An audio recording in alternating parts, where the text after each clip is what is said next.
A very good morning, race fans, and a warm welcome to the home of British motorsport here at the Silverstone circuit for the first of 2 days of race action here on BARC TV, racing presented by the British Automobile Racing Club here on the Silverstone National Circuit on this Platinum Jubilee weekend. Congratulations to Her Majesty Queen Elizabeth II on her 70-year reign.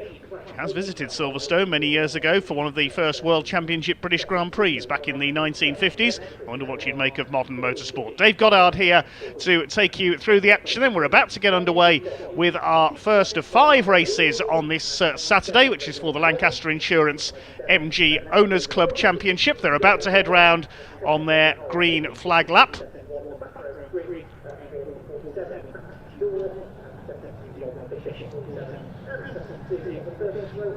We'll take you through the grid then as they head round in just a moment.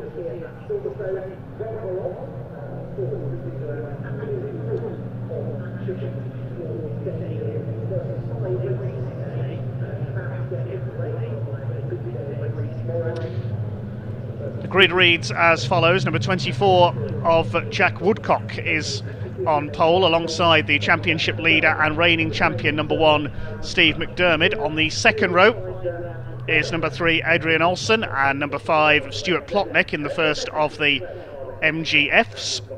Row 3, 21 of Paul Buzzing and 42 Simon Kendrick, ZR and F. Class F with the yellow icons, that's for MGFs. Class Z for MGZRs, that's the pink icons on your grid graphic. Buzzing and Kendrick on row 3 then. Row 4 is Mark Baker, number 53, and 46 Mark Grant, F and ZR. On row 5 we have Paul Wisby, car number 8, and 60 of Andy Heitman. 6th row Keith Henley and championship veteran Nick Golhart. 7th row is George Howarth and David Amphlett. 8th row Phil Dicker, the ex-Hot Rod racer, alongside the lone Class B car of Anthony Bates, the MG Maestro. David Amphlett is the first of the Class A MGBs. The 9th row Malcolm Hill, who's leading the points in Class A, and Jim Bainham, the man behind so much of the success of this championship on and off track, a multiple champion. The 10th row, it is Chris Millard alongside James Pryor. Then we've got Mark Rehorski, the Canadian, alongside Ray Lovell on row 11. The 12th row, Greville Dare and Carl Bates. And the final row, Matthew Dorr and Robert Fisher. 26 cars out there for what will be a 20-minute race, coming up to the grid now for a standing start. 4 different classes in this championship. Class A is for the classic MGs, which are all MGBs for this round, so you'd think that could be Class B, couldn't you? Class B is in fact contested by the lone MG Maestro, just the one entry for Class B. One car coming into the pits there, I'll identify that in a moment. Class B is the lone Maestro, there is Anthony Bates in mid-grid. Class F is for MGFs, and Class Z, the quickest class, is for MGZRs. Steve McDermott won the title overall in his MGZR last season. He is second on the grid behind young gun Jack Woodcock. We saw those two having a good battle at Brands Hatch earlier this season. They've been to Castle Combe since then as well, and it is 4 out of 4 in Class Z for Steve McDermott. Will he be defeated for the first time this season here to date? The cars lining up on the grid. 3rd place in the points in Class Z is Phil Walker. He's not here today. I don't think Will Sharp's here either, another of their main challengers. Stuart Plotnick in the white MGF, the leading Class F cars, are about to get underway with this Jubilee race weekend here at Silverstone. A little earlier than scheduled. Overcast conditions. We had a few spots of rain this morning, but conditions dry at the moment as the pack waits to be unleashed when the red lights go out. Jack Woodcock in the white and green number 24 car in pole position, his first full season in the championship. Number 1 of Steve McDermott alongside. We are underway with race number 1 down towards the first corner. It is side by side between the two front row men. Looks like everybody's away cleanly. We'll identify the car that went into the pits. It was one of the ZRs, came in at the end of the green flag lap. Hopefully that car's going to join in from the pit lane at the back, but everybody's away okay up towards Beckett's corner for the first time. They funnel their way through there. There's Paul Wisby, number 8 in the red MGF. The classic MGBs battling it out to the back. Not the best of starts for Jim Bainham, number 2, the MG veteran. That MGB that he's driving says to have completed more racing miles than any other MGB on earth. And I can well believe it, the number of years that Jim Basher Bainham has been racing that car, one of the real unsung heroes of UK club motorsports. And they're slipping and sliding a bit there through the only real left-hander on the circuit coming through Brooklands corner. Steve McDermott takes the lead on the inside at Luffield ahead of Jack Woodcock. A great start by Stuart Plotneck up into 3rd place overall with the white MGF there. 4th place is another of the Fs, that's Simon Kendrick, number 42, the orange car. As they head down the straight for the first time towards Copse corner, completing the first lap. It's the 2 ZRs out in front, McDermott ahead of Woodcock. Adrian Olsen having a look for 4th place, challenging Simon Kendrick. Good to see the MGFs running up there in among the ZRs. Number 21 is next through, that's Paul Buzzing. Great name, newcomer to racing this season. He's up there in 6th position ahead of Mark Baker with his MGF. Car that we lost, I think, was the number 93 at the start of that race, which is George Howarth. Went into the pits at the end of the green flag lap as the pack heads through Beckett's round the long right-hander, bypassing the Grand Prix circuit that we saw earlier this season. Then it's down the Wellington Straight under the bridge. MGBs battling it out further back. That's Class A for Abingdon, where they were built. It is Steve McDermott looking for 5 wins out of 5 this year, who leads the way. Battle is joined for 3rd place. Plotneck ahead of Kendrick, then it's Olsen and the number 21 of Paul Buzzing. Somebody running wide there, that's number 46, ZR of Mark Grant, the orange car. Is getting a wheel onto the dirt at Woodcock corner. McDermott leads, but only by 0.3 of a second, as Simon Kendrick up the inside for 3rd place, takes the lead, more importantly, of Class F from Stuart Plotneck, who's had a relatively quiet season so far. 2 meetings down for this category. They raced at Brands Hatch, the season opener. They've been to Castle Combe in Wiltshire as well. Looks like it's David Amphlett, number 14, leading Class A for the MGBs further back. Seen 1 or 2 MG midgets out in that category over the years as well. They charge their way along the Wellington Straight. There's the lone maestro a bit further back of Anthony Bate, number 70, looking to retain the Class B championship. It's Class Z fighting it out, the 2 MG ZRs pulling away from Simon Kendrick, now in 3rd place. Plotneck is 4th. Behind them, Adrian Olsen, who used to race an MG Maestro in this championship several years ago. Certainly one of the friendliest championships in UK motorsport, the Lancaster Insurance MG Owners Club Championship. Mark Baker next in the order. He's got his headlights on, the blue and white MGF. Paul Wisby behind him. Then it's Andy Heitman and Mark Grant rounding out the top 10. Adrian Olsen at the inside is going to try and take 4th place away from Stuart Plotneck. Plotneck defends the line through the fast right-hander at Copse corner. The ex-Lotus Elise racer up there in 4th position. Paul Buzzing trying to move up as well, the number 21, the Triad Motorsport car. As they head down towards Beckett's corner for what is the 4th time in this 20-minute race. Through the right-hander, Olsen a little bit slow through there. Paul Buzzing moving to the inside. It's Olsen, I know he missed a gear through there. He seems to have lost a bit of ground. Phil Dicker running wide in the green ZR as well. He used to race hot rods down at Ringwood Raceway in Hampshire. Anthony Bates gone wide in the Maestro as well there. He's recovered it. Newly liveried that Maestro for this weekend. There's still 1 or 2 of them about, the old MG Maestros. Simon Kendrick holding 3rd place ahead of Stuart Plotneck. There's Adrian Olsen in 5th position trying to recover, and Mark Baker's got through, number 53 there, into 6th position. He's trying to get up with his class rivals in the MGF category. Paul Wisby, the fourth of the MGFs, car number 8. A little more strung out behind there is David Amflitter, who's leading the MGBs. Further back, number 14 in Class A, he's 13th overall. There's Mark Baker. No convertible motoring for him today on this overcast day at Silverstone. There are the two leaders. Still Mcdermott ahead of Woodcock. And a gap back to Kendrick. They're about nearly 4 seconds clear now of the two MGFs. Mark Baker wants to get up with the battling pair of Kendrick and Plotnick. Here's a couple of MGBs having a scrap further back. That's the number 11 car of Chris Millard and the number 4 of James Pryor in the MGB GT, the fastback version. Into Beckett's they go. They're fighting for third in Class A, 16th overall. It's Malcolm Hill, the points leader in Class A at the moment, in second in the class overall. Jim Bainham trying to recover up the Ori, gained 2 places on that last lap. He's 6th in class as Paul Buzzing tries to make a move. Oh, Mark Baker's got a problem, that's why. He's pulling over.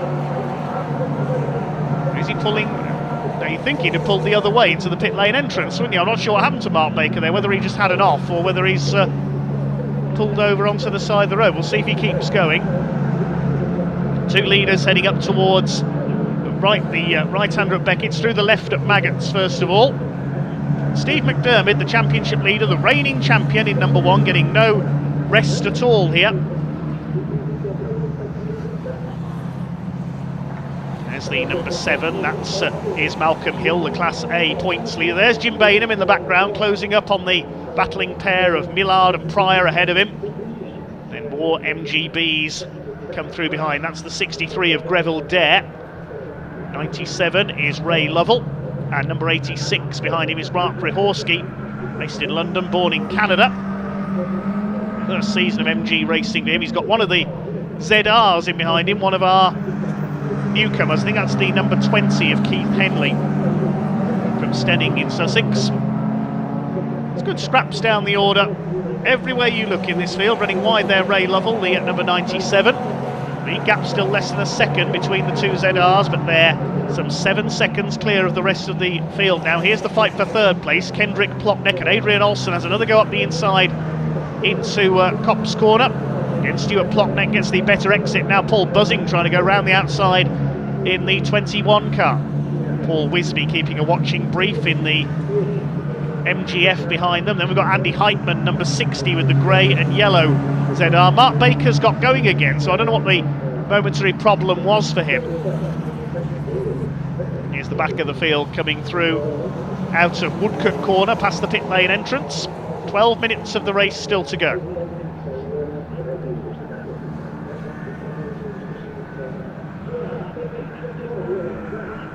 Side by side there, the 20 up the inside, that is Keith Henley, past Greville Dare, number 63. He's raced a ZR in the past, now in the classic MGB. Look, somebody running wide there further back, the orange MGB. It's number 71, I think, which is Carl Bates. Presumably a relative of Anthony Bates in the Maestro with the similar numbers. Not sure what relation, if any, they are. As the back of the pack heads down under the bridge onto Wellington Straight towards the only left-hander on the circuit, so really at Brooklands. Here is Brooklands. Jim Bainham slings the number 2 car through there.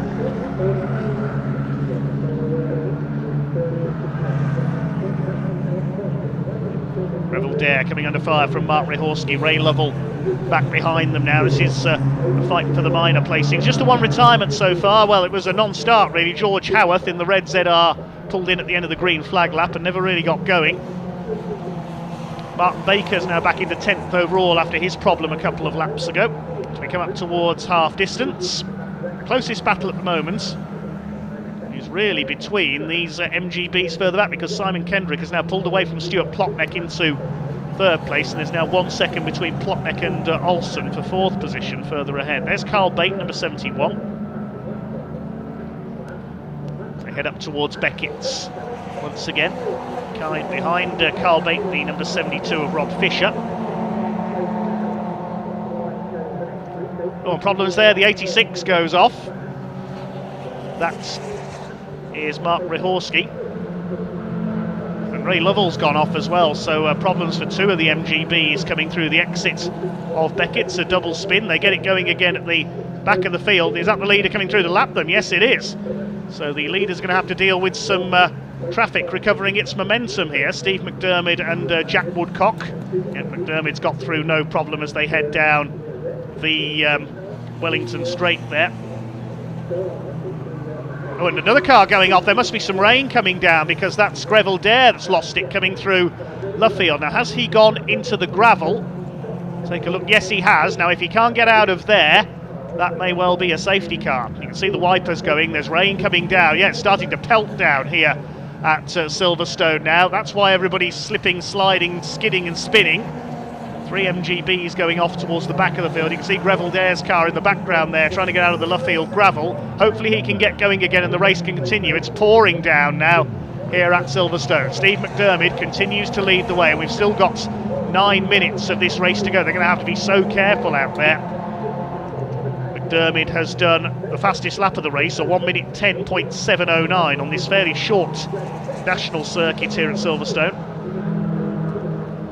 Jack Woodcock, his first full season with the championship, in second place. Then we've got a swarm of bees that has been lapped. And third place, Simon Kendrick, the first of the MGFs. Stuart Plotnick is still fourth, ahead of Adrian Olsen. That's why the 2 MGBs went off there. They just hit the rain at Beckett's coming in from that side of the circuit. Clearly, there's Olsen fifth. Behind him, Paul Buzzing in the 21. Paul Wisby is seventh. Mark Grant is up into 8th position, ahead of Andy Heitman. And Mark Baker rounds out the top 10. You can see the circuit starting to glisten now. Some would call it classic Silverstone weather. Silverstone is well known due to its elevated location that you get pretty much every form of weather in a single day usually. Umbrellas up in the spectator area. Simon Kendrick's got his headlights on. You probably saw warn the back markers that he's coming through. The lead gap is up to just over 2 seconds now, so McDermott, using his experience, coping better with the conditions here. In the MG ZR 170, the Triad Motorsport car. Kendrick is now some 9 seconds back in third place, nearly 10 seconds back that time at the line. They ease their way through Beckett's. Woodcock running wide of the goes, and that's Plotnick. Stuart Plotnick, who was fourth, has spun it. That's coming out of Copse Corner. He's going again behind Mark Grant, so he's down to 8th position. He's lost 4 places there, Stuart Plotnick, and the second place in Class F to Paul Wisby. Here's Mark Baker. He's got back ahead of Andy Heitman. Heitman, I think, struggling with the conditions in the Bortec number 60 car. Mark Baker, I think, has gone off there as well. He's disappeared off to the left. Yeah, he's kept it going. Just ran wide. It's slip and slide at Silverstone so far today. There's Jim Bainham. Been racing for decades in that MGB. And another MG goes up. That's the number 11 of Chris Millard. He's had a spin coming out of Copse Corner now. It's getting really treacherous out there. We've got our longer races still to come. The next race is the 50-minute race for the Britcar Trophy Championship. Just had the starting drivers sent through for that one, so I'll bring those to you before the race gets underway. As Jim Bainham battles with the number 4, that's James Pryor, and another spinner, Carl Bate, now off, number 71. He's a lap down. So the order is still McDermott from Woodcock and Kendrick. Then everybody else sliding about behind them. Adrian Olsen is now through into 4th as a result of the spin for Stuart Plotnick. Paul Buzzing is 5th. They've got bees swarming all over them, if you'll pardon the pun. Still the Z cars holding 4 of the top 5 places now. Simon Kendrick on his own in 3rd, heading for victory in the MGF category. He's leading the points in that division at the moment, has had 1 defeat so far. That was when he failed to finish the second race at Castle Coombe, and somebody's gone off. Now, I think that's Malcolm Hill, the current points leader in Class A. has crashed out there, spun into the barriers. Now, I think that's on the... is that on the run towards Beckett's? I couldn't tell there. To see where there's yellow flags out. There's Paul Wisby. He's coming under fire from Mark Grant. I think that's coming out of Woodcote that we've had that car go off, in fact. There's just over 4.5 minutes to go.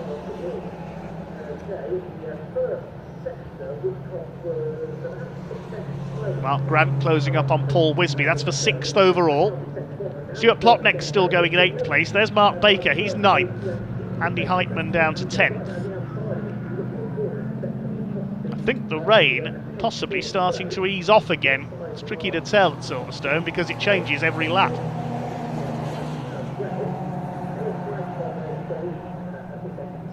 The other MGB goes spinning. These rear-wheel drive MGBs notoriously difficult to control in the wet. I can't tell who that one is there.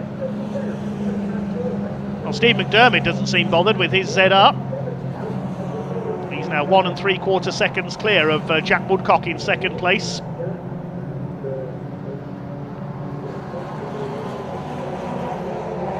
Jim Bainham there. Now, who's leading Class A with all the spinners? Yeah, still David Amphlett, number 14, leading Class A, the Oxfordshire driver. Jim Bainham's up to 2nd now after a slightly slow start, and it's the number 4 car of James Pryor, 3rd in Class A. Class F still being led by Kendrick ahead of Wisby, with Plotnick down in 3rd. Anthony Bates still going in the Maestro, the only runner in Class B. Class Z is the 3 ZRs of McDermott, Woodcock, and further back Adrian Olsen, who's 4th overall and 3rd in Class Z. As we come towards the closing stages, just over 3 minutes of this race to go. The first of 2 races today for the Lancaster Insurance MG Owners Club Championship.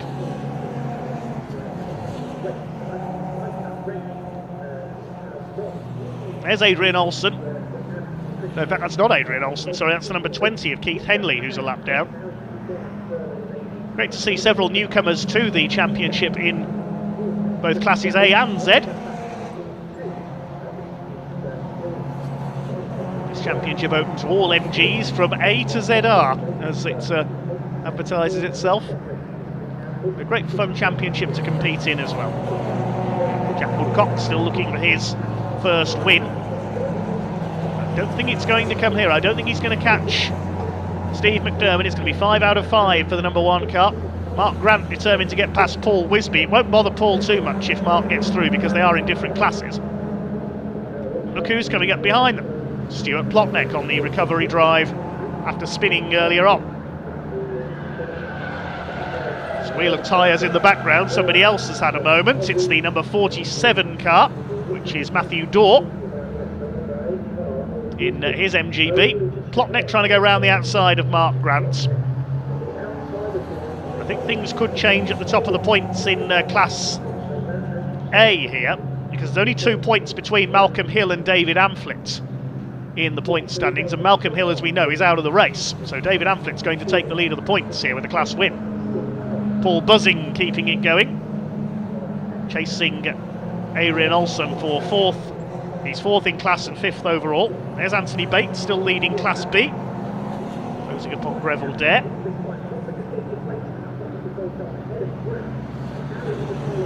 It's over a minute to go now for Steve McDermott. Will it be checkered flag or last lap this time around? Stuart Plotnick has made the move on Mark Grant. Now that will be not what Paul Wisby wants to see, because Plotnick is the quicker of the 2 MGFs that time around, and he's going to move up on Paul Wisby and try and take 2nd in class here. Wisby will want to keep the points. It's going to be last lap this time for the 2 leaders as they come through the right-hander at Luffield, then through Woodcote up towards the start-finish line. Steve McDermott from Jack Woodcock. Woodcock with his headlights on full. You can see they're trying to intimidate Steve McDermott, try and pressure him into a mistake. McDermott, the Buckinghamshire driver, hanging on in front. With a long, fast right-hander at Cops and up towards the left flick at Maggots and into Beckett's. There's back markers ahead of them once again. Greville Dare being lapped in the 63, the Golf look-alike car. Another MGB there, Matthew Dorr. Oh, and the 24 car had to go wide around the outside. He had closed up on Steve McDermott, but delayed by the back markers briefly. There was nowhere they could go at Beckett's, and that's, I think, has sealed it in favour of Steve McDermott. There's Adrian Olsen, 4th overall and 3rd in class, just lapping the number 20 of Keith Henley. Paul buzzing behind him. Simon Kendrick in a rather lonely 3rd overall. As the rain falls here at Silverstone, it's going to be a win. Our first race of this Jubilee weekend for number 1, Steve McDermott. Swings his way through Luffield for the final time, up to Woodcote and up towards the checkered flag. The first winner of this weekend here on BARC TV is going to be Steve McDermott. He takes the checkered flag. 2nd place will go to Jack Woodcock, and they are well ahead of the rest. 1 3/4 seconds is the winning margin. David Amphlett, did he take the checkered flag? No, they didn't quite catch him, so he's got to go round again in order to win Class A and complete his final lap. He'll finish on the lead lap, but he is going to win Class A. Here's the fight further back. Simon Kendrick's going to take 3rd, Adrian Olsen 4th, and Paul Buzzing 5th. There's the fight for 6th position. More importantly, for 2nd place in Class F, Stuart Plotneck is going to move up alongside Paul Wisby on the run to the line. Can he get alongside him? He switched to the inside. It's going to be close, but Wisby just hangs on by 0.19 of a second. Mark Grant behind them. And 9th place goes to Mark Baker. And who's going to be 10th? I think it's going to be either Andy Heitman or Phil Dicker. We'll have to wait to see as they come through. Class A is going to be won by David Amphlett. He'll complete his last lap shortly. It's going to be Phil Dicker in the green ZR in 10th place. We will confirm that result in just a moment.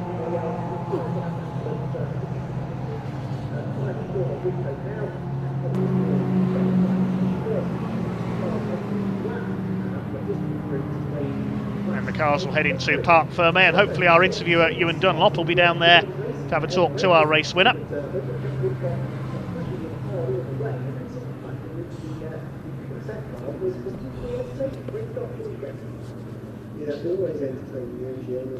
The provisional results as follows then. Steve McDermott the winner by 1.75 seconds ahead of Jack Woodcock, and an MGF completing the podium. Simon Kendrick wins Class F.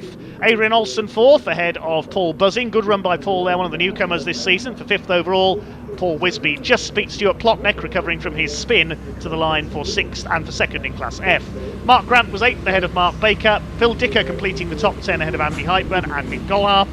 The Class A winner, the last man on the lead lap, was David Amphlett, down in 13th place. Anthony Bate, the winner of Class B, in 14th. Jim Bainham, recovering from a slow start, to complete the top 15. Behind them was Keith Henley in his ZR, ahead of James Pryor. He took 3rd in Class A, ahead of the number 11 of Chris Millard. Ray Lovell was next term ahead of Mark Ryhorski, Carl Bates, Rob Fisher and Greville Dare, with Matthew Dorr the final finisher. Most of the MGBs enduring at least a spin or two in the wet conditions there. We lost Malcolm Hill into the barriers, sadly. Hopefully he can repair for race 2, and George Howarth sadly didn't take the start. Well, in a moment we can head down to Parc Fermé with Ewan Dunlop, and he'll be ready to talk to a few of the drivers, including hopefully our race winner Steve McDermott, following that rather slippery first MG Owners Club race of the day. So down to Ewan in a second. Cheers, Dave. Here we are then in the pit lane. Here's our top 3 drivers. Jack, let's get Jack in first. Let's get you both. And Steve, can we get you in as well? We spoke to you guys here briefly before the race. You were on pole. Yeah. He got you again. The poles should on the outside line. It's always going to be. As soon as in front, he doesn't make a mistake. So getting used to second. Steve, 5 out of 5. Well, yeah, it was getting a bit dicey when that started coming down a little bit more, because it's really slippery here, and I nearly lost it a couple of times. Right? You see me on the first lap, nearly facing the opposite way, and it was like I even sprayed my wrist trying to get it back.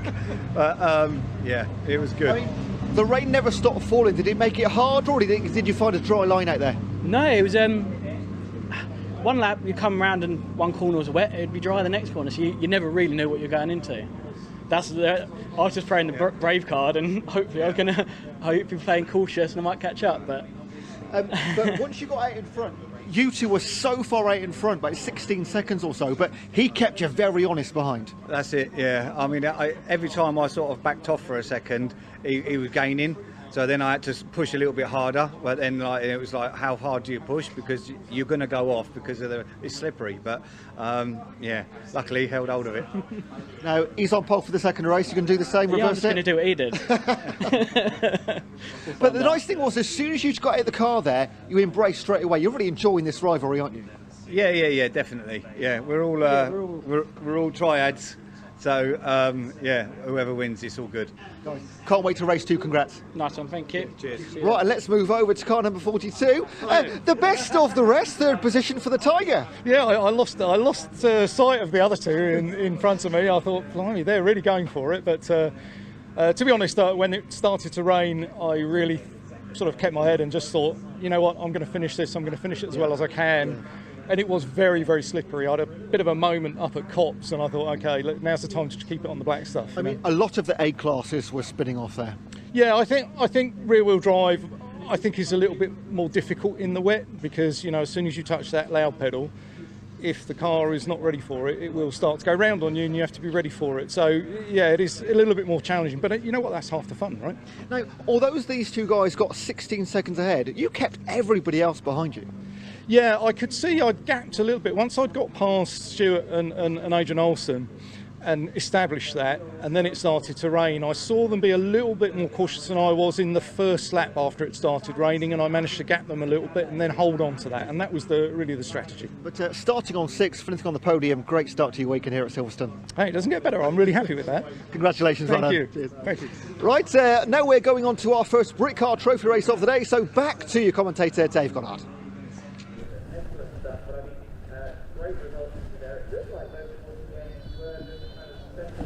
Okay, thanks very much, Ewan. Yes, it is time for the first of 2 races today for the Britcar Endurance Championship Trophy category. The longer distance race not taking place this weekend. It is the trophy category only. They have a 50-minute race before our lunch break. After lunch, we'll have the first of 2 one-hour races this weekend for the Praga Cup UK. Before the Britcar Trophy category is back out for another 50-minute race, and then to close today we have the Lancaster Insurance MG Owners Club Championship for their second race in hopefully slightly drier conditions. We'll be joined tomorrow as well by 4 more classes. We'll have the Kumho BMW Championship, the Junior Saloon cars in their Saxos, the Carbonate Hyundai Coupe Cup. That's something a bit different for them. We saw them at Silverstone earlier this year. It's their annual mini enduro race, a 45-minute pit stop race, and we've got the 2CVs as well, the 2CVparts.com Classic Citroen 2CV Championship. Bit of clear up needed after a few spins and wallops during that previous race. So while that's going on, Ewan caught up with some of our drivers in Britcar Trophy earlier on in the paddock.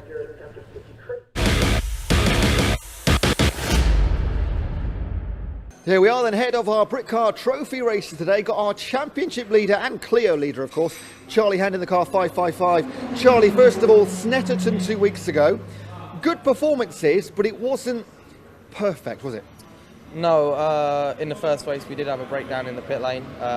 Partly my fault to blame, and then the car wouldn't get going again, so I think we lost about 50 seconds. But we recovered in race 2, got the win, so overall positive weekend. And we qualified here this morning. Tell us about your qualifying. It was okay. It was mixed. We qualified 3rd in class, but we just, when it started raining before we went out, and we switched to a wet setup, and then we went out on the wet setup and didn't have time to change it back. So I think that ended us a bit, but hopefully we can make it back up in the race. I mean, it's a bit grey out there right now, but it's meant to be dry for the race. So are you preparing for a dry race? Yeah, at the moment we are. Just changing the setup and stuff, and but hopefully it rains. That'd be nice. And what are your thoughts on the track? Because it's a short track, the National. Only a few corners, really. Lots of straights. Yeah, it's going to be a big slipstream train, I think. So maybe a bit difficult to overtake, but I'm sure we'll be able to make our way through. Okay. Charlie Hand, championship leader. Good luck for the rest of the weekend. Thank you very much. Right, let's go and see who else we can find in our trophy category of the Britcar. Here we are then, a little bit further down the pit lane, found Peter Dillness in the car, 44, leader of the Ginetta class. Talk us through your season so far. I know we spoke at Snetterton, went very well. Yeah, Snetterton was a great round for me, and as I said, it's my local track, so that was good. We're back here at Silverstone, so the first round of the season was on the GP circuit. Different today, the national, shorter, and you've got to remember to turn right at the right place, otherwise you go straight on at Maggots and Beckett's. I mean, there is a lot of turning right, isn't there? I mean, the contrast from the GP circuit to the national, what do you have to focus on as a driver? Well, I think the key thing actually, because obviously two of the turns are the same. It's that third turn which is really tricky, and of course, because on the GP circuit you're going there pretty quickly, and this one it's always slower than you think. And I've been off there a few times, as I think most of us have over the years. And 2 wins at Snetterton. What is going to be the key to winning at Silverstone here on the national? Well, I think there's a couple of things, as always with the Britcar and on the endurance race. It's about consistency, and on a short circuit like this one, the key thing really is to stay out of trouble as well, because you've actually got cars of different paces. There's going to be a lot of overtaking from the faster guys coming round and so on. So staying out of trouble and consistency, and actually the lap times are quite close. So I think there's going to be some good racing amongst the Ginettas today. Now, leading the championship, what, was that in your ambitions at the start of the year, or has that sort of exceeded them?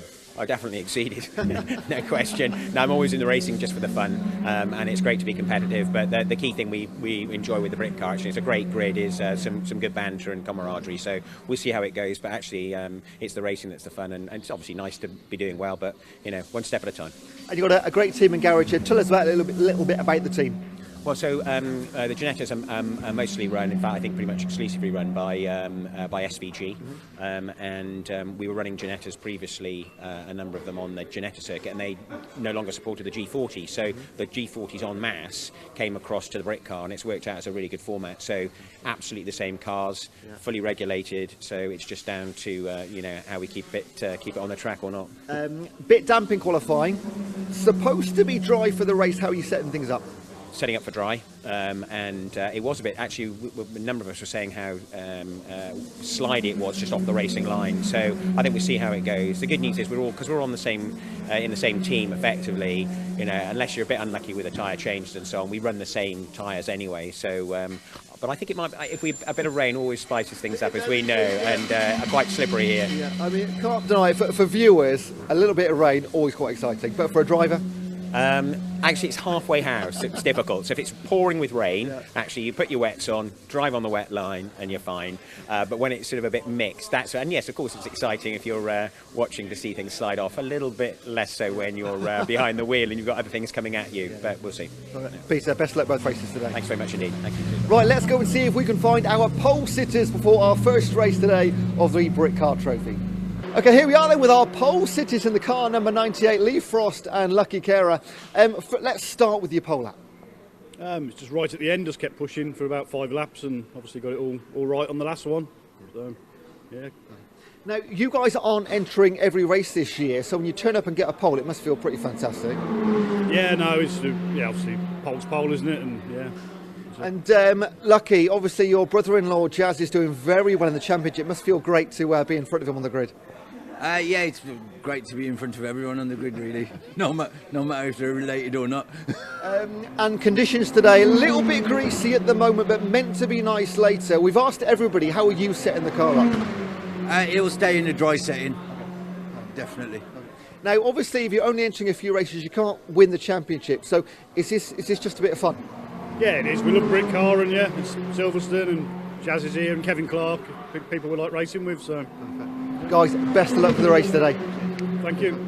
Right, there we go. Over to commentator Dave Goddard to talk us through the action. First Britcar Trophy race of the weekend here at Silverstone.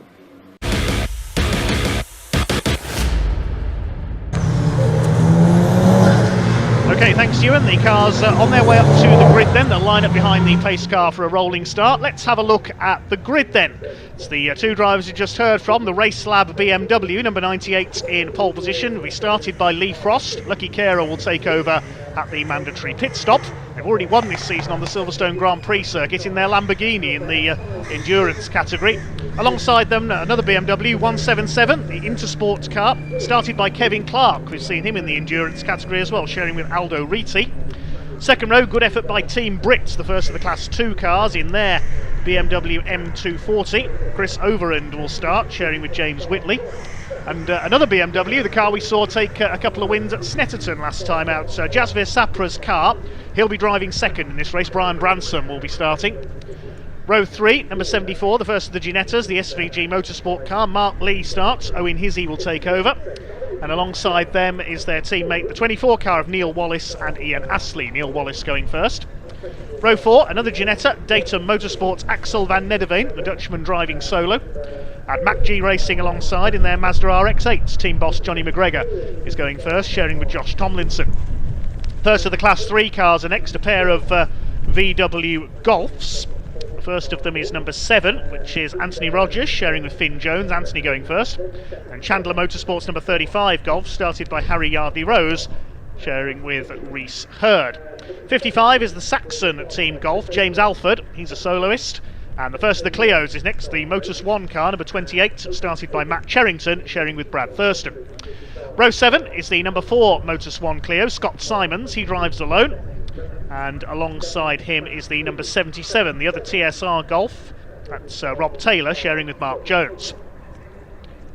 Row 8 is the championship leader overall coming into this round. We've just heard from Charlie Hand in the 555 Westbourne Motorsport Clio. The High Row Motorsport Clio of James and Joe Harrison alongside him. James is going first. Row 9 is another Westbourne Motorsport Clio, number 69, started by James Black. Jack Meakin is taking over. Alongside Motus One's third Clio, number 11, driven by Richard Ashmole. On to row 10, that's number 64, the JW Bird run VW Scirocco running in Class 2, Paul Goodlad driving alone in that one, alongside Oryx Motorsports number 88.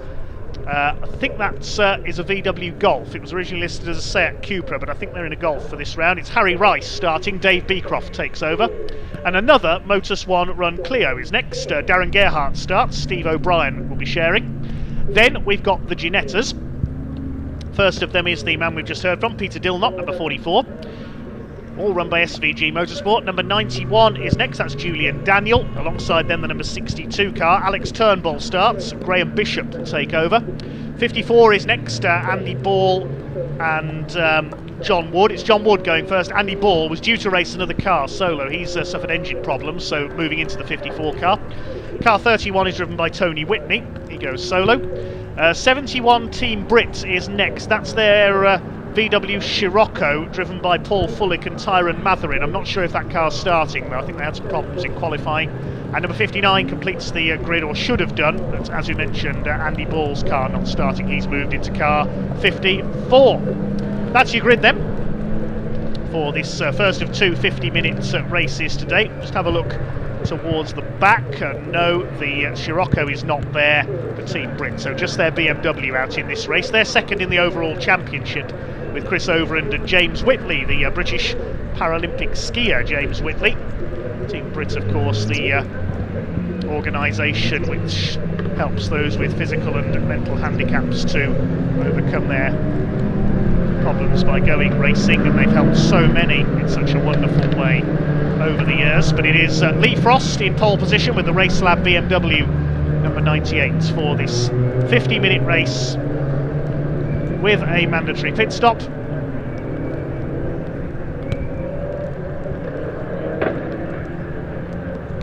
Pace car leads them round.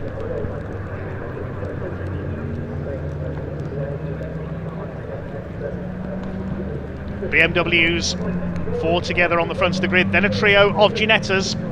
Who's going to be our first winner of the day in the Britcar Trophy Championship here at Silverstone? It's still pretty slippery out there, waiting for the pack to be unleashed. The pace car has pulled aside into pit lane. It's the white BMW number 98 on pole position, the black and orange example of Kevin Clark alongside him. Lee Frost leads them up to the grid,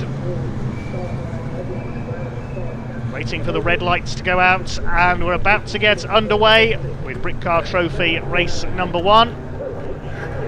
Away they go. Pack is unleashed and down towards the first corner. Lee Frost on the inside, Kevin Clark on the outside, Chris Overend for Team Brit in the Class 2 BMW. Looks like he may have lost out to the orange car of Brian Branson. They're just taking it very steady through Cops Corner for the first time. They've seen how slippery it is out there. as they roar their way down towards Beckett's for the first time. Looks like it's Kevin Clark that has taken the lead. Very experienced BMW racer. Mark Lee has dropped back in the Ginetta, the black and yellow SVG motorsport car. SVG, of course, running all the Ginetta G-Force as well. There's a yellow flag out on the run into Beckett's there, so somebody may have had a spin. Yes, one of the Golfs is off on the outside. Can't quite make out which one it is at the moment. It's one of the TSR Golfs, I think, rejoining at the back of the field, but it's Kevin Clark with a clear lead as they come round to complete the first lap. Side by side almost for second position, then Mazda RX-8 of Johnny McGregor, Johnny Mack as we call him, up into fourth position. Team Brit under fire from Mark Lee recovering in the Ginetta. Then we've got the white Ginetta of Axel van Nederveen next to him. It's Kevin Clark who leads the way ahead of the Race Lab car of Lee Frost. Third place is Brian Branson. There's Johnny Mack in fourth place in that very modified Mazda RX-8. Fast but fragile, that car, so hoping it survives the distance today. The number 7 Golf there, I've noticed missing its rear bumper. That's the car of Anthony Rogers. The Clios make their way through. Charlie Hand in the orange car, Nemo as we call it, orange with white stripes. Mark Lee's got the Ginetta back up into, I think, 5th position. Side by side there, James Alford with his Golf and the number 7 of Rogers. Clio's battling away behind. There's a long way to go in this race, 50 minutes with that mandatory pit stop. We'll of course tell you as soon as the pit window opens, but Kevin Clark has checked out at the front of the field. Started racing on the short ovals in the Midlands, raced in the Euro car category, remember those, the space frame Ford Mondeos. Has been a BMW specialist for many years with Britcar. Golf's fighting it out further back. You can see the rain on the camera lens and it's very slippery out there. We'll pick up the class leaders once we've done a couple of laps. All good lad in the orange Scirocco a bit further back. We should have seen 2 Sciroccos on the grid, but sadly the number 71 car of Paul Fullick and Tyrone Matherin expired in qualifying, the 2 Team Brit drivers. Paul Fullick, the ex-army man, was rehabilitated after injuries in a diving accident. Recovered only to sadly lose a leg in a motorcycle accident. Sadly not getting to race today along with Tyrone Matherin. Wipers flailing away there as the cars come into the right-hander. There's the number 11 Clio of Richard Ashmole, one of several Motus One entered Clios in this race.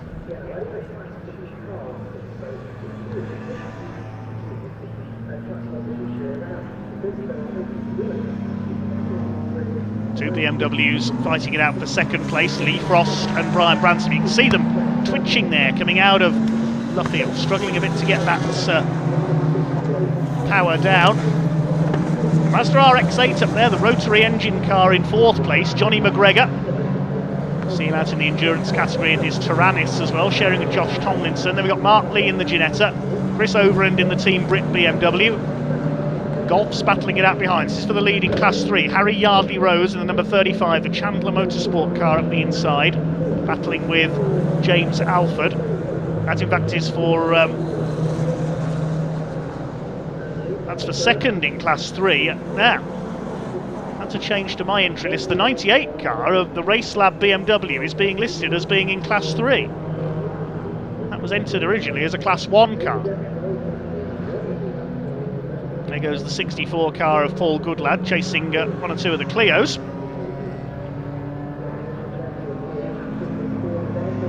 Down the Wellington Straight, under the bridge, down towards the left-hander at Brooklands.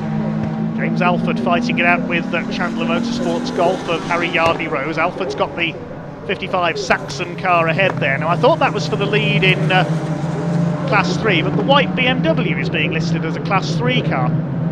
Up there in second overall, ahead of Brian Branson in the number 40. The orange BMW, as they head out towards Beckett's once again. Then a gap back to Johnny McGregor in the RX-8 in fourth position. Mark Lee is fifth in the Ginetta.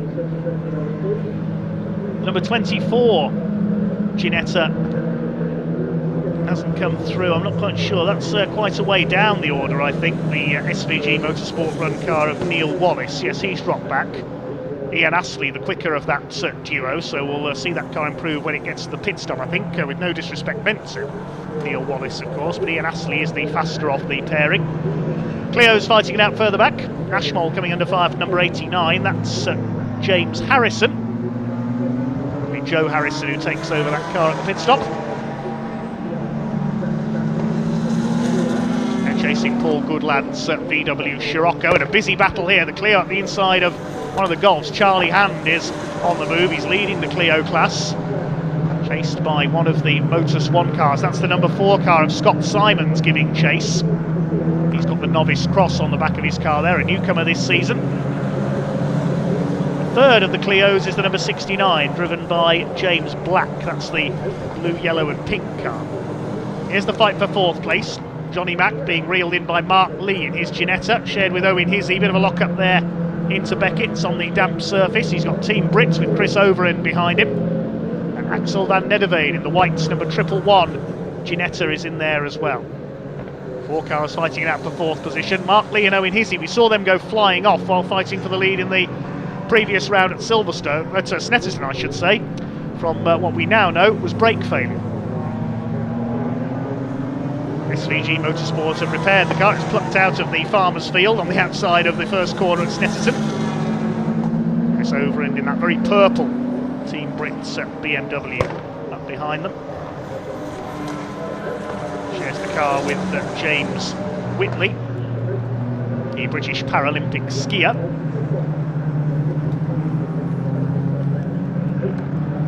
They're second in the overall championship coming into this round, only 4 points behind Clio class leader Charlie Hand. Class 1 championship is led by Jasper Sapper and Brian Branson following their wins at Snetterton last time out. A little bit of a lock-up there from McGregor. They're lapping one of the Ginetta G40s, number 31 car, that is Tony Whitney.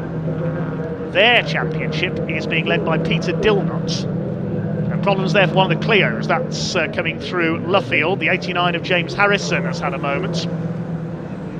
Recovers at the loss of a couple of places. Shows you how slippery it still is out there. Yeah, the G40 class leader I was about to look for. It is being led by the 44 of Peter Dillnott.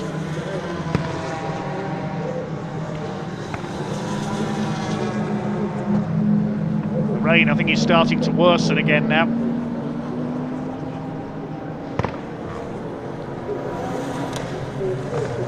There's the 31 car that has just been lapped.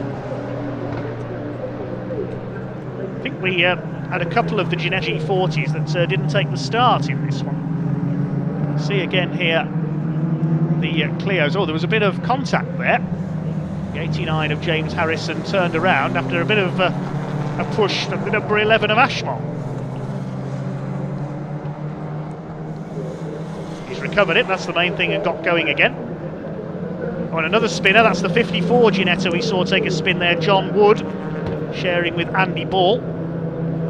Got going again ahead of the 62 car, that's Alex Turnbull, he shares with Graham Bishop. Harrison's already made up one place, past the number 13, the white car there, Darren Gerhardt's. Racing Clios for a number of seasons, used to race in the Michelin Clio series. Conditions are definitely starting to worsen out there, you can see the wipers going. Kevin Clark is about to lap Neil Wallace in the number 24 Ginetta. He continues to lead. The class is a bit updated now. Car 98 is a Class 1 car, sorry for the confusion there. So it is the 55 Golf that's leading Class 3. Mark Lee trying to make a move in the Ginetta at the inside, challenging Johnny McGregor in the RX-8. Stunning looking car, isn't it, that 33, the Mazda. Mark Lee had one win last season.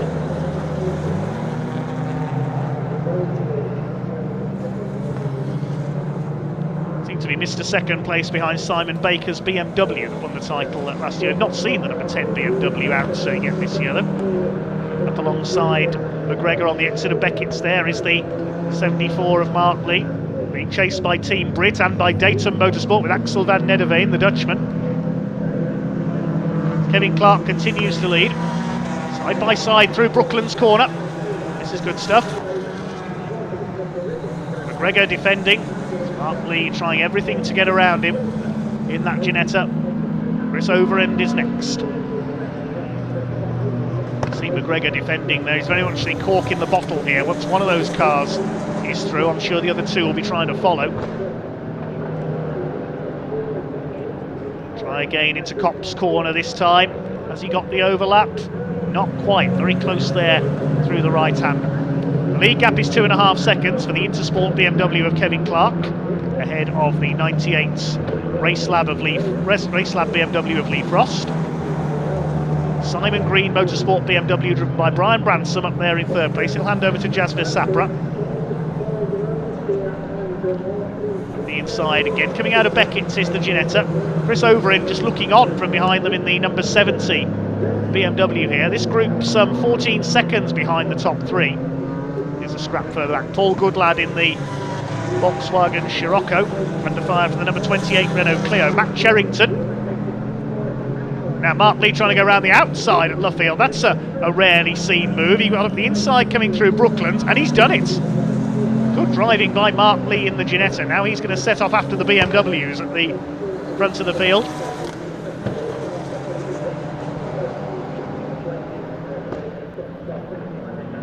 Here's one of the Clios. Darren Gerhardt's about to be lapped by this battle.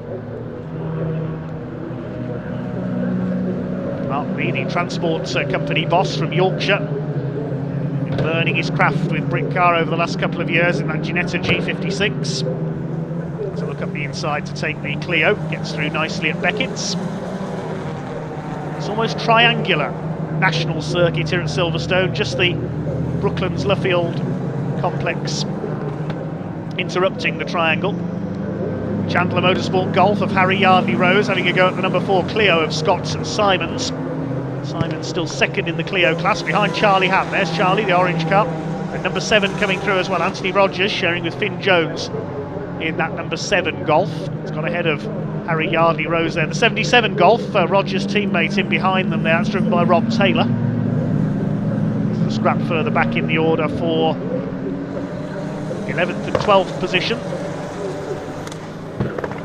Behind them is one of the Ginetta G40 that's been lapped. 62 running wide there.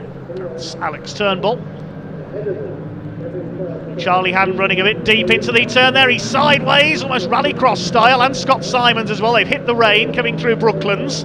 Is Scott Simons going to get up the inside to take the lead of the class there? The Golfs are sliding about behind them. Is Charlie Hamm, the reigning junior saloon car champion, going to hang on? One of the Golfs has gone dirt tracking. That was the 35 of Harry Yardley Rose. It really is slip and slide at Silverstone today. The battle for the lead in the Clios. Scott Simons puts his headlights on. The Golfs are trying to get through on the inside to challenge James Alford for the class lead in the 55. There's Charlie Hand, dominated the junior saloon cars in his Saxo last season to take the title.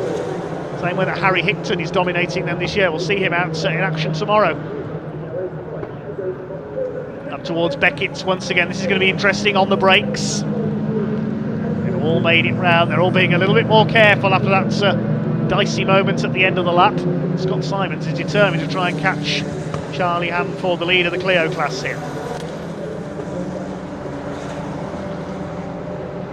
It's one of the Ginetta G40s that never started. I've worked out who it was now. It was the number 91 of Julian Daniel. It's the car we were missing. Brief shot of the BMWs there towards the front of the field. The Team Britcar, I think, has had a moment somewhere. It's down to 7th place behind the Dayton Motorsport Ginetta, so it's lost out to Axel van Nederveen. Still this fight going on further down the order. Behind them further back is James Black in his Clio. There's Julian Daniel. He has joined in. Didn't take the initial start of the race. That's cleared that confusion up. See the Golfs, the more powerful cars. Harry Yardley Rose back round the outside of Scott Simons.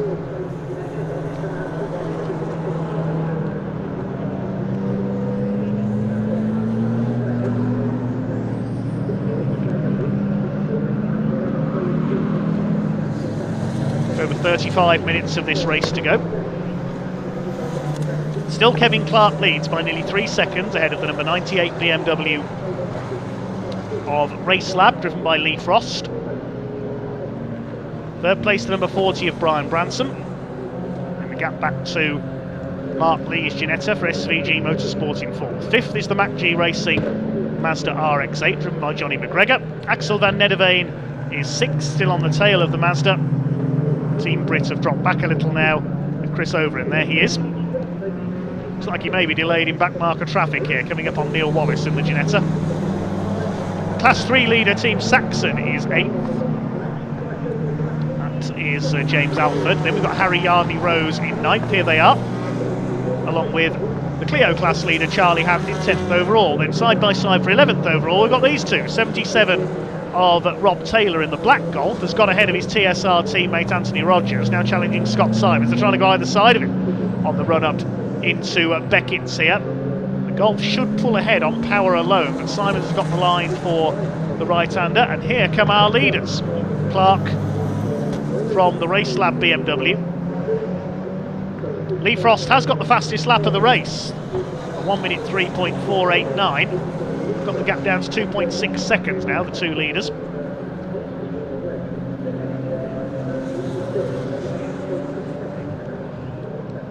This is the best battle of the race, 6 of them together. And the leaders have got to fight their way through this lot in a moment. Here comes Kevin Clark, the Intersport Racing BMW. He'll hand over to Aldo Riti at the pit stop. Still a few minutes before the pit window opens. If anything, Lee Frost has dropped back just a little that time through, I think. See at the line, yeah, only by a tenth of a second or so. Now Kevin Clark is going to decide the best way to get through these squabbling back markers without being impeded too much. Up onto the back of Scott Simons' Clio. There's Frost in second, the white BMW.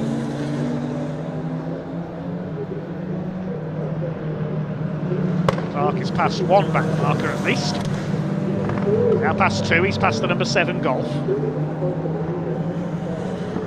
He should breeze by the rest of them on the Wellington straight here, just hoping they don't pull out to pass without checking their mirrors. There's a battle further back down the order. There's Chris Overend, number 70, the Team Brit BMW. Neil Wallace at a lap down in the Ginetta. Oh, and there has been a bit of a problem there at Brooklands. That's James Alford. He was leading Class 3.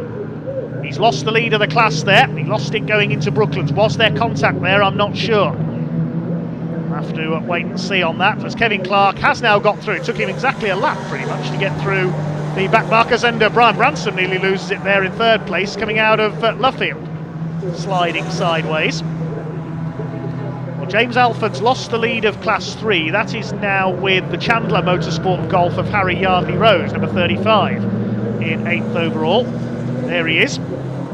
He's got the Clio of Charlie Hand behind him. See it again here. Yes, he just got sideways. The 35 Golf had already got down the inside, and James Alford, I think he was moving wide to avoid impeding Kevin Clark, and just maybe missed his braking point there. That's dropped him back from that fight. Meantime, Axel van Nederveen has got the Ginetta ahead of Johnny McGregor. Van Nederveen, who had a couple of wins here at Silverstone last season in similar conditions to this, as McGregor runs wide coming out of Copse. Very easy to do there, even in the dry. This is the fight for 5th position. They've dropped some 6 seconds behind Mark Lee, who's got into his stride in his Ginetta, the G56 version. 111, yes, that's also a G56. It's the 24 car, it's the older G55. Lead gap is up to 3.6 seconds now. Kevin Clark, despite having to deal with those back markers, has pulled away by around a second. Julian Daniels' Ginetta goes wide at Brooklands, trying to move out of the way for the quicker traffic.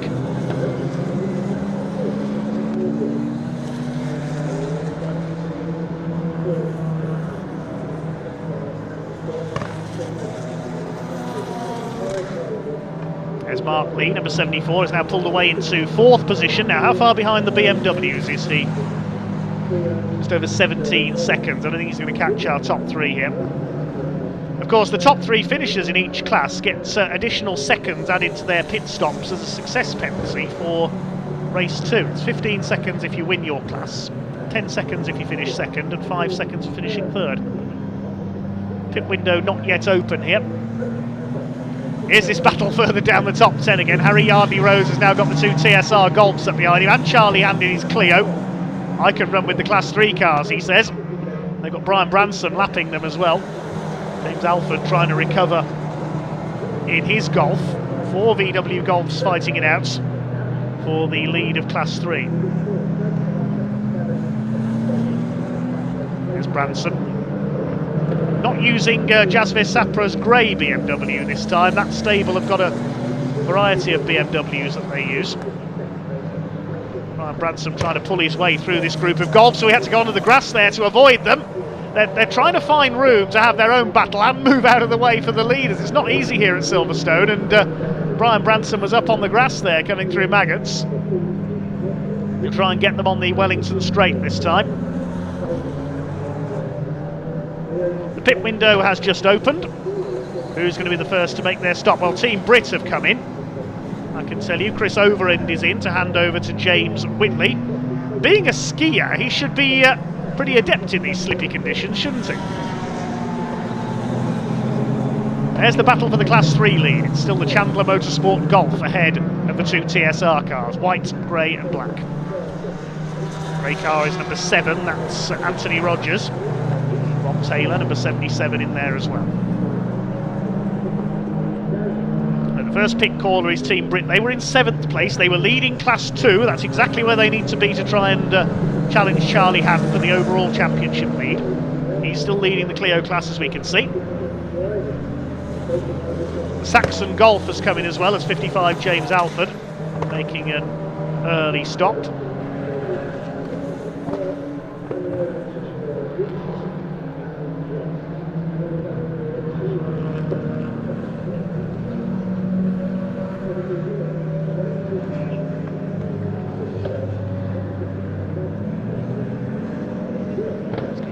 Timing, the lead gap has come down, 2.1 seconds in it now between Kevin Clark and Lee Frost. Still the Golfs fight it out, still Harry Yardley Rose hanging on. Is anybody going to make a pit stop this time around? The rain starts to come down again here at Silverstone.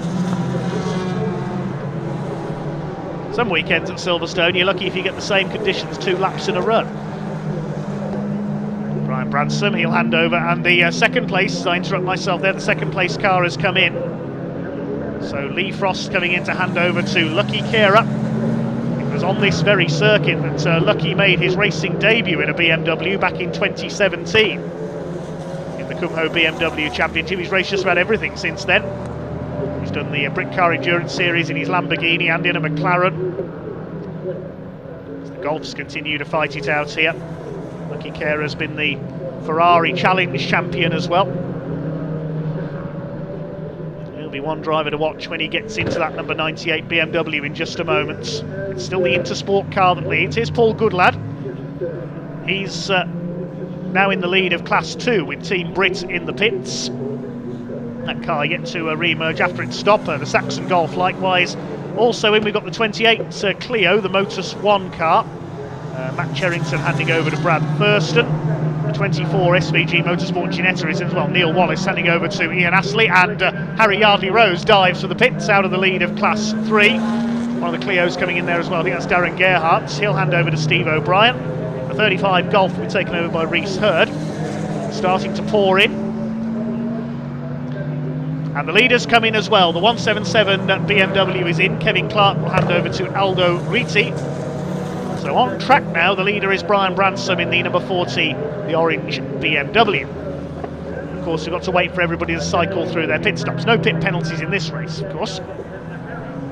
So it's now Simon Green Motorsport, the number 40 BMW with a clear lead. That's a change for the lead at Beckett's in Class 3. The 77 Golf of Rob Taylor takes Anthony Rogers.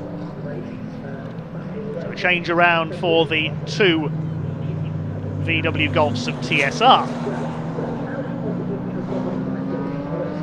James Alford has now rejoined. With the minimum pit stop time, you lose probably a couple of laps making your pit stop on the Silverstone National Circuit. Scott Simons, I think he's getting a bit frustrated with these 2 Golfs because he wants to have a go at Charlie Hand. The 2 class lead battles are interspersed with each other. The 88 Golf, that is the car of Dave Beecroft and Harry Rice. Harry Rice, the Junior Saloon car graduate. Dave Beecroft, incidentally, is the championship coordinator for the Junior Saloon cars. They were originally down to race the Seat Cupra, but in the Golf instead this weekend. I think the Cupra may have broken at the previous round at Snetterton. Well, there's our leader, the number 40 Simon Green Motorsport BMW. There is James Black in his multicoloured Clio, shared with Jack Meakin. The Mazda RX-8 has come in. Johnny McGregor handing over to Josh Tomlinson.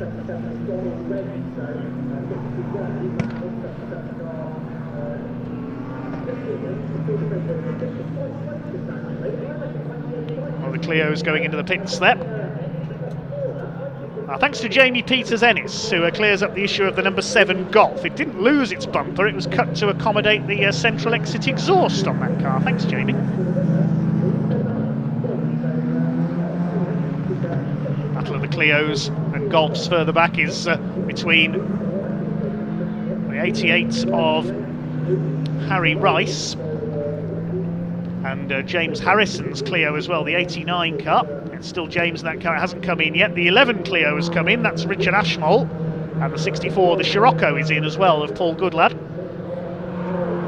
Number 40 has just come in as well, as the Golf runs wide there of Harry Rice. Number 40 of Brian Bransom is in. Jasvier Sapra is going to take over that car. He'll join Lucky Kira on track, so the two brothers-in-law are going to be fighting it out on track. There is Lucky Kira, just getting the 98 BMW back up to temperature. There's Ian Astley, the number 24 Ginetta. We'll update you on the positions when everybody's cycled through and made their stops. Mark Lees brought the 74 Ginetta in as well. So the leading car that is yet to stop is Axel van Nederveen, number treble 1. Second of the cars that is yet to stop is Charlie Hand in the Clio. Well, depending on how the conditions change, we could have a Clio win this overall. It's a very evenly matched series, this. Anything can happen in motorsport. The 77 Golf has now come in as well, so Mark Jones will take over from Rob Taylor. There's the 7 Golf. There you can see that centre exit exhaust we mentioned. Couldn't quite see it there until we went close up on that car. Anthony Rogers and Finn Jones. They have yet to come in. 35 car behind them has stopped, so they're on different laps now. These two, the 35 Chandler Motorsports Golf now being driven by Reese Hurd. So they're 2 laps apart. You lose effectively 2 laps on this fairly short circuit when you make your pit stop. So Axel van Nederveen in the white Ginetta is now your race leader on track. As we said, we've got to wait for everything to cycle through. Scott Simons has brought his Clio in. 69 James Black in his Clio to hand over to Jack Meakin as well, so they're in the pits.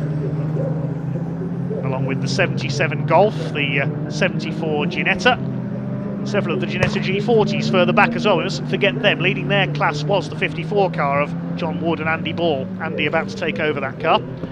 There's Charlie Hand, he's got the Mazda, now driven by Josh Tomlinson behind him.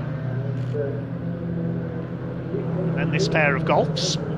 7 car, remember, has yet to stop. So the order on track now is Axel van Nederveen leading. Treble 5 in second place, the Clio of Charlie Hand. And the number 7 Golf of Anthony Rogers, this grey car, in third. I think everybody else has now stopped, yes. So just 3 cars left to come in.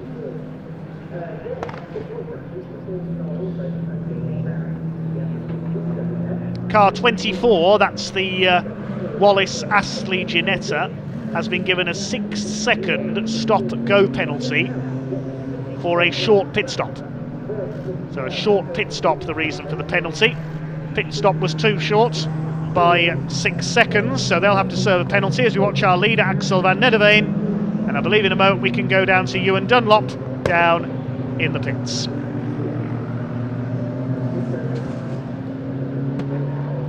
Cheers, Dave, here with Chris over at car number 70, Tim Brick. Great start to your weekend at Silverstone. Thank you very much, mate. Thank you very much. Tell us about your stint. Well, the stint was good. I mean, it was quite dry at the start of the race. Felt like I was pushing quite well.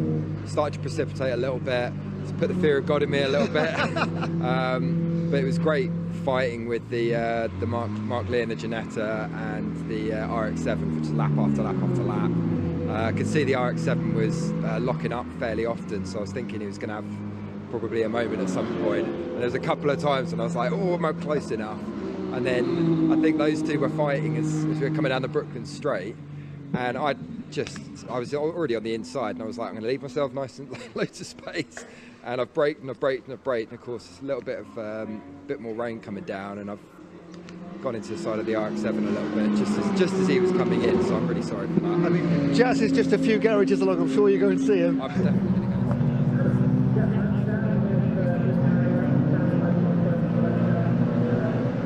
go. It was definitely a dry line at the start of the race. Just as I was coming back in, it was starting to dry out a little bit, but I'm looking out now, it's raining even more, so on the gas. Great position in the race, great position in the championship too. Oh, we're doing amazingly well. I mean, the team have put together such a brilliant car, and yeah, I couldn't be happier really. Best of luck for the rest of the race. Thanks very much. Cheers, buddy. Dave, back to you. Thanks, Ewan. So the 111 car that was leading has now come in, as has the number 7 Golf. So the only car that is yet to stop is Charlie Hand in the 555 Clio. Now, looking at the cars that have already stopped, that's from 4th place downwards on the left of your screen there, and this is now for the lead, effectively. It's the 98 car of Lucky Kera that is the de facto race leader, ahead of the Simon Green Motorsport BMW. That's his brother-in-law Jasper Sapra in the number 40 car. We'll wait to see where that cycles back in a moment. It looks like it is going to be Lucky Kera's number 98 car. There is Sapra. He's just lost out to number 74, which is Owen Hizzy, the Ginetta Academy graduate, former junior saloon car racer as well. He's just got through into 2nd place there in the effective classification. So the 177 car, the Intersport BMW, is down into 4th place. When we remove the cars that have either just come in, are currently in the pits, or have yet to stop, because 111 and number 7 are currently in pit lane, and the 555 of Charlie Hand has yet to stop. Problems there for the 77 Golf. That's going for a spin. Well, a half spin anyway. Nice save there. Well avoided by Ian Astley. That's number 77 of Mark Jones having a moment. Oh, somebody else off. That's at Beckett's. It's the number 54 car. Andy Ball and John Wood. It was Andy who had taken over the car. He's stuck in the gravel at Beckett's. Now that might be a safety car because he's stuck fairly close to the circuit. I believe Ewan Dunlop down in the pits is in the SVG Motorsport pit area, and he's talking to Mark Lee, who's just got out of the 74 car.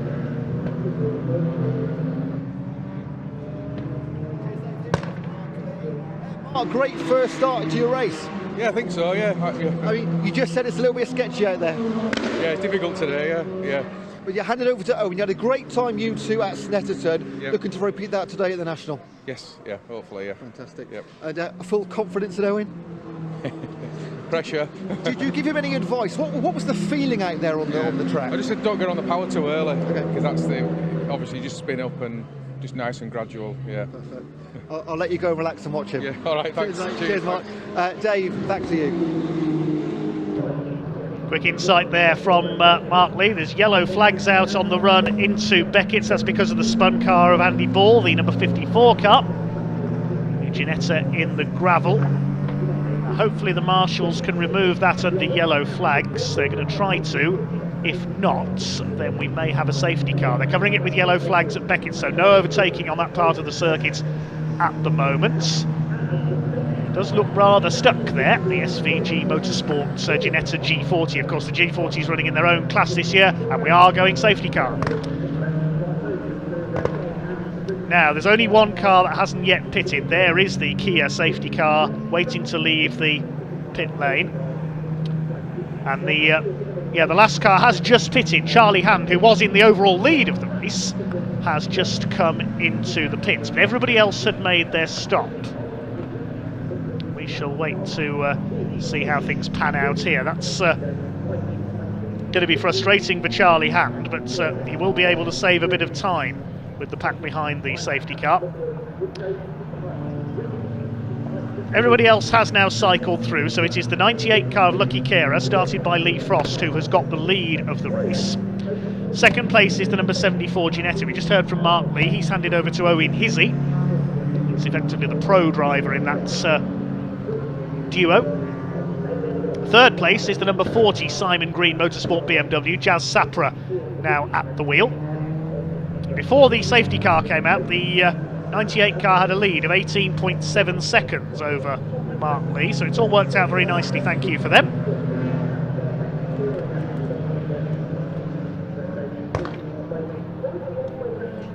Fourth place is the 177 car that led before the pit stops, the Intersports BMW. So whether that had a delay at its pit stop, I'm not too sure. Aldo Rizzi now on board. Then we have got the MacG Racing, I nearly said the Tyrannus then, that's the car they use in the Endurance Championship. It's the Mazda RX-8 with Josh Tomlinson aboard. Then it's Treble 1 Axel van Nederveen in his Ginetta. And behind them a Team Brit in the BMW with number 70 driven by James Whitley. There's the leader. Lucky Kera in behind James Whitley there, so he's pretty much a lap ahead of the purple BMW. Next in the order should be number 4 Scott Simons, but we'll have to wait to see where Charlie Handry joins here, of course. He's in the pits at the moment.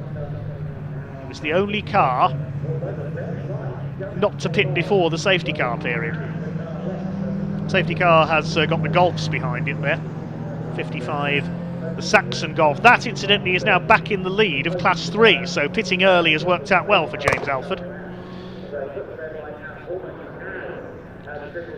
And we can now hand down into the pit area once again with Ewan Dunlop while the safety car is out. He's in the Simon Green Motorsports pits, and he's talking with Brian Branson.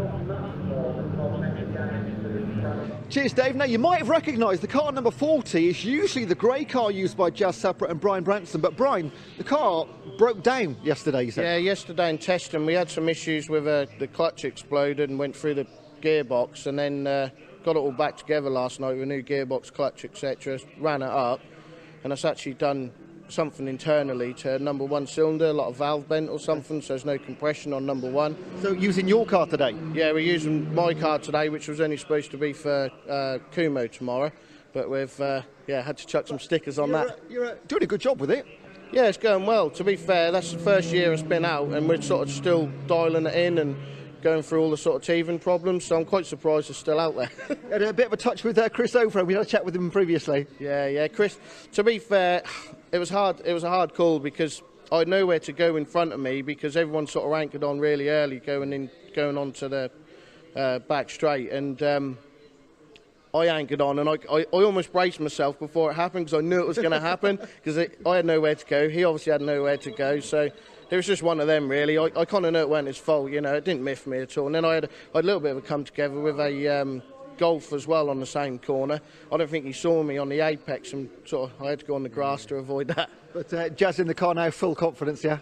Yeah, Jazz will be good. To be fair, the last couple of laps before I come in, you know, we're talking over the radio, how we could put wets on, how we could put wets on, but it started to actually dry out, if you know what I mean. So we kind of just left it on wet. One of the cars has actually gone out on wet, so it'd be interesting to see what his lap times are now. I'll let you go and watch Jazz over on the screen over there. Well done. Thanks ever so much. Cheers. That is Brian Branson, car number 40 with Jazz Sapra now in the car. Back over to you, Mr. Dave Goddard. Thanks to you, and apologies for any choice language there. I think Brian a bit annoyed at a phone call interrupting his interview there.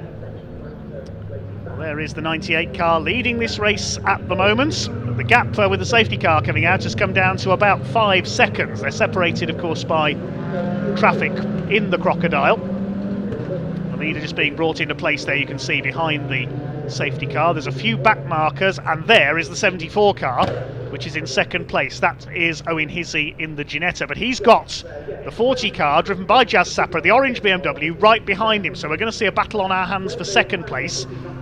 2 Clios, and then it's Aldo Rizzi in the 177 car started by Kevin Clark.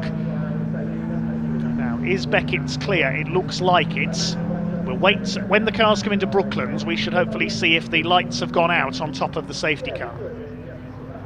So this race effectively is going to be converted into a 10-minute sprint for the line.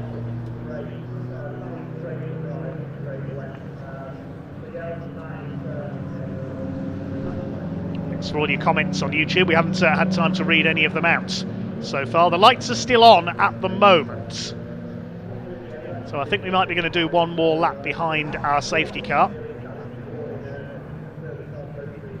There is Lucky Carer. He's got Ginetta G40s behind him, using them as a bit of a buffer back to the second place car.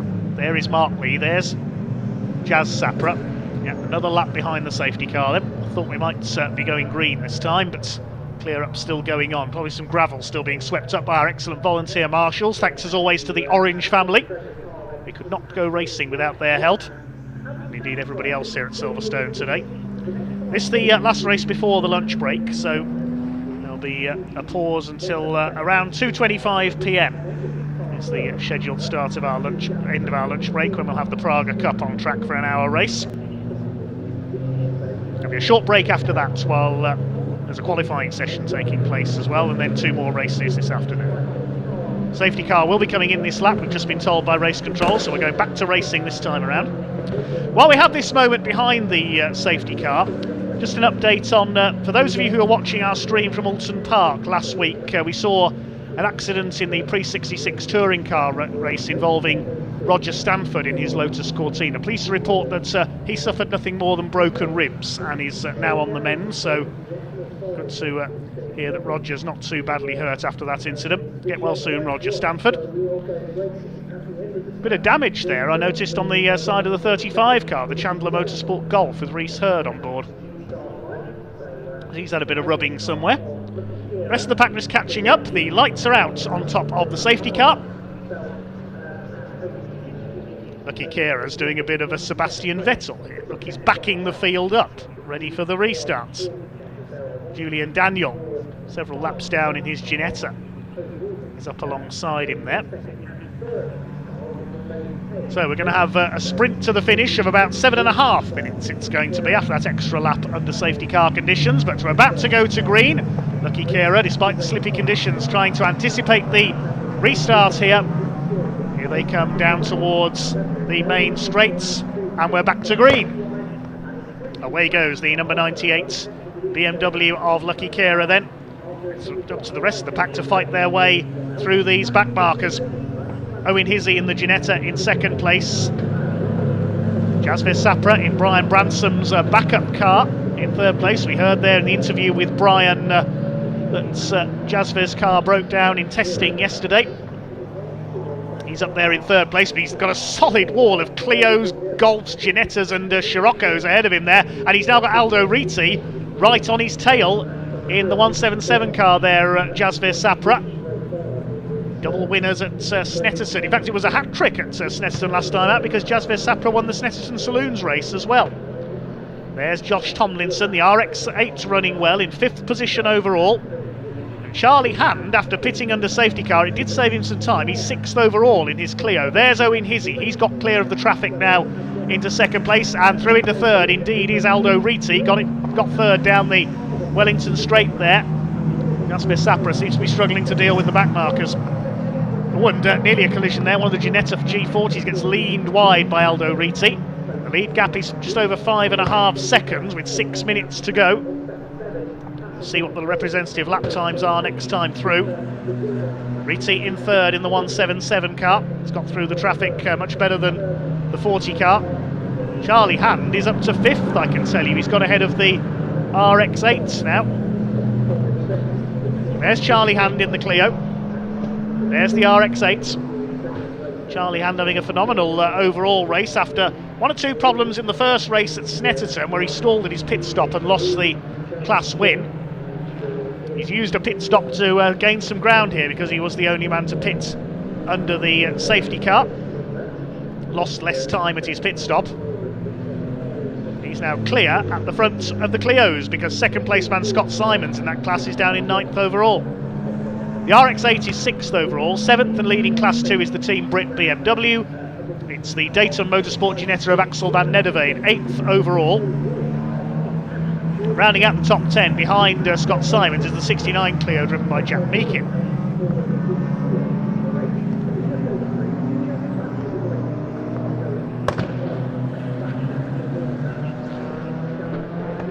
Just under 5 minutes of this race to go then. Wipers going again there. You can see that damage to the 35 Golf of Rhys Hurd. I think that's possibly a legacy of it going off over the dirt at Woodcote earlier on. It's ripped the front bumper away, but there is damage to the left side as well. So it's hit something. We didn't see what it was. 5.5 seconds in it between the two leaders. 6 seconds back to third place, which is now the Intersports BMW. James Alford, number 55, is still leading Class 3 in his Golf. The early pit stop helping him. The G40s are being led by Peter Dilnott, the number 44. The ex-Armed Forces man at the wheel of his SVG Motorsport Ginetta, looking to extend his points lead in that category. Leading the Class 3 points are Anthony Rogers and Finn Jones in the TSR Golf. Here's the battle of the Clios, Black and Meakin. It's Jack Meakin on board that car now, chased by number 28, which is driven by Brad Thurston, the turquoise Clio. One of the several Motor Swan cars. They've got 4 Clios in this race. They're the reigning Britcar Endurance champions, of course, with their McLaren. The gap is coming down slightly. It's down to 4.76 seconds. Lee Frost has still got the fastest lap of the race, 1:03.489, during a drier spell at the start of the race. That was set. We're in the closing stages now. It's looking good for Race Lab. They've already won at Silverstone in Britcar Endurance this year, the MS UK British Endurance season opener, as James Alford, almost cutting corners there, up the inside going into Beckett's, past Paul Goodlad in the Scirocco. But Lee Frost and Lucky Kera, they won in the opening round of the MS UK British Endurance Championship in their Lamborghini for Race Lab at the start of the season here at Silverstone. That Lamborghini sadly later damaged in a collision at Alston Park.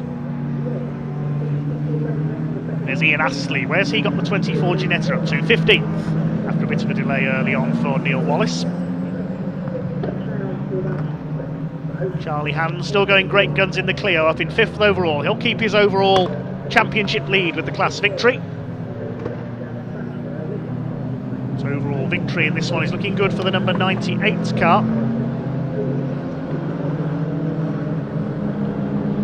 It may not score points though, because it is now being listed as an invitation category car, as is the 177 Intersport. We knew that was class 1 invitation. It looks like the 98 is as well. So the top scoring car, because invitation class cars don't count for points, is going to be Owen Hizzy by the look of things, sharing with Mark Lee. We'll have to confirm that's post-race though.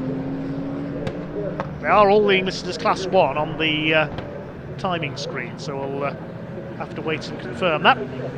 There's number 88, Dave Beecroft, about to be lapped by our leader. Gap is 4.164 seconds. Identical lap times to, well, only separated by 1,000th of a second, their lap times last time through, the two leaders. There goes Owen Hizzy, put out of a good drive at Snetterton with brake failure. The Intersport team are some 12 seconds further back in 3rd. Then the number 40 of Jazz Sapra is 4th.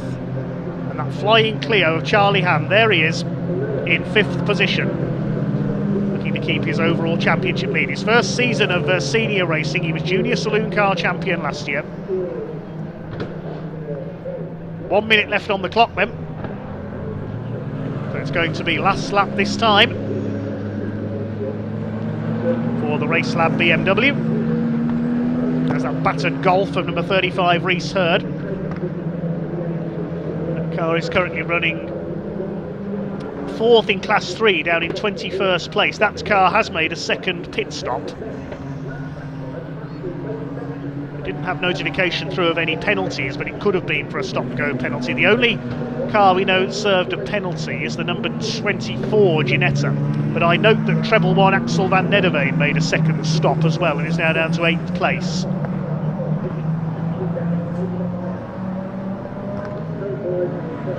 The 31 Ginetta's been in twice as well in the G40 category, but we didn't get notification through of any penalties, but if there were penalties, I would imagine it's for short pit stops.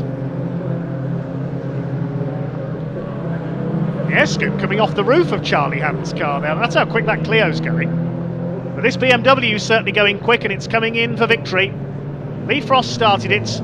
Lucky Kera took over. It's going to be their second Silverstone win of the season for the number 98 Race Lab BMW. They've won in their Lamborghini in Britcar Endurance, and they take the win here at Silverstone on the national circuits. The Race Lab BMW wins it. Owen Hizzy brings home the Ginetta started by Mark Lee for second. He got the gap down to 2.6 seconds on that final lap.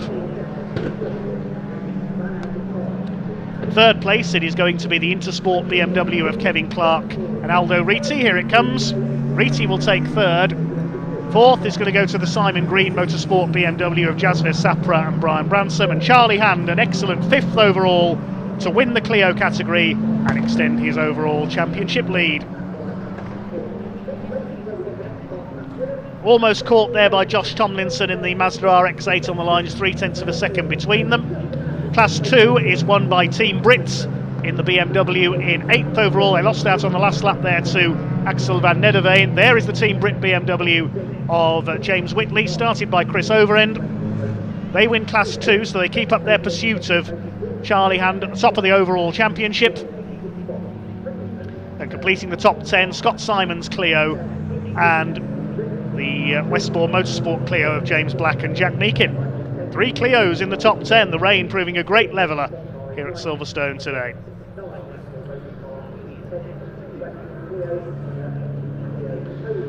And a measure of how careful the drivers were being there, only one car did not finish.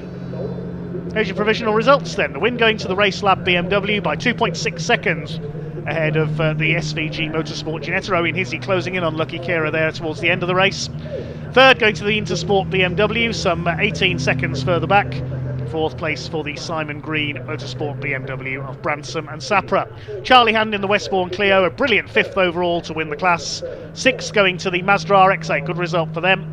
For MacG Racing, Dayton Motorsports Ginetta was 7th. Team Brit win Class 2 in 8th position, with the Motor Swan and Westbourne Clios numbers 4 and 69 rounding out the top 10 overall.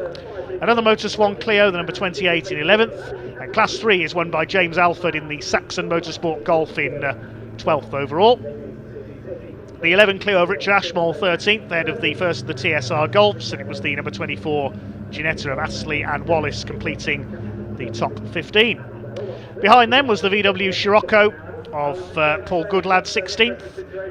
The 89 Clio, the Harrisons, were 17th, ahead of the number 7 Golf of TSR. The 88 Golf of Orex Motorsport, the Beecroft and Rice car. The 13 Clio of Gerhardt and O'Brien completed the top 20. Then it was the Chandler Motorsport Golf after an extra pit stop. The SVG Motorsport number 44 Ginetta of Peter Dilnot, that's won its class in 22nd, ahead of the 62 car driven by Turnbull and Bishop.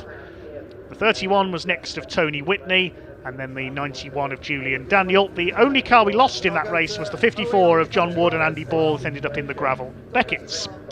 Well, we can head down to Parc Fermé with Ewan Dunlop. So hopefully down there with our race winning crew. Started from pole, took the win of Lee Frost and Lucky Kera, and hopefully Ewan's down there with them in a moment.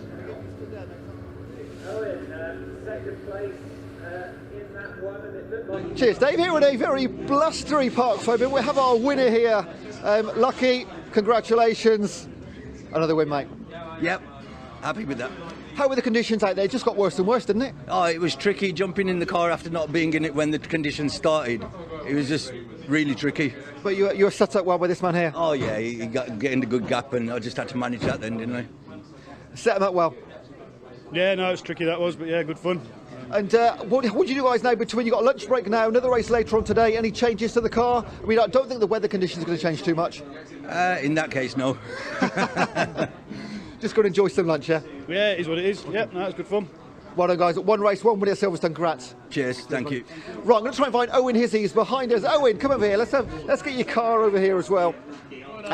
So Mark Lee set you up very well indeed, didn't he? Yes, he did. He did incredibly well too.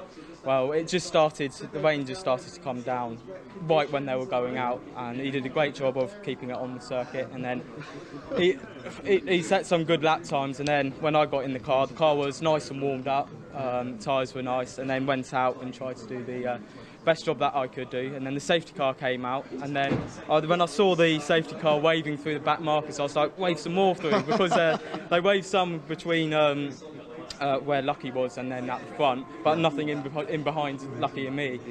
So it was a little bit really, but we did really well to get to where we were. Mark said he had some sketchy moments. How about yourself? I had one or two, but nothing major. They weren't really bad moments, so they were controllable. Now, he handed over to you in 4th place. You brought it home in 2nd. What was the difference? I'm not sure really. All I was just get my head down and try and catch, and I knew I had to catch Jazz in the orange BMW. Managed to get past him, and then I went on the radio and went, where am I? Because I didn't have a clue where I was, so I had to source it from there. You are wanted on the podium, this chap here. All right, congratulations, well done. There we go, that's our first Britcar Trophy race of the day. One more coming a little bit later on today. We are going to a lunch break now, so handing it back to Mr. Dave Goddard. Yep, thanks, Ewan. It's into the lunch hour now here at Silverstone. We rejoin the action at 2:25 p.m. with a 1-hour race for the Praga Cup UK. First of 2 races for them this weekend. Then there'll be a short break for a qualifying session for one of tomorrow's classes. The junior saloon cars have their qualifying today, so there'll be a little break while that takes place. Then we've got our second race for the Britcar Endurance Championship trophy category, the cars we've just seen. And the day closes today with the second race for the Lancaster Insurance MG Owners Club Championship. Steve Mcdermott going for his double. So a chance for our marshals and other officials to take a break, and the teams as well, of course. Thanks for all your comments that have come through on the stream. Special hello to Stephen Pritchard, who's watching from Canada. I wonder what time it is there at the moment. Thanks to everybody for tuning in today. Now, during the lunch break, we know how much you love the Praga Cup UK, particularly our commenters in chat on YouTube. So we are now going to show you one of their races from Snetterton earlier in the season. We'll see you in about an hour's time with the Praga Cup race here today, but for now, a flashback to the Snetterton Praga Cup UK round. Okay, here we go then. Race number 2 of the weekend for the Praga Cup UK, their second ever standalone race here on the Snetterton circuit. First was yesterday. Towards the red lights they come then. The revs from these 365 bhp turbo engines rise, and we are underway down towards the first corner, and it is Matt Bell, as expected, who moves into the lead in car number 4. It's a 1-hour race with a mandatory pit stop. They head down towards Wilson's hairpin for the first time. It's the number 4 of Matt Bell, experienced sports car racer who leads the way, driving as the amateur driver this weekend though. At number 4 could be one of the favourites here, the Raw Motorsports car. Up into second is Chris Bridle in car number 84, the twins who began their careers karting at Buckmore Park. Up there in second place. They were third yesterday, they inherited third place. They have a 10-second penalty to serve. It was the 29 car of Mittel Cars that was second, and they have a 15-second penalty to serve as Charles Hall makes a move. Broadbent's on the grass. Through goes Charles Hall up into third, the ex-GT racer in number 77, sharing with the boss of Mittel Cars, Scott Mittel. Broadbent from pole position is down to 4th. Long way to go yet though, a 1-hour race. Out in front it is Matt Bell, number 4. Raced in the European Le Mans series, among other things in the past, as well as in British GT. 29 there, that's the car of Dan Gore, the ex-F1000 single-seater racer, sharing with Chippy Westmail.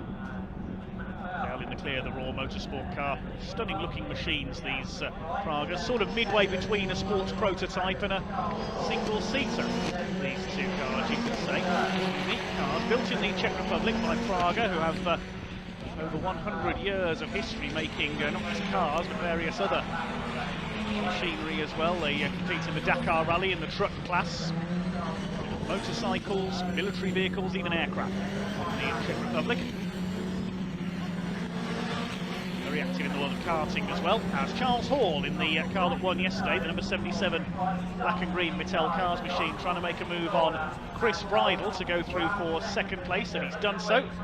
Charles Hall had a win at Silverstone as well. He was very rapid from the start there at least in the second race, where a light rain shower threw things into chaos briefly. There's Broadbent in 4th place behind them, the 87, sharing with Gordy Much. He started the race yesterday, built up a big enough lead to hand over to Jimmy. Sadly, the car had that overboosting issue and was removed from the results. Matt Bell continues to lead. maybe classed as amateurs, Matt Bell and Charles Hall, but they have a lot of racing experience, former pros you could call them. Bell's away and gone in front. Rod Goodman is up into 5th place, number 31. He was disqualified for failing a ride height check at the end of yesterday's race. Behind him now is number 29 of Dan Gore. Then the 86, which is Jem Hepworth, Praga champion a couple of years ago, the Devonshire-based racer. She raced with Jimmy Broadbent last season in the 87, till Gordy Much took over. Behind them, the number 11, which is the University of Wolverhampton run car, run by their motorsports engineering student, Shane Kelly, the ex-F3 Cup racer at the wheel, and Jay Morton, the ex-SAS soldier, at the back in number 85, part of the crew of SAS Who Dares wins on Channel 4, sharing with Ben Collins. 87 car trying to retake 3rd place from Chris Bridle. His brother Ed, the quicker of the twins, as through goes the 29, past Rod Goodman. Dan Gore making the move there, and Jem Hepworth's going to go through as well. He dives underneath the 31. Has Rod Goodman got a problem there, losing places? Maybe he ran wide coming out of Nelson's corner there. Starts to settle down now. Jay Morton at the back, number 85. Here comes the number 11 of Shane Kelly. He's got to run on the 86, no, it's the 31, so Rod Goodman has really lost momentum there. The only solo driver in the race. Around the outside goes Shane Kelly, takes the place away, up into 7th position. As Goodman's last lap was a 1:58, the slowest on circuit at the moment. The leader's lapping in the 1:52s. Rod Goodman could drop to the rear of the field here. Normally a consistent driver rather than out-and-out pace in the Raw Motorsport run, number 31, teammate to the race-leading number 4. Lead gap was just over 3 seconds at the end of the previous lap. It's the first year we've seen Praga's running as a standalone series, this one-make Praga Cup UK. Some grand prizes on offer to the winning teams and drivers this year as well. The winning team receives a new Praga R1. They win a new car to race in the series. The winning drivers receive entry to a 24-hour race. Second place receives entry to the entry fees paid towards the Praga Cup 2023. But the third place drivers receive a pair of Praga carts. Very impressive prizes on offer. And the 87, Jimmy Broadbent, the world's most famous sim racer, as he's known. There's a lot of work with Gran Turismo. This is not playing Gran Turismo, this is the real thing. Jimmy's made a very quick transition to the real world of car racing. This is racing partner from last season, Jem Hepworth, under fire from Shane Kelly, starting from the back of the grid. Working through the field nicely. Through Murray's they go. 6 minutes of the race gone. A long way to go yet. 4 cars together towards the back of the field here. Hepworth, Shane Kelly, Rod Goodman, and Jay Morton. Jay Morton going well here, keeping in touch with the cars ahead of him. He actually lapped slightly quicker last time through than Jem Hepworth. That's impressive. Jem Hepworth was part of the selection process for W Series this year. Sadly did not manage to land a spot on the grid, but you never know, in years to come we might see Jem in the W Series, of course being dominated by Jamie Chadwick once again. The lead gap is just under 3 seconds now between Matt Bell and Charles Hall. 3.3 seconds clear of the third place fighters. Up the inside, Shane Kelly takes the 86 of Jem Hepworth. Good to see the University of Wolverhampton car. They've had 1 or 2 problems with that car this year. It's good to see it moving through the field now. Good drive by Shane Kelly, the ex-Formula 3 Cup star. F3 Cup for older Formula 3 chassis. Chris Bridle still third ahead of Broadbent. And a gap of 4 seconds back to Dan Gore as Shane Kelly runs wide. It's a wheel onto the dirt there. There's Dan Gore up ahead of this group. 5 seconds ahead of the Hepworth-Kelly battle.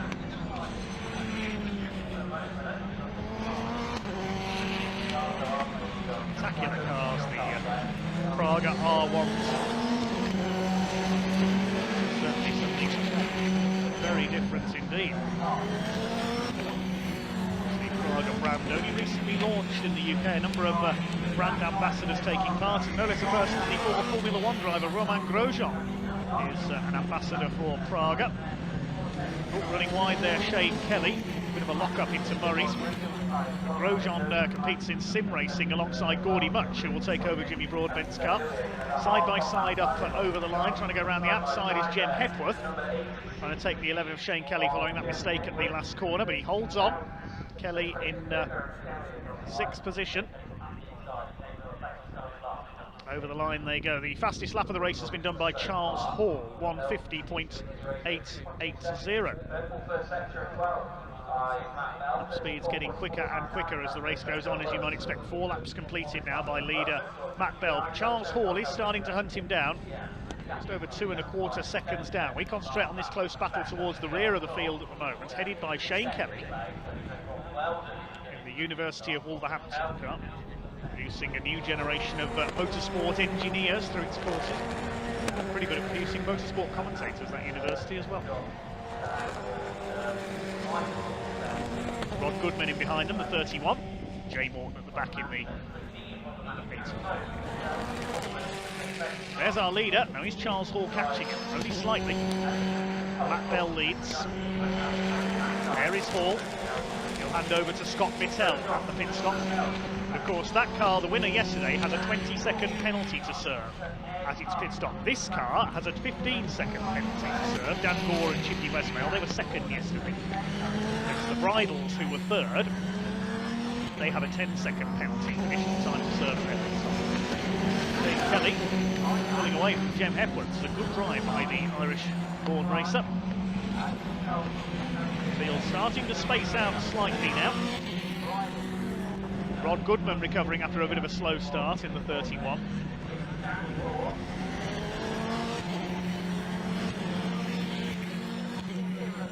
Lead gap coming down by just a couple of tenths of a second that time through. It's down to just over 2 seconds between Bell and Hall. Bridle is now nearly 5 seconds off the top 2. He's 3 seconds clear of Broadbent in 4th place. Dan Gore, rather on his own in 5th. He's 6 seconds off the 4th place car, but he's 8 seconds ahead of this group. The 86 car was driven in the opening rounds. The Arden by Idola car by Alex Connor and Tom Canning. Alex Connor, the young single-seater racer, and Tom Canning, the ex-British GT4 champion. Raced in the invitation class because they are both pro drivers. Here it's Jen Hepworth sharing with David Morales, the GB3 single-seater racer from the US. Jay Morton, of course, will hand over to Ben Collins. He really needed the introduction, formerly the Stig on Top Gear. 5 laps completed then. Still Charles Hall with the fastest lap of the race.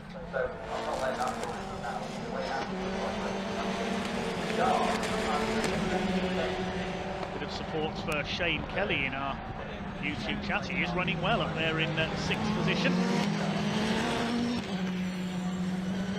Battle heading under the bridge now. Yes, Kelly's not clear of Jem Hepworth, and she's under fire from Rod Goodman. It's Radical sports car racer trying to fight back. A couple of cars we are missing this weekend, including Tim Gray Motorsport. Their 2 cars not here. They, of course, run the reigning champions, Richard Wells and Alex Capadia. Alex is competing in the European Le Mans Series this weekend, the pro driver of the pair, so they couldn't compete. And also we're missing Miles Lacey, the supercar YouTuber, and Tommy Foster. They won at Alton Park, not able to be here this weekend. Still your leader is Matt Bell. Gap is back up to 2.3 seconds. There are the leaders coming into Agostini. Matt Bell in red, Charles Hall in green. Raw Motorsport leads Mittel Cars. Scott Mittel began racing in the 750 Motor Club Low Cost Series. Almost Caterham 7 type cars powered by Ford Crossflow engines, if I remember rightly, before he turned to building his own race car, Scott Mittel. He'll take over the car from Charles Hall. They're well clear of third place, the Bridle twins, in their car run by Idola Motorsport.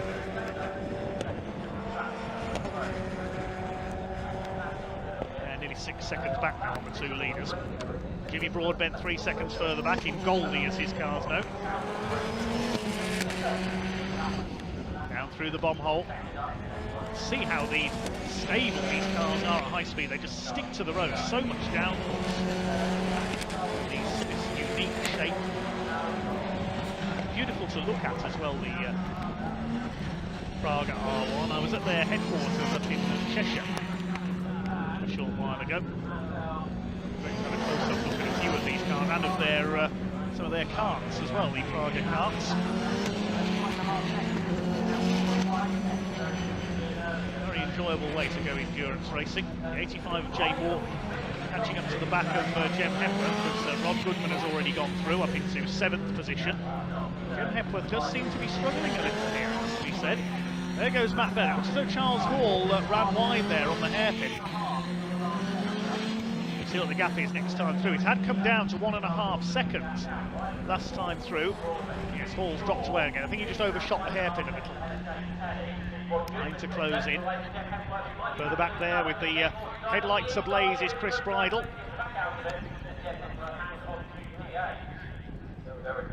So in 4th is Broadbent. Then it's Dan Gore in the 29 car. Looking on the camera lens there above the Bentley Straight, do I see a few spots of rain? Don't tell me we're going to have a repeat of Silverstone. I think it might be beginning to rain here at Snetterton. We've got 45.5 minutes of the race to go.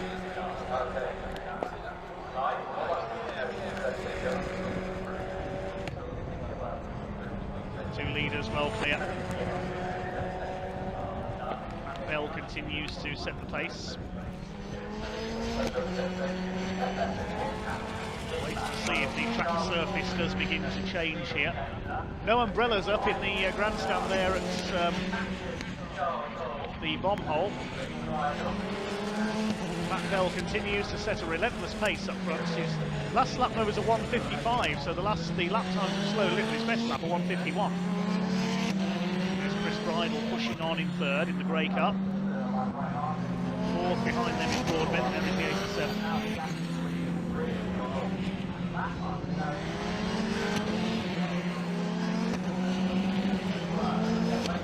The window opens after 20 minutes of this race, so in about 4.5 minutes time.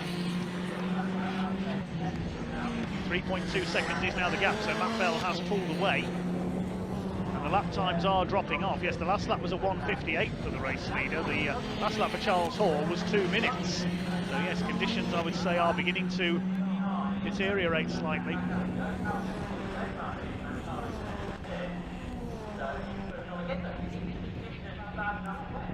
Through the left at Agostini they go.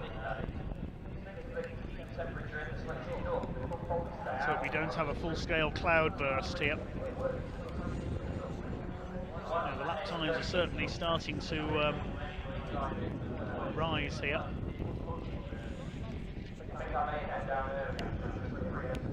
Matt Bell continues to lead. Second race of the weekend for the Praga Cup UK. Still see those drops of rain on the camera lens. A little bit of rain in the air. There go the leaders.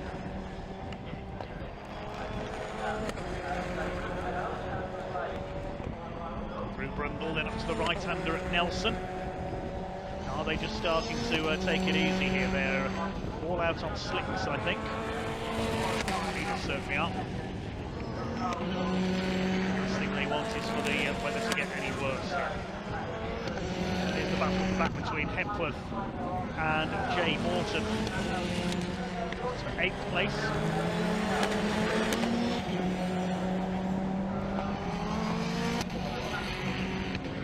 Pit window opens in 3 minutes. Yes, there are 1 or 2 umbrellas going up now, so conditions starting to worsen. Will we see anybody switch onto wet weather tyres during the pit stops? I imagine everybody will be in as soon as the pit window opens if conditions are getting worse significantly.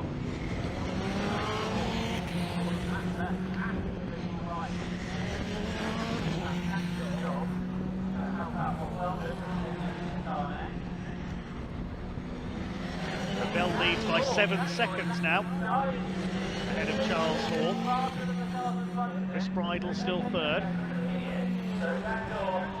Broadbent is fourth. Battle at the back goes over the line.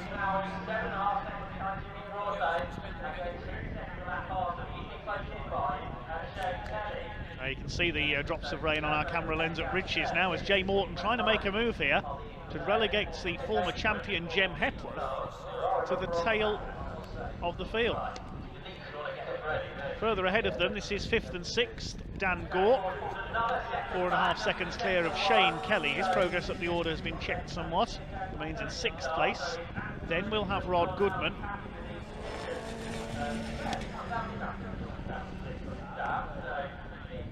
And then the battle at the back. Here comes Morton up the inside. Is he going to go through?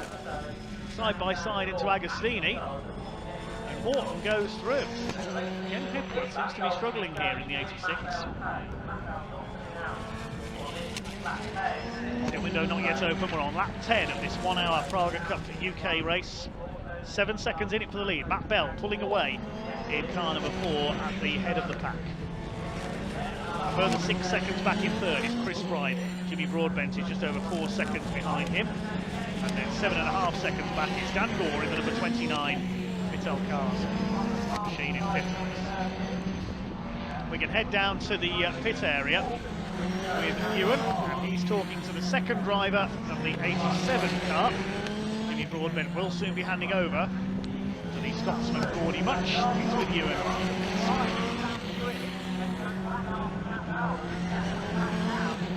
Cheers, Dave. With Gordy. Gordy, not the start Jimmy would have wanted. What are you looking at on the screen behind you? Yeah, obviously it's slightly treacherous out there. Everyone's dropped off the pace. There's a little bit of rain in the air. It hasn't fully rained yet, so everyone's just kind of taking it a little bit easy. But yeah, back down in P4, not exactly the start that we wanted, but you know, it's plenty of time left in the race. You must be absolutely raring to get out there. Yeah, for sure. We'll see what we can do. Gordy, best of luck, mate. Thank you. Good, buddy. Okay, so Gordy Much taking over from Jimmy Broadbent. It's going to be a great second half to this race. Back to you, Dave. Yes, it won't be long now, I don't think, before the pro drivers begin to take over, because the pit window has just opened. They have about 15 minutes to make their stops. So the weather looking iffy here at Snetterton, but the lead gap is now 6.6 seconds.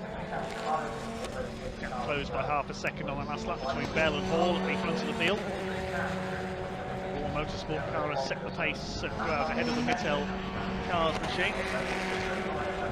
Third place is still the Idola Motorsport car of the Bridles. And then the 87, the Fanatec Praga team car, still there in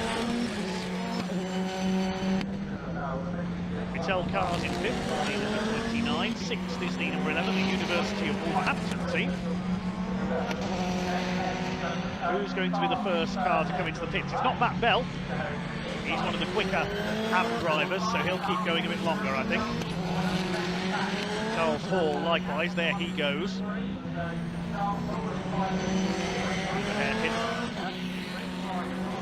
Last lap time was a 1:54, so I think it's improving again out there at the moment.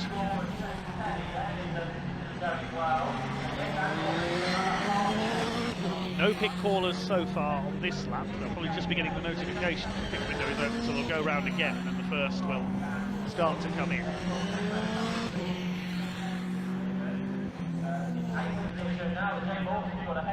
It's Matt Bell, the hugely experienced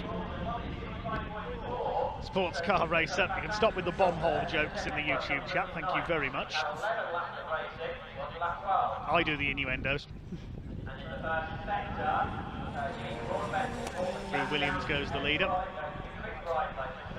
There is Charles Hall in second place in the car share with the boss of Mittel Cars, Scott Mittel, based down in Hampshire. 5.5 seconds between the two of them at that time through, so he's closing the gap very slightly. We've got a second now to do on that last lap, Matt Bell. He'll hand over to Rob Weldon, the number 4 car.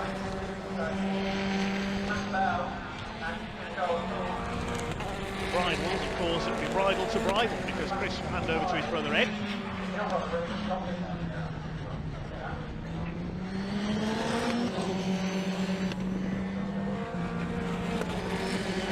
Five and a half seconds was the gap. What's it going to be this time through? Over the line goes the number 4. Down to 5 seconds now, so he's closing in slowly but surely, Charles Hall. This third sector of the race there, 136.25. Is anybody going to come in this time around? Rivals go through. There's some 15 seconds off Charles Hall now, 20 seconds off the leader, Ed Rydell. Broadbent is through in 4th place. He's close to within 4 seconds of Rydell now. Dan Gore still there in 5th. I don't think we're going to get any pit callers this time through. Maybe down towards the back. We'll see when Goodman, Morton and Hendrick come through. We have got our first pit caller just as I say that. Rod Goodman has come in. And Jay Morton's in as well. So getting Ben Collins in the car as early as possible there. There is the number 31. Paint job. Rod Goodman, the only solo driver as you mentioned in this race. Quick check going on. They have to sit for the standard minimum time, which is 2 minutes. There's number 29. I haven't seen much of Dan Gore. He's on his own in 5th place. He's about 5 seconds off the 4th place car of Broadbent. He's a couple of seconds ahead of Shane Kelly, starting to close in now. There he is, Shane Kelly. The car will continue to fly with Stefano leading at the wheel, the LMP3 regular, XF3 Cup champion. There are the bridles. Chris Bridle still on board in 3rd place. Jay Morton still in the pits, handing over to Ben Collins. There is the 87 Broadbent. Continues on. New fastest lap for Charles Hall, 150.317. Now he's starting to close. Going down to less than 5 seconds now, closing on Matt Bell. Kelly starting to catch Gore now, and Broadbent is in. Jimmy Broadbent has pitted. Okay, Dan Gore has come in as well. Chippy Westmail will take over. Well, good afternoon, race fans. Welcome back to the home of British motorsports here at Silverstone. Starting a bit earlier than planned after our lunch break with the first of 2 one-hour races this weekend for the Praga Cup UK. We are shortly going to see the cars out onto track for this 60-minute race. This will be the 5th round of the Praga Cup UK this year. They've got 2 rounds to go after this, the 4th round I should say. Rounds 5 and 6 coming up at Donington later this year. It will be the pro drivers who will start the race. It'll be a rolling starts for this field of identical Praga R1 Cup cars. It's beautiful lightweight sports racing cars, 365 brake horsepower. You can see conditions just beginning to dry out slightly, which is great news. The number 77 Mittel Cars machine is the championship leader with a couple of wins already coming into this round. And it is they who have set pole position for the first of 2 races this weekend. So it's the pro drivers that start in this race, handing over to the amateur driver in each pairing. So number 77 from Mittel Cars on pole. It will be the boss of Mittel Cars, Scott Mittel, who will start that car. He hands over to Charles Hall.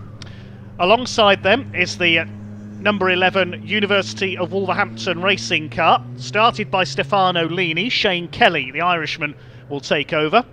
On the second row, number 4, the newly liveried Raw Motorsport car, Rob Weldon, will start. Ben Stone will take over. Alongside them is Praga Team 85. It's Ben Collins, the former Stig, who will start that car. Jay Morton, the ex-SAS soldier, will take over in the second half of the race. Row 3 is Fanatec Praga Team 87. Gordy Much starts that car. I don't think I even need to introduce who's going to take over from him. It is, of course, Jimmy Broadbent.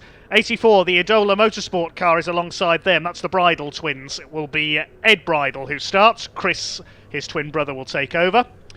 Row 4 will be at number 24, the second of the Idola Motorsport cars.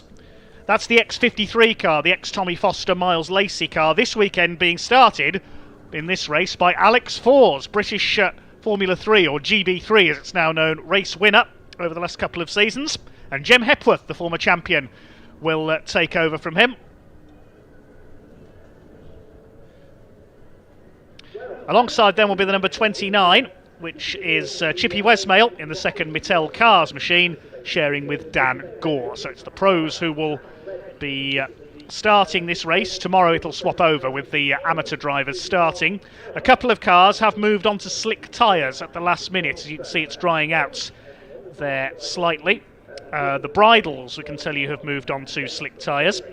Ben Collins will be starting on slicks, and Gordy Much will be starting on slicks as well. I think everybody else is still on wet weather tyres, so it's going to be an interesting conundrum at the start of this race to see which tyre choice is the best. Cars are on the grid then. Will be a rolling start.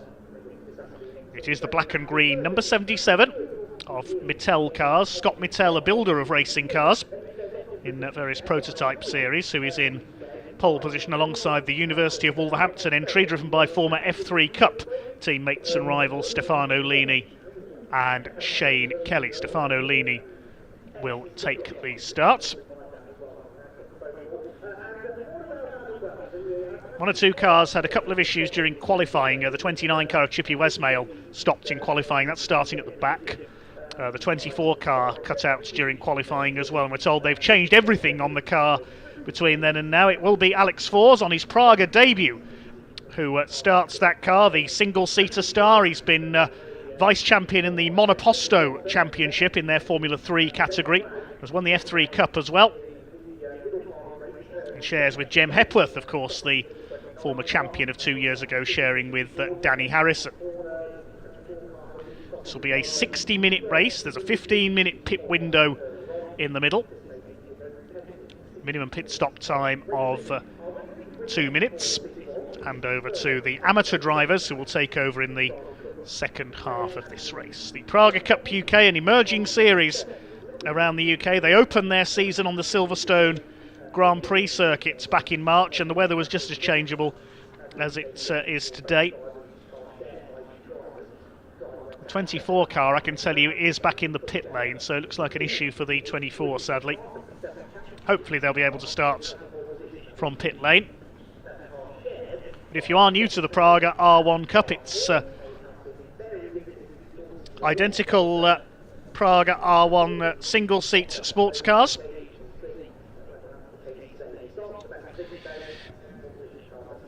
Uh, 643 kilos in weight, 365 brake horsepower, turbocharged engines.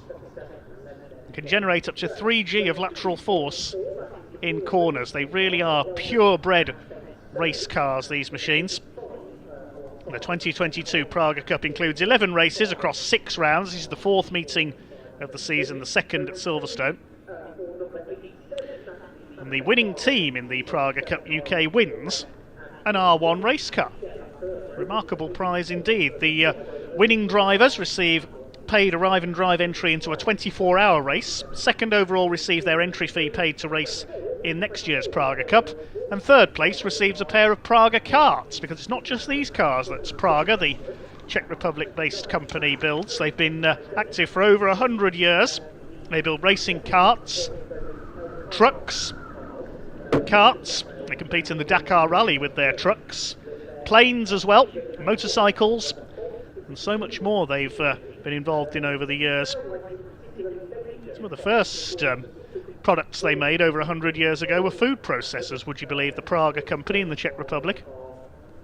Military vehicles and agricultural machines as well. We did see their brand name on some trucks in the European Truck Racing Championship back in the late 1990s and early 2000s as well.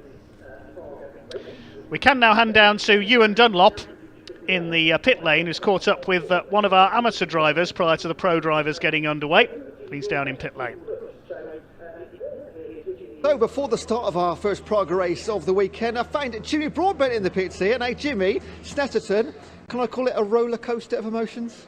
I mean, that'd be a bit of an understatement, really, wouldn't it? Yeah, I think we had every possible thing happen to us in that weekend. And yeah, it kind of turned out all right in the end, but also it was damaging. So. Yeah.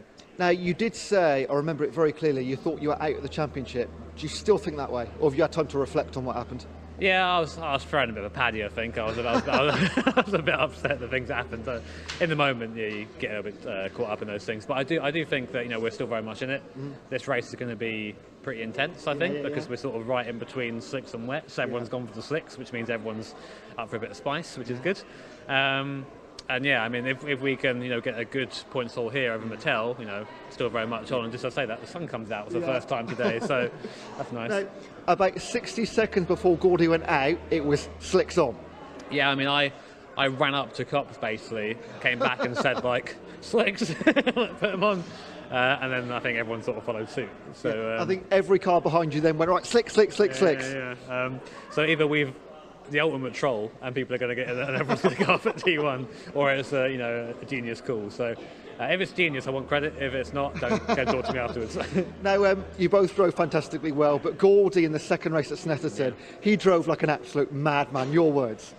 Yeah, I mean, I just sort of. He said to me, like, I don't want to just win this. I want to show him that we should have won yesterday as well. And you know, he did that. You know, won by 30 odd seconds, just on pace, and that's exactly what you know, he does. Is he in the same mood out there right now? He's always in that mood. I've got to be careful of him. Good luck for the race. Thank you, mate. Right, we'll see if we can find any other drivers in the Praga category. It's almost race time, so we'll do our best. Dave, back to you for now, but you might come back to us if we can find somebody. And the YouTube chat explodes. Yep, everyone here to watch the world's most famous sim racer, Jimmy Broadbent. He and Gordy Much in car 87 took a win at the last round at Snetterton, of course, in this Pro-Am series. But some of the amateur drivers are very quick as well. Charles Hall, experienced GT racer of a few years ago in the 77, shared with Scott Mittel. Shane Kelly, race winner in the F3 Cup too, as the pace car leads them off. But one car that we said is still down in pits at the moment is the number 24 car, and I think Ewan has got an update as the cars go round on their rolling lap.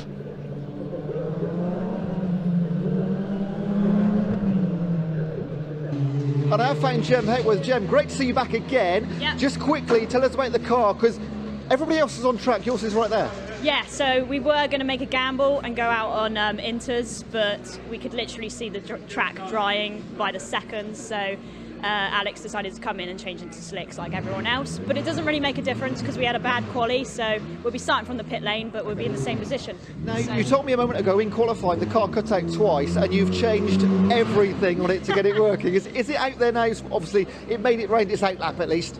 Yes, it's working, we think, but yeah, we just had to change everything because we didn't really know what the exact problem was. So yeah, it's just going to be about keeping our fingers crossed and hoping that nothing bad happens in the race. Jem, great to see you back in Praga Racing. We'll catch up with you later. Thank you very much, guys. Right, let's go Praga Racing. Over to you for the commentary, Mr. Dave Goddard. Thanks, Ewan. Yes, the cars coming down towards Brooklands then, getting ready for the rolling starts.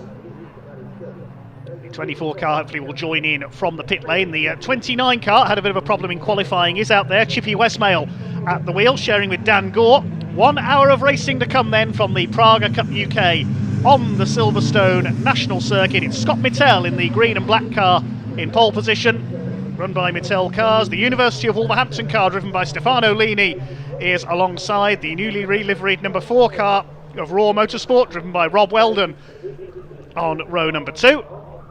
Here we go then, up towards the red lights. When they go out, we will be underway with the first of 2 Praga Cup UK races this weekend. We're underway down towards Copse Corner for the first time. It's a good start by Scott Mittel, good start by Rob Weldon, having a look to the inside there. Watch for Ben Collins in the number 85 car, trying to go through the middle. Ed Bridle going out wide in car number 84, but it hasn't worked. He's dropped back a place or two. as they charge their way up towards Beckett's for the first time. There's the car coming out of the pits, I think is the 24 car. We wait for them to come towards the Wellington Straight. Here they come. It is Scott Mittel who leads the way, side by side almost for third place there. Ben Collins having a look up the inside. Around the outside is Gordy Much. We know how hard he charges in the early stages of racing in the Fanatec number 87 car. He's side by side with Ben Collins as they come round to complete lap number 1. It is Scott Mittel who leads the way in car number 77. Over the line he comes. 2.5 seconds covers the first 7 cars on track at the moment. They're all bunched up together behind the leader. Rob Weldon in third place ahead of the 85 machine of Ben Collins, but it's the 11 of Stefano Lini who attacks for the lead as they come down towards Beckett. He's having a look on the inside there. No, you don't, says Scott Mittel, slams the door in Stefano Lini's face, and Rob Weldon says, thanks very much, I'll go through into second place. I thought there was going to be a collision there as they came into Beckett's, but they avoided each other. Very close indeed here, 7 of them together. On the move from the back is Chippy Westmail in the number 29 car.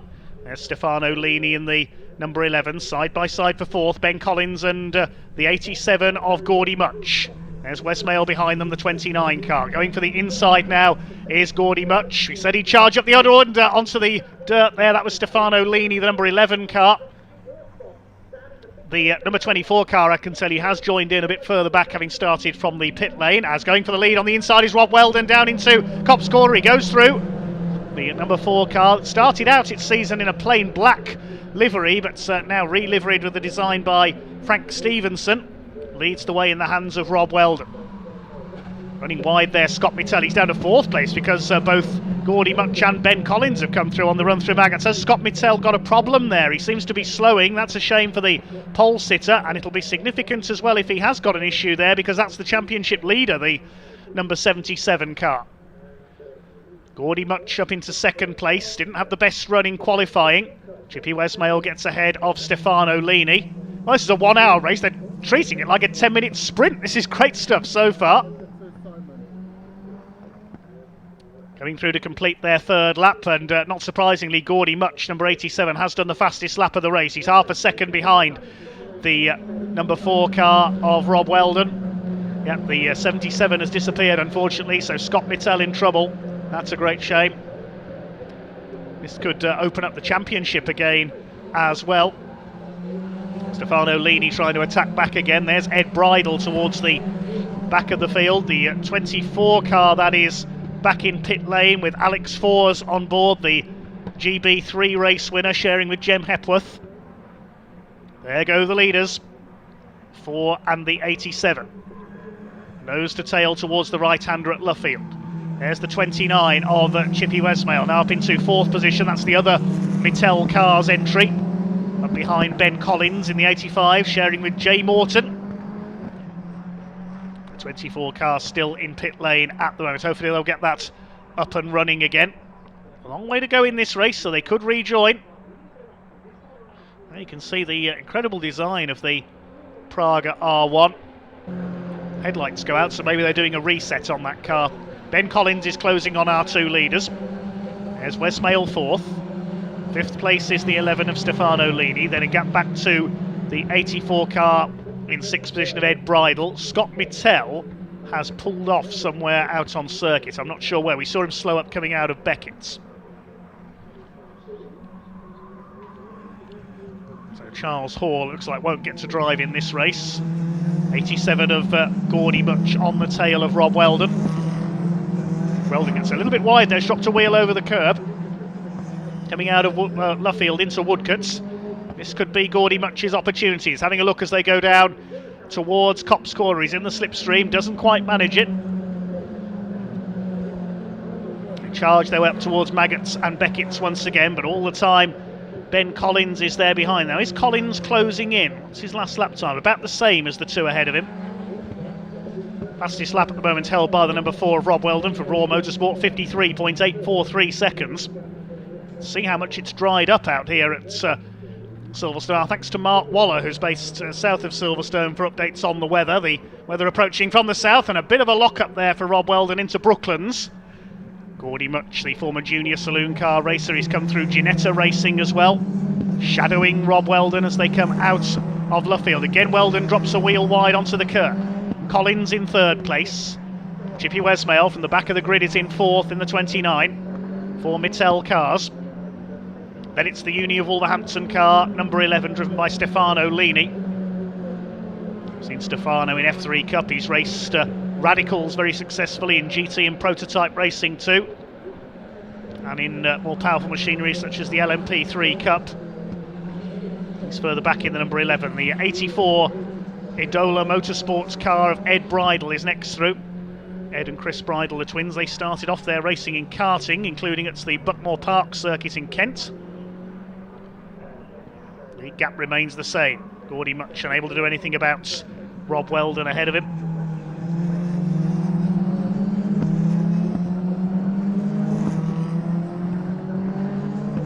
Through to complete another lap. Over the line they go. The pit window opens 20 minutes into this race. Still treating it like a sprint race here, the two leaders, less than half a second apart. 85 of Collins a little further back, just under 2 seconds off the two leaders. There he is, the white and blue car. Still Rob Weldon who leads. The red and black livery designed, as we said, by Frank Stevenson, who also designed the blue and gold number 7 car that we've seen out at the beginning of the season. That'll hopefully be back out soon. Down towards Brooklands. There's Collins in third place. Successful racer in prototypes and Formula 3 cars, but more famous as the Stig on Top Gear for many years. Much had a look there coming through Luffield, but he wasn't close enough to make an attack. Westmail closing up as well in the number 29 car. Graduated through club racing with the 750 Motor Club, among others, over the years. He's just done the fastest lap of the race, 53.561 for Chippy Westmail. So we're trying to close in on our top three. Still Gordy Much harrying Rob Weldon at the front of the field. Out of Beckett's, onto the Wellington straights.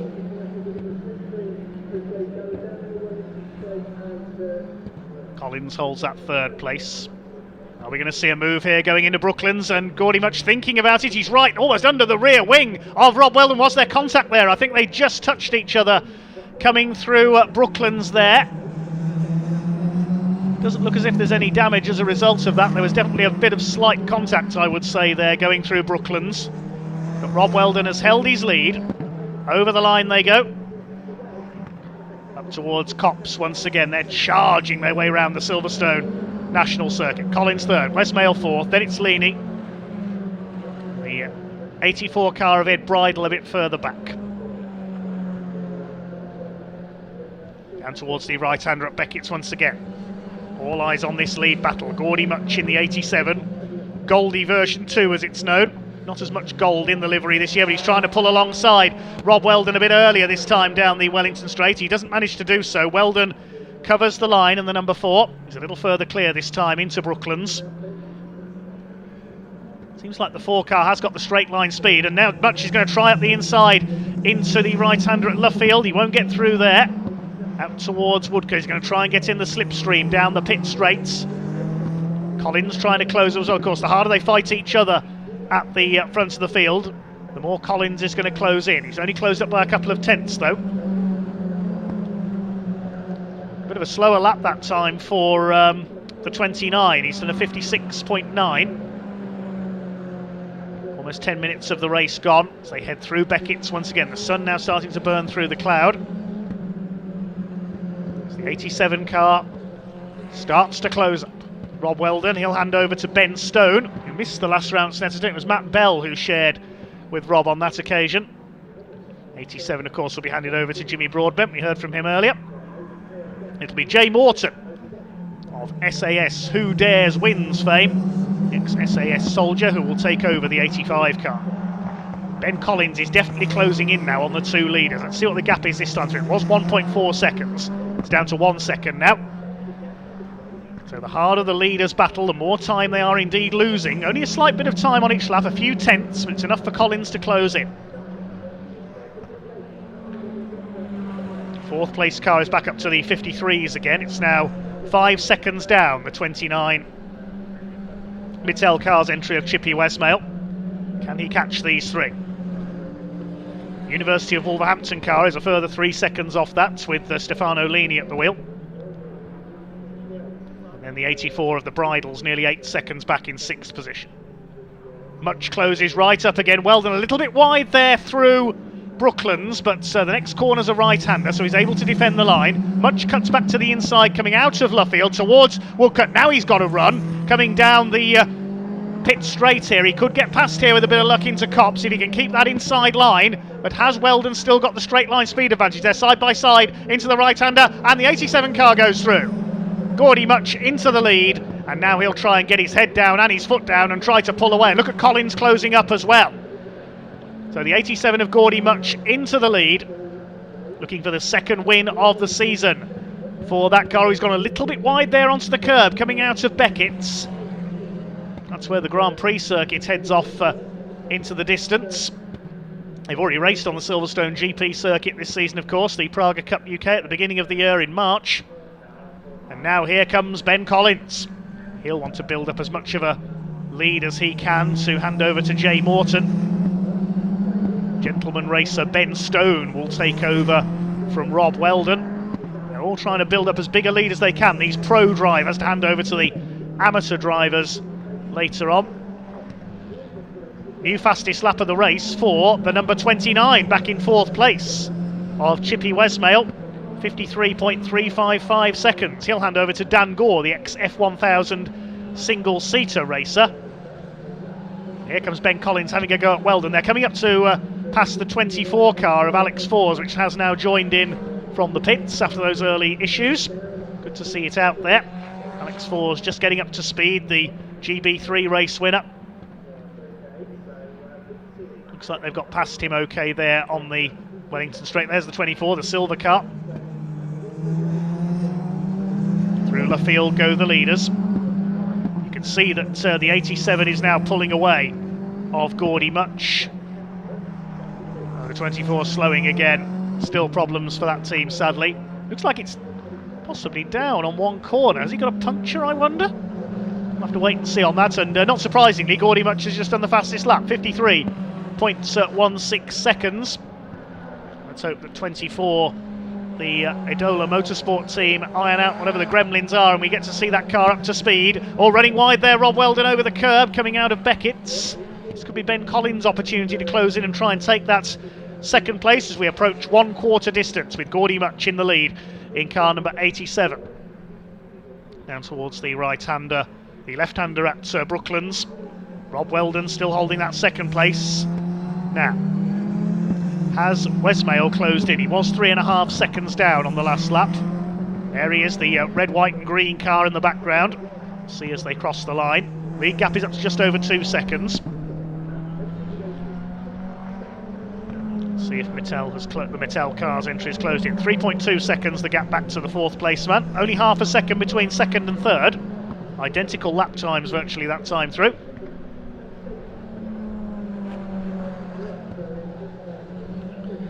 Ben Collins is not hanging about here as they come through Beckett's. He's determined to get that second place away.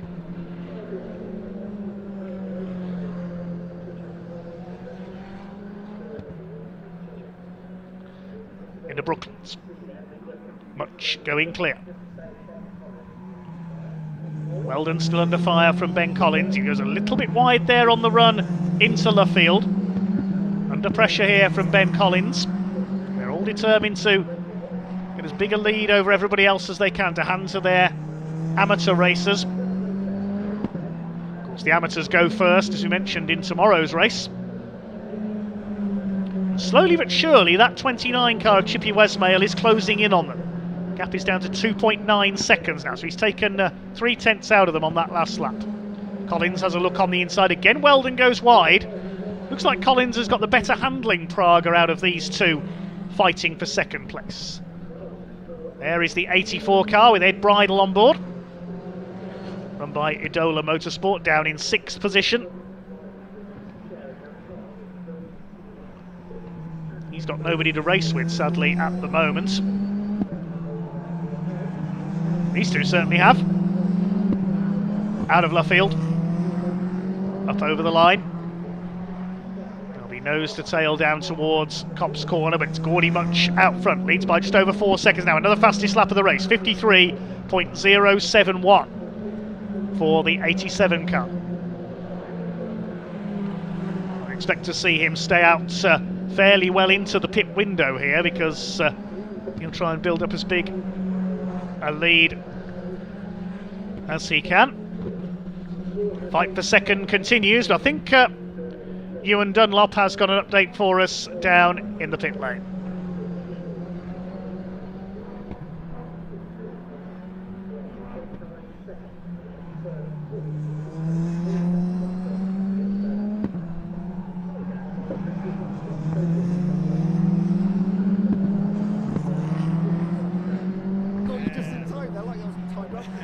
He's having a great time, isn't he, Ben? He's having a really good time, yeah. Started fourth, all three, well, the lead four have set off really well.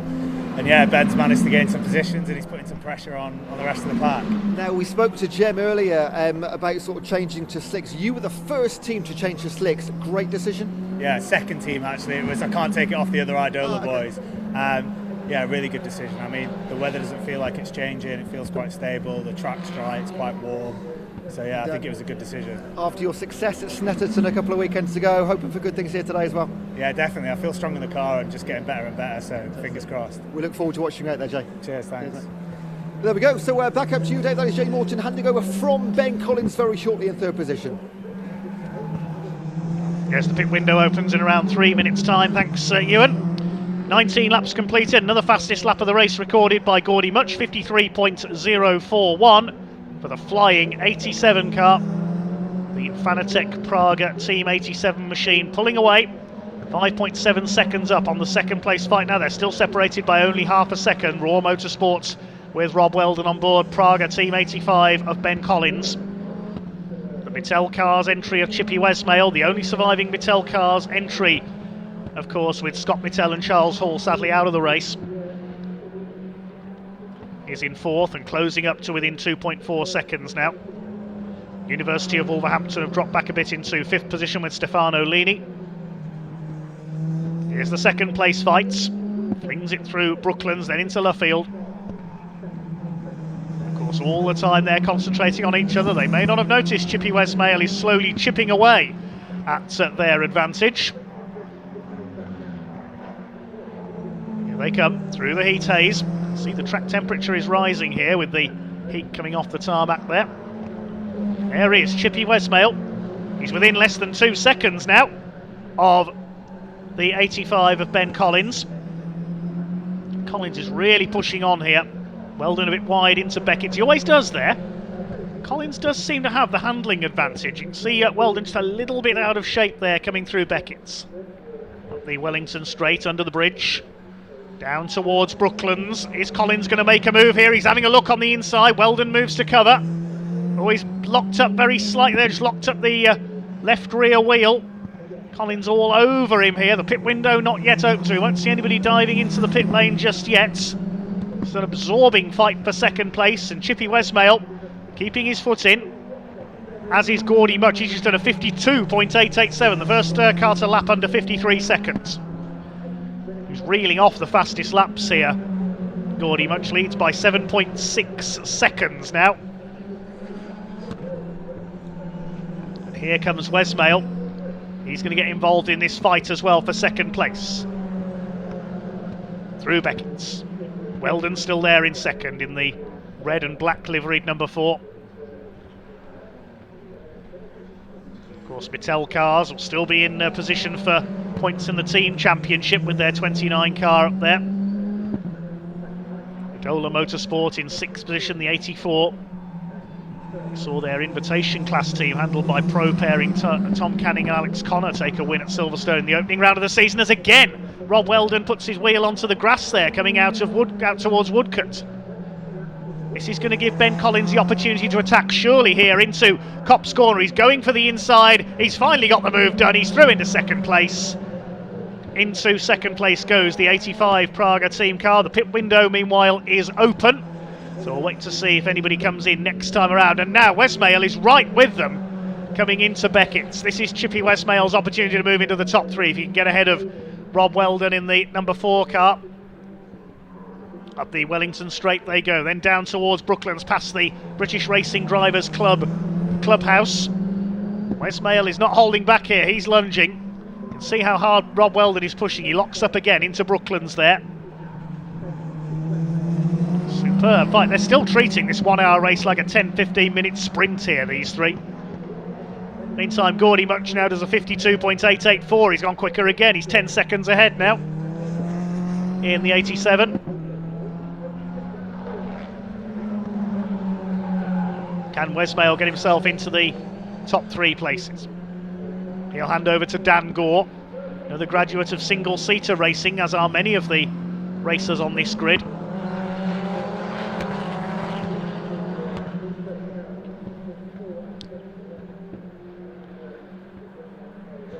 Just under 39 minutes of the race to go. Will we see anyone into the pits this time through? I'm fairly confident that the 87 of Much will stay out there. Collins will probably stay out till towards the end of the pit window as well, before handing over to Jay Morton. So he'll want to build a lead over Weldon and Westmail if he can. Stefano Lini is fairly well matched in performance by his partner Shane Kelly, so I wouldn't be surprised if we see the University of Wolverhampton car the first to pit. Then the Bridles are further back down the order in the 84. Bit of a slide there for the 29 of Chippy Westmail, and we can now hand down to Ewan Dunlop in the pit lane. And I believe he's with the 77 Mattel Cars entry, so we can find out what happened there.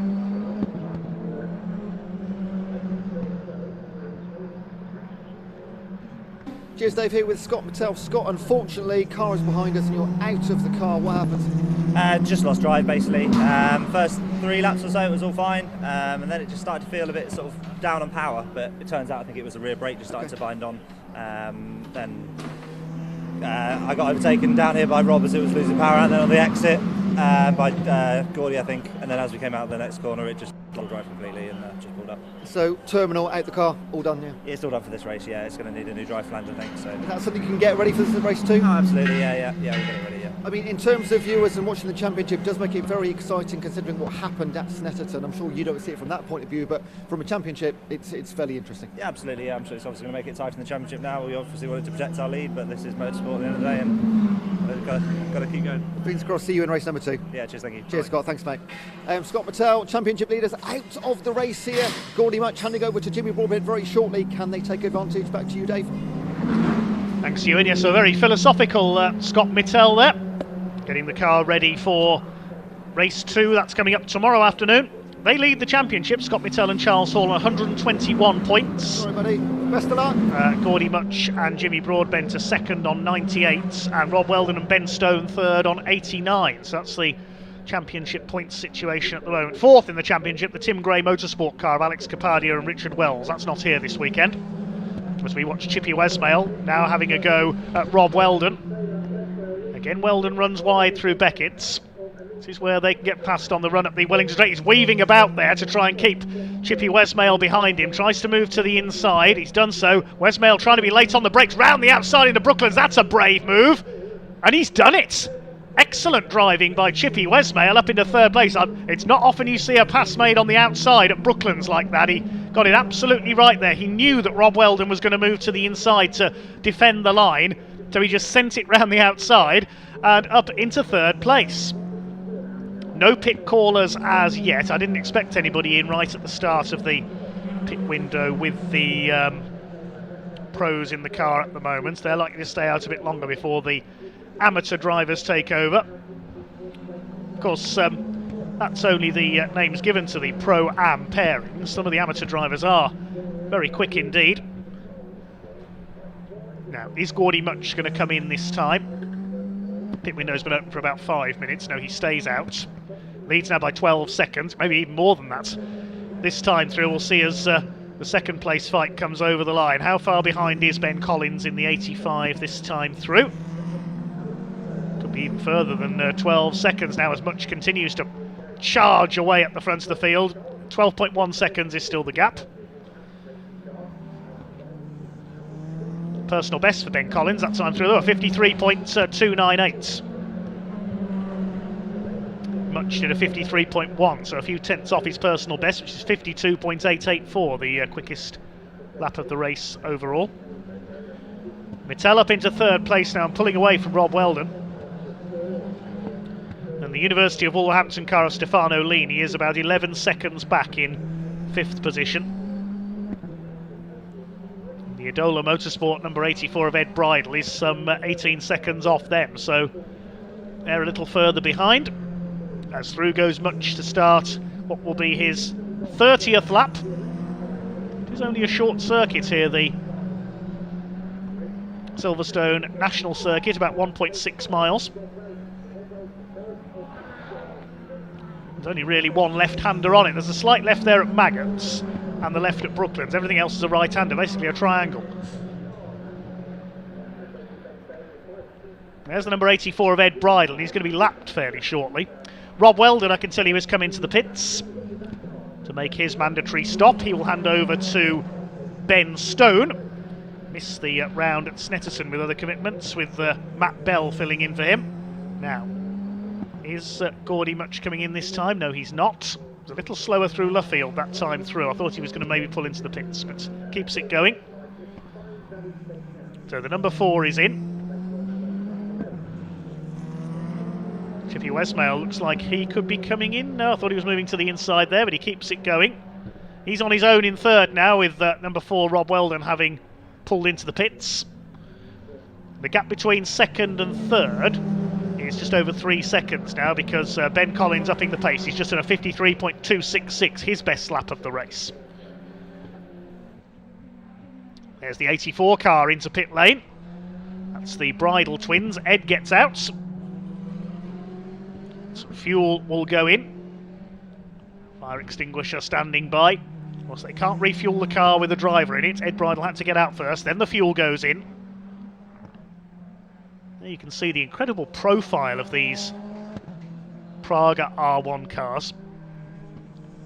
Almost a cross between a single-seater and a Group C racer from the 80s, aren't they? Stunning looking machines. I was lucky enough to visit Praga's UK headquarters up in Cheshire a few weeks ago and got a close-up look at some of these cars. And some of their karts as well. Of course, Praga very active in the world of karting. Indeed, one of the prizes for this year's Praga Cup UK for the drivers finishing third is a pair of Praga karts. As Gordy Much continues to pull away front of this first race of the weekend in the 87 Fanatec car. Goldie 2 as she's known, and certainly delivering a gold medal winning performance so far. Chris Bridle is now on board the 84 car.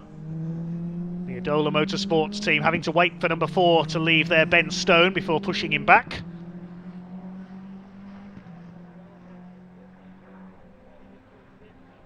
Oh, is he having trouble getting going there? Yeah, just needs a quick push.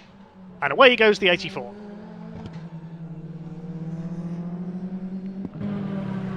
There is number 4, Ben Stone, now back in the race. Now let's see what happens when the rest of the pit stops take place. He was just behind the 85 and the 29. There you can see that he's lost at least a couple of laps making that pit stop. You lose 2, getting on towards 3 laps making a pit stop, such is the pace of the Pragas around the Silverstone National Circuit.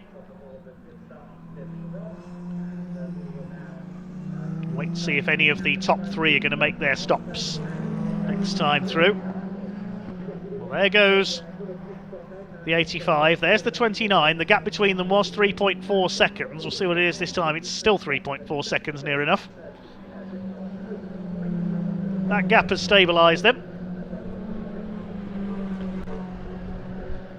It's only the first 3, 87, 85 and 29, that have yet to make their pit stops. Ben Collins says, aha, it's you again. The number 4 car, except it's not Rob Weldon anymore at the wheel. It is now Ben Stone on his outlap. I imagine he will move aside to let Ben Collins through here. Yes, Collins goes through into Brooklands. Corner named after the UK's first ever race circuit. Built back at the dawn of motorsport in Britain. Some of the banked turns still in existence at the venue down in Surrey. The University of Wolverhampton car making its pit stop. Shane Kelly getting aboard, the Irishman. Students from the University of Wolverhampton's motorsport engineering courses looking after the car. Great way to study for a degree, isn't it?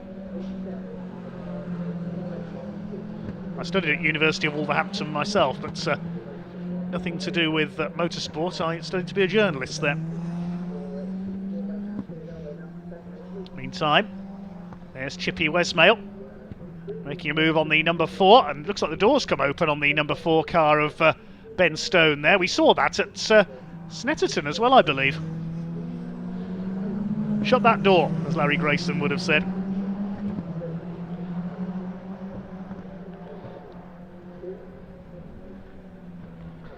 I was going to say Ben Stone had left the door open for Chippy Westmail to go through there, but oh well. The 85 car, I can tell you, has just come into the pits, so Ben Collins is in to hand over to Jay Morton. 29 of Chippy Westmail goes up into second, so only 2 cars now yet to make their stops. They're separated by nearly 18 seconds on track.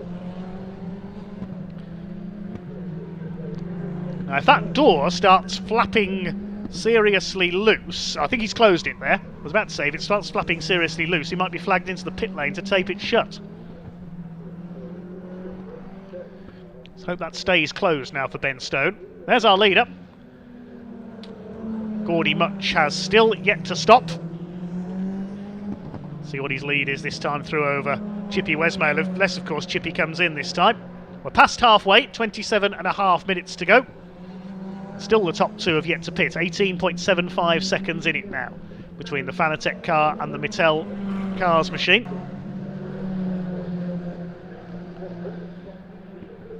Wait to see who's going to be up into 3rd, with everybody else cycling through their pit stops. Of course, we can't really give you a definitive update on the positions until everybody has stopped and we've seen where they cycle back in. One thing we do know is Gordy Much is absolutely dominant on pace. Once again, he's one of the Praga guest drivers, along with Jay Morton, Ben Collins and Jimmy Broadbent, the Praga brand ambassadors.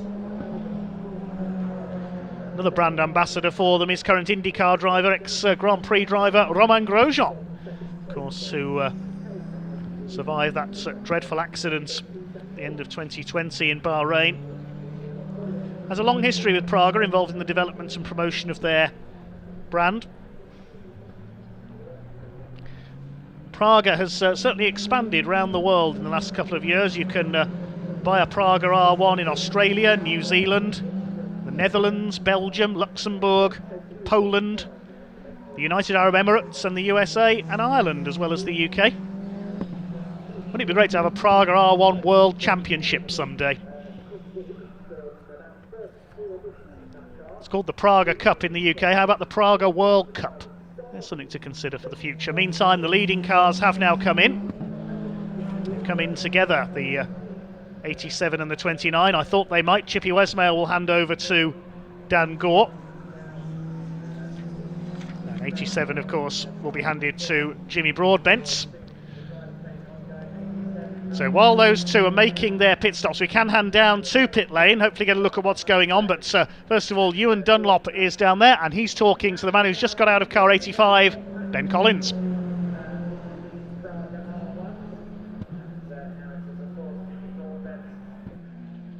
With Ben Collins, great stint. I think it's a great stint. You're not overly pleased with it, maybe? It was okay. It was very busy, a few laps, and there was a lot of contact and people being shoved over the white line and everything.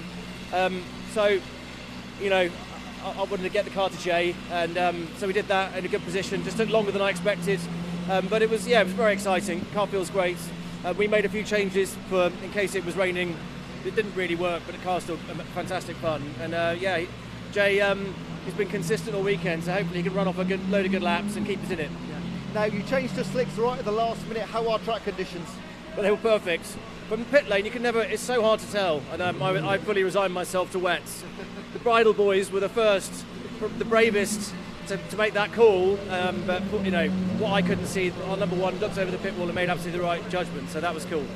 And yeah, nice Larry few laps at the beginning with a half wet track, keeps you alive. Now, great success at Snetterton in his race 2 last weekend. Handing over to Jay, full of confidence for him. Yeah, like that's our first podium together, which is awesome. We'd have had 2 that weekend. A little mistake. That's what it's all about when you're new to it.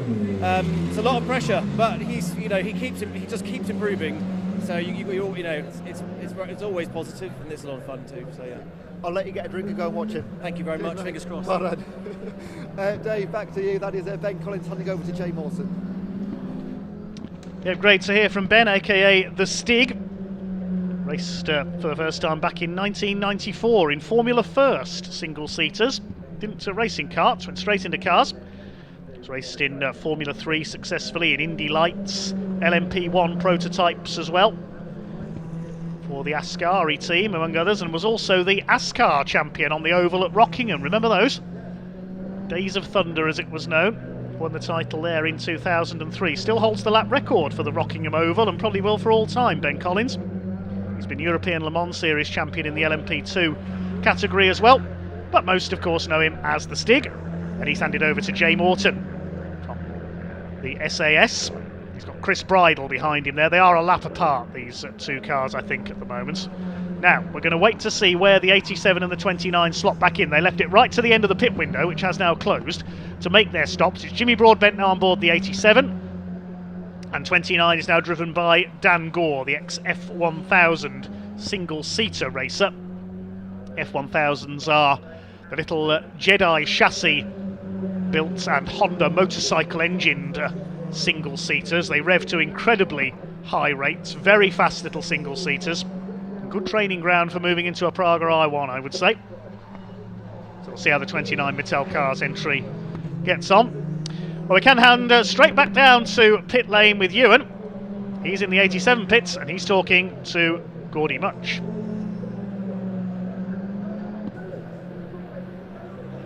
Cheers, Dave, here with our race leader now. What an incredible session for you there. Yeah, that was good fun. Started P5 after tricky qualifying, but you know it was great fun battling through the fields. Had a great tussle with Rob, so I hope all that was caught on the live stream. But yeah, really good stint. Jimmy's out there in the minute. Yesterday's pace was really good for the AM drivers, so it's now to him to just take it home. You had a crazy drive in race 2 at Snetterton. It was phenomenal. All these cars are set up to be exactly the same. What are you doing differently? And you can be modest, or you can blow your own trumpet. I'm not too sure. I think we worked hard at Snetterton to get a setup that we really liked, and I mean I just feel like I'm executing my job quite well. Yeah, I seem to be getting on really well with this car. I'm able to push it very hard, so yeah, I'm quite happy with it. The big thing here, 77 car, Mattel, they're out of the race. Massive for the championship. Yeah, absolutely. So still got to do the rest of the race to see how it goes. We'll let you watch Jimmy. All right, cheers. Mate. Well done. There we go. That is car number 87 of Gordy 2. Back to you, Dave. Well, as we saw there while we were talking to Gordy, unfortunately the 87 car, there it is, has pulled over with a problem. Disaster for Team 87. Jimmy Broadbent has stopped on the exit off Copse Corner on the inside. Something wrong with the 87 car. That is a real shame after that charging effort from Gordy Much. So the leader is now, after the pit stops are concluded, the number 85 with Jay Morton on board. Now what's his lead over Dan Gore in the 29? It's 19.5 seconds with 20 minutes of the race to go. So we're going to wait and see what the lap times are as they come through this time, and whether Dan Gore can catch the 85 car, or whether Ben Collins and Jay Morton can take their first win of the season. But the 87 car, after all that hard charging effort from Gordy Much, There it is, being wheeled away by the marshals. That is such a disappointment for the Fanatec team. Yellow flag out on the run through Beckett's with that car stranded there. So it's the 85 of Jay Morton that leads. He's 20 seconds ahead of this car, the 29 of Dan Gore. I think, have we got a safety car coming out? Because those two cars have slowed there. Yes, I think we're going safety car because there's double yellows out at Beckett's as well. There's the 11 now driven by Shane Kelly. We haven't had notification on the timing screen as to what's going on there, but I saw double yellows. Yeah, we've got yellows around the circuit. I think the safety car's coming out. Meanwhile, while that's going on, we can head, yes, it's now confirmed, safety car is coming out, so while that's going on we can head back down to the pits with Ewan. I believe he's with the number 24 Edola Motorsport team. Cheers, Dave, here with Jem Hepworth. Now, Jem, Alex is still in the car. Just tell us what's going on. How much do we know? Yeah, not the best of starts for us. We've got a few issues with the car still. Unfortunately, after changing a lot of things, we still haven't found the issue. We've got problems with gears, so we're just waiting to see if we can fix it and use this as a sort of test session now because it's the end of our race. But there's another race tomorrow, so we're holding on to that. Now, just in terms of rules, for people that don't know, why is he still in the car? What's happening, and why aren't you maybe sat in there in anticipation? Well, yeah, I could be in the car or he could be in the car, but he's just waiting in there now in case he gets the go to go out and just make sure the car's working so we know for tomorrow or not. But yeah, he's waiting patiently, but it doesn't look too good at the moment. We've got quite a few bits off the car, so... Yeah, there is quite a lot. It's not in drivable condition right now. One thing you can't say about Praga, is all I can say, is it's always fairly entertaining. There's always something going on, isn't there? Yeah, definitely. Great racing as well, though, so that's always good. But yeah, you can also have a lot of issues, but that's racing, isn't it, unfortunately. Jem, we've got our fingers crossed for you. Yeah, hopefully tomorrow's a new day. Perfect. Thank you. So not all going the way of car number 24, or even, well, several cars in this race, actually. So back to you, Dave Goddard, to try and get things up to speed. Well, the safety car out at the moment as we head back onto track, and that's the last thing that Jay Morton wanted to see, because he had a lead of 20 seconds over Dan Gore in the number 29. That's now down to about 4 seconds behind the safety car. Presumably the safety car had to clear the 87 car away from the pit lane exit where it had stopped there. Third place is now the number 11, driven by Shane Kelly, the University of Wolverhampton car. And the number 4 car is fourth. There it is in the background, driven by Ben Stone. 84 is fifth. That's Chris Bridle, having taken over from his brother Ed. We've got just under 17 minutes of this race to go.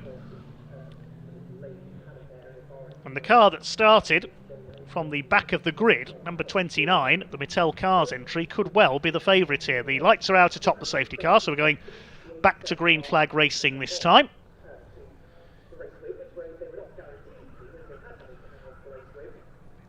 Lights on the 29 car.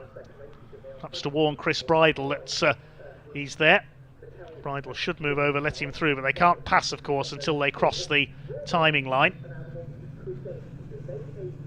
Number 11 up there in third place, Shane Kelly, having taken over from Stefano Lini. Keeping it steady as they come round towards the restart. It'll be with just under 16 minutes remaining. Safety car boards withdrawn, green flag waves, and we are back underway with Jay Morton out in front in the number 85 Praga team car. Mattel Cars in second, number 29, driven by Dan Gore, and a good restart by Shane Kelly. Look at this, trying to get up the outside. He's going to go through the middle, or try to, as they come up towards Beckett's. This is going to be interesting. He can't go 3 wide through there.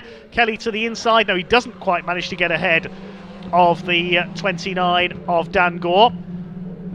Jay Morton will be looking in his mirror thinking, yes, you fight it out behind and I'll try and build up a lead over you. 4 of them together. There's Morton with the lead. Here comes Kelly to the inside, sends it up the inside down into Brooklands. Is he going to get through? No, he's not.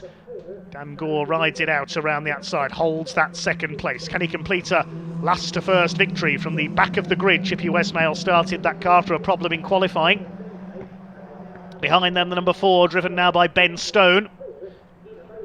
Good driving by Chris Bridle there moved aside, let the quicker runners get through to continue their fight for second place. But it's all closed everything up very nicely, effectively turned this into a 15-minute sprint race. We saw a 7.5-minute sprint from the Britcar Trophy cars, and now we've got a 15-minute sprint that this safety car period has effectively turned this Praga Cup race into. See, the track has dried out completely now, the sun in the sky at Silverstone. Down the straight towards the left-hander at Brooklands once again. It is still Jay Morton holding his lead. Here comes Shane Kelly up the inside. He's going to get the move done this time, surely.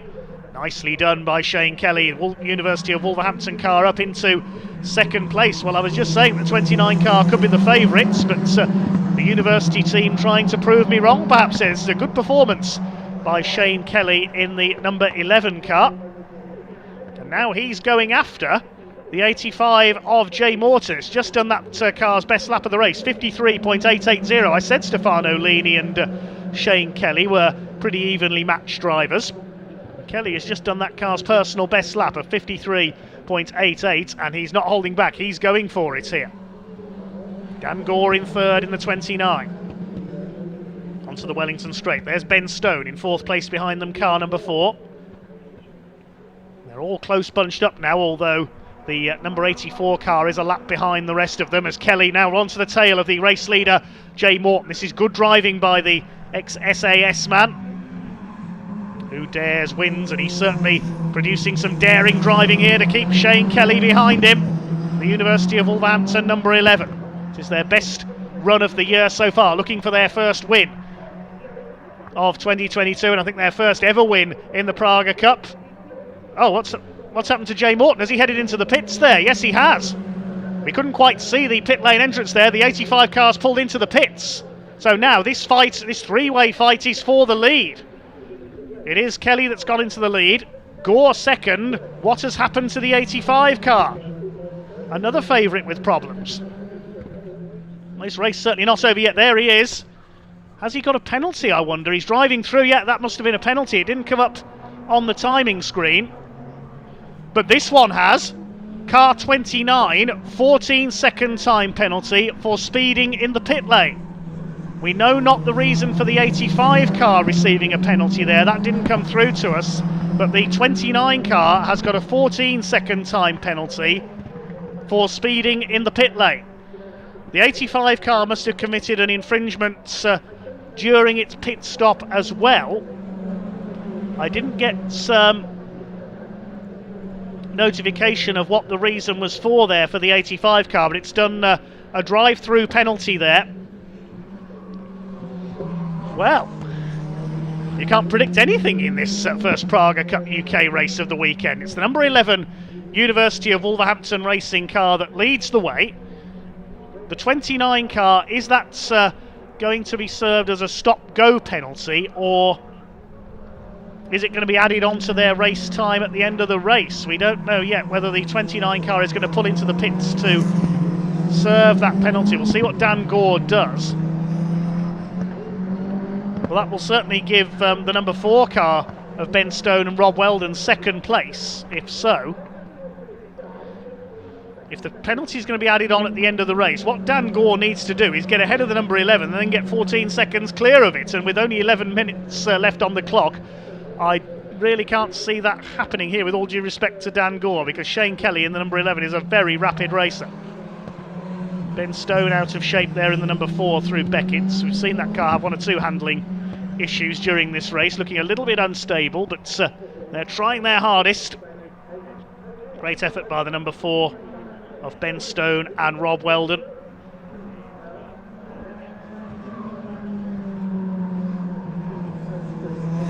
So the 29 car now saddled with that 14-second penalty. The 85 car, I can tell you, has rejoined in 4th place, but some 30 seconds down on the lead battle.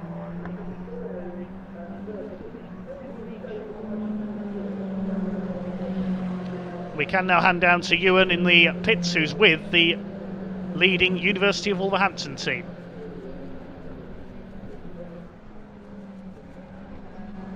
Cheers, Dave. In the car, in the pits with our leader, car number 11, Stefano. You went out first. How was your race, first of all, first in? Interesting. Had a mega start. a couple laps in, I think Scott Mattel had a problem and overslowed the car, backed the train up, and I got hit from behind by Chippy. It was completely unintentional. I know that because I know what he's like, which put me out. They passed, and then I think a lap later I got hit out by Gordy on the exit of Luffield, which put me back to 5th, I think. Which I think we got up to, fifth. Just kept it. We had a bit of tramlining at the rear, but I was just managing the car really because I knew when Shane gets in, we're gonna have a good stint. Now the big story here, you find yourself in the lead. Yeah, I know. Magical. I know.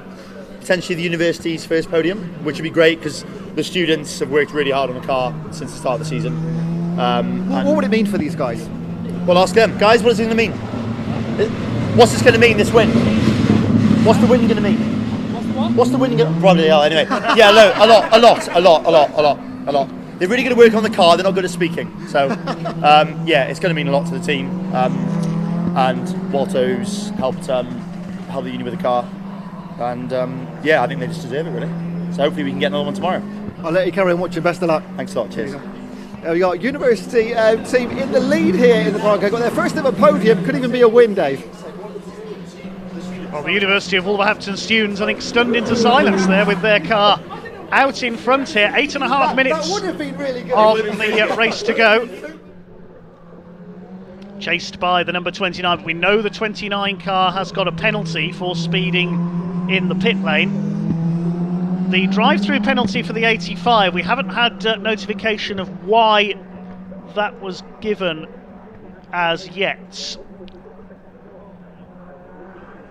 I would imagine that might be for a short pit stop, but we haven't had confirmation as yet, so we'll try and confirm that when we can. There go the two leaders. The number 4 car has been into the pits again while that was going on as well. So has that got a penalty as well? Ben Stone's been back into the pits. Again, we haven't had any notification through, so whether it's a problem with the car or whether it was a penalty, we don't know. But apologies for my confusion there. We've had extra stop for the 85, now an extra stop for the number 4. There is the 85 with Jay Morton aboard. Now, there's the 4. I think Ben Stone is still in 3rd place. We'll see as they go over the line. Yes, 1.6 seconds between the two of them. So there's going to be a battle developing for 3rd place here as well. It's going to be tricky to know where to watch in the closing minutes of this race. We've got the battle for the lead between the 11 and the 29. And then the battle between the 4 and the 85 for 3rd place.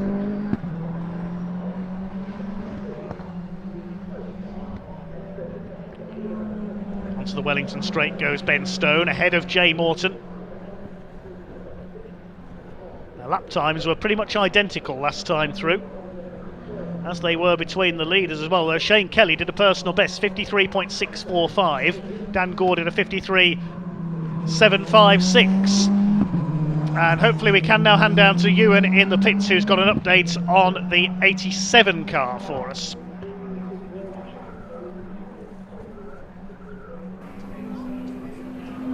Here we are then, Gordy. Last time we were talking, I saw your mood go downhill. I wasn't sure what it was, but as we were talking, what actually happened out there with Jimmy? Oh yeah, as I was talking to you, peer over the shoulder, and I've got the engineer Gav, and he's giving it the, so I obviously knew something was up, and Jimmy said he was coming onto his first lap past the pit wall for the first time. He shifted up into 5th. And basically lost all electrics. So did you feel anything in the car at all? Actually, towards the end of the stint, I was preserving the car, keeping it off the curb. Like the roughest curb around here is on the exit of turn 1. So I was making sure not to take any unnecessary risk, put the car through any unnecessary stress, and stay off them. And unfortunately, the car. There's something still went. It's the luck of the draw. I mean, Praga, it's not for the faint-hearted, is it? No. Best of luck in race 2, Gordy. Yeah, we'll need it, mate. Looks at it. There we go then, all happening in the Pragas, isn't it? Back to you, Dave. It is all happening. I'm struggling to keep up with the last 15 minutes or so of this race. So much going on out there with extra stops and penalties and everything else. Slightly confusing race it's turned into, and there's a lock-up from Ben Stone at Luffield. He goes straight on, but keeps the car on the black stuff and keeps his third place over the Praga Team 85 car driven by Jay Morton. The lead gap is still only 1.36 seconds between University of Wolverhampton and Mittel cars. Shane Kelly still leads Dan Gore, and it looks as though the Wolverhampton University team is heading for its maiden win. Still 4 minutes to go. It could still all change. They've increased their lead slightly there over the Mittel cars entry. We watch the third place battle. There are our leaders. Round Copse Corner. There's the second place, the Mittel number 29, with Dan Gore at the wheel, having taken over from Chippy Westmail.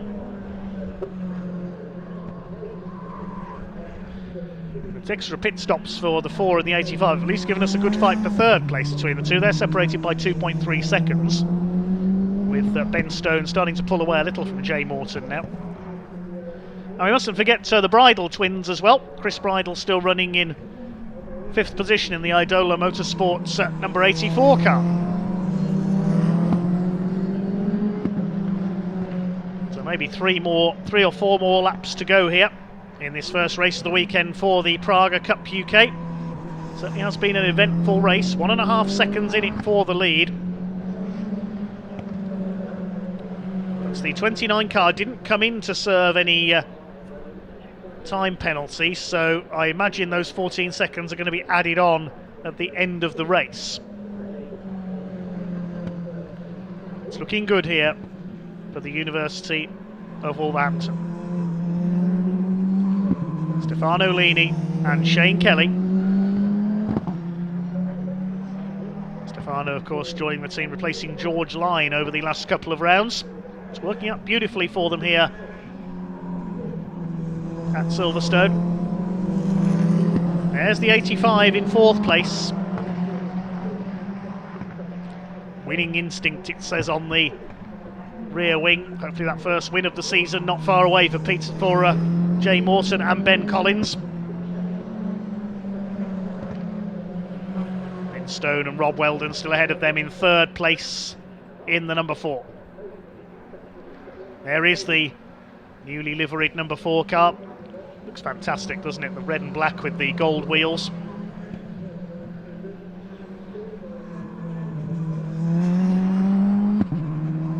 Surely University of Wolverhampton heading for victory here for the first time in the Praga Cup UK.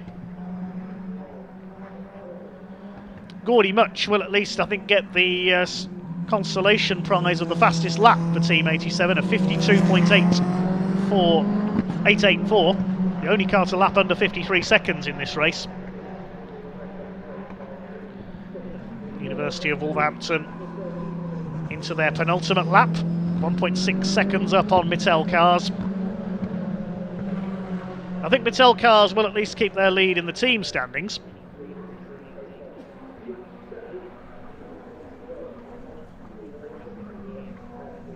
The championship rivals at the top hitting trouble as we saw. The 87 and the 77. It's going to be interesting to look at the championship standings after this weekend. Going round to start their final lap this time then.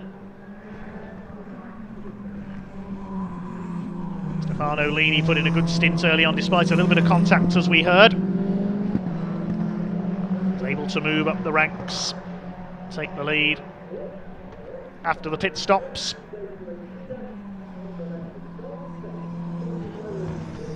After the 85 car had to come in and serve a drive-through by the look of things.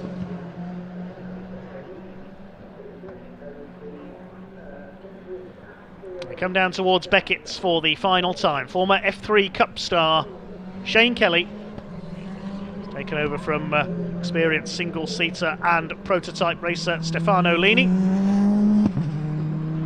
He's coming in to give the University of Wolverhampton their first win. Experience in other areas of motorsport, including running a classic Morgan on the circuits, but Praga R1, a new experience for them over the last year or two. They've not even scored a podium until today here at Silverstone, but they're going to score their first podium in the most important podium step of all. P1 it's going to be for the University of Wolverhampton team. They win the first Praga Cup UK race of the weekend. Over the line in second comes the Mattel Cars entry. The penalty is added on. 15.5 seconds is the gap, so the time penalty added on there for speeding in the pit lane. But I think they will still take second place, because there's the third place car, only just coming into Brooklands now. So it will be second place for Mattel Cars, Chippy Westmail and Dan Gore. And here comes Ben Stone for Raw Motorsport in the car started by Rob Weldon. They complete the podium in third place. And fourth place goes to Jay Morton in the car started by Ben Collins. And a lap down in fifth will be the 84 of the Bridles. Celebration time then for University of Wolverhampton. Don't celebrate too hard though, there's another race tomorrow.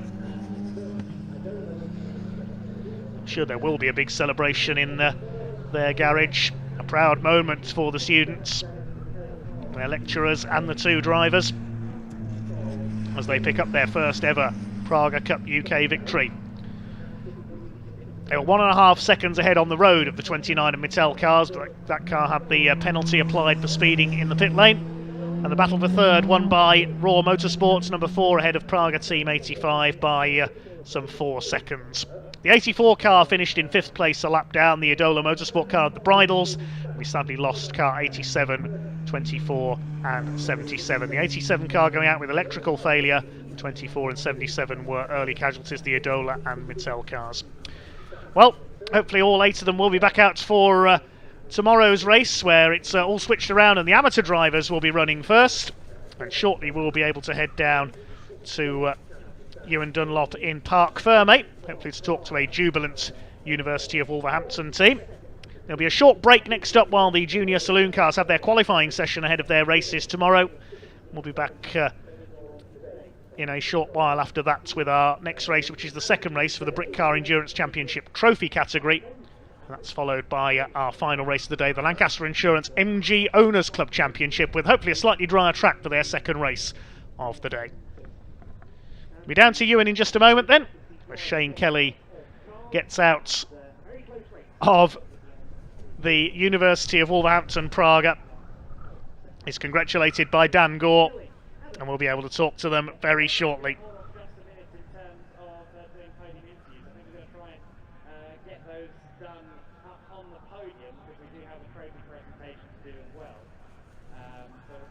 Praga, and well-worthy photos, not just their first victory or first podium, their first win.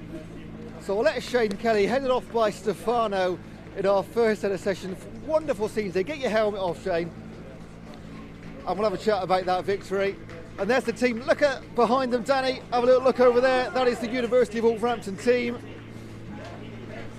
And we won't begrudge them from running away from us here.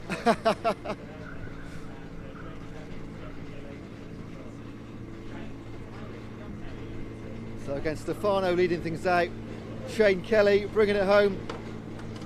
Shane, we spoke at Snetterton. Wasn't the greatest weekend for you.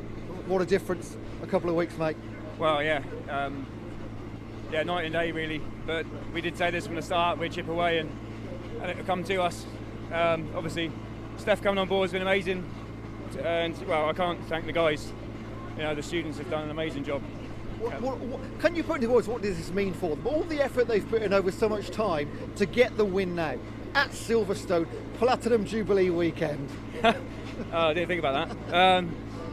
Yeah, just unbelievable work ethic with the guys, and sleepless nights and things, and making sure the car stays together. And compliments to Praga, they've helped us out great, and the university and all the sponsors here today, Highclere here, and just an unreal thanks to every sponsor really. We can't do it without the 44 sponsors we have, and unreal. It comes down to reliability a lot of the time. Did in this race, you held the course, you stayed there. That is why you deserved victors. Yeah, that's right. We knew it might come to us, and I think Steph had a bit of sort of contact at the start, but he's kept his head really well and just pound the laps in. That's what it's about. How do you celebrate with know you got one more race to go? We go to a curry house after every Sunday night, and I said I'll buy it if I get on the podium. So I'm done money now. So congratulations to all of you. Cheers, thanks a lot. Right, let's try and speak to Dan Gore. Dan, second place on the podium, maybe not expected, but congratulations first of all. Thanks, enjoyed that. It's been a while trying to get the hang of this car, and I feel I'm slowly getting there, slowly doing a decent job to back Chippy up. Yeah, it was a good race, enjoyed that. Great move from Shane to take the lead. I didn't see that coming, and fair play to him. I could sit behind him, but I was no quicker. Now, with cars dropping out and penalties, how much are you up to speed with what is going on when you're in the car? How much information do they give you? They give me very little information because I've asked them to not distract me because I'm not smart enough to do two things at once. But I saw that number 87 was out. I knew they were ahead of us. During the safety car, I asked the position of the cars, so I knew the car ahead of me was a lap down. So I knew I had to get Morton for the win, but I knew I had Shane behind me, and you know he's a quick driver, so I knew that was going to be hard. So looking forwards and back, and a lot going on at that point. So great start to your weekend. One more race to come, but does this make it a great weekend already? Yeah, it was a great weekend after testing, to be honest. It's the first time I felt really kind of comfortable and won with the car, so yeah, that's a good start. Let's try and do better tomorrow. Dan, congratulations. Thank you, cheers. I'll pass on to Chippy as well. Thanks. So there we go, there's our top two. Third place have moved away, but Praga racing, you cannot beat it, can you? So we've still got more racing to come here at Silverstone, so back to you, Dave Goddard.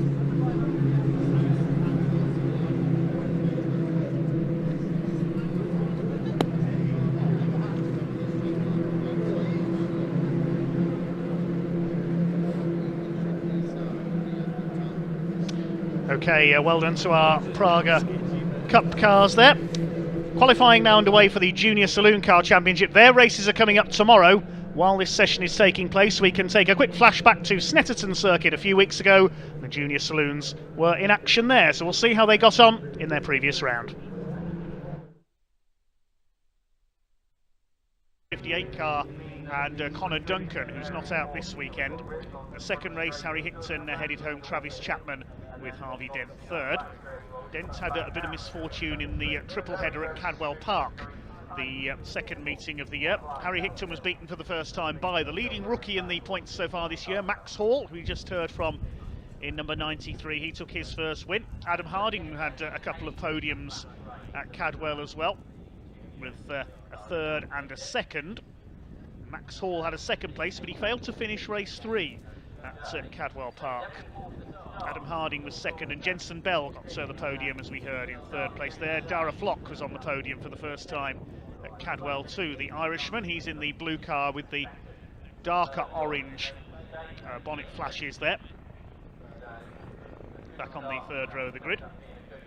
This will be a 15-minute plus 1 lap race, so when the timer goes down to 0, we won't see the checkered flag next time around as we did in the BMW race. We'll see the last lap signal instead, making things just a little bit more interesting. A bit more interesting.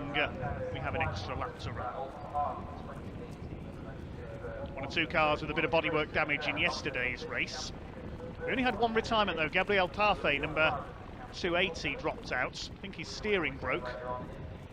Adam Harding had some contact with Jamie Petters as well.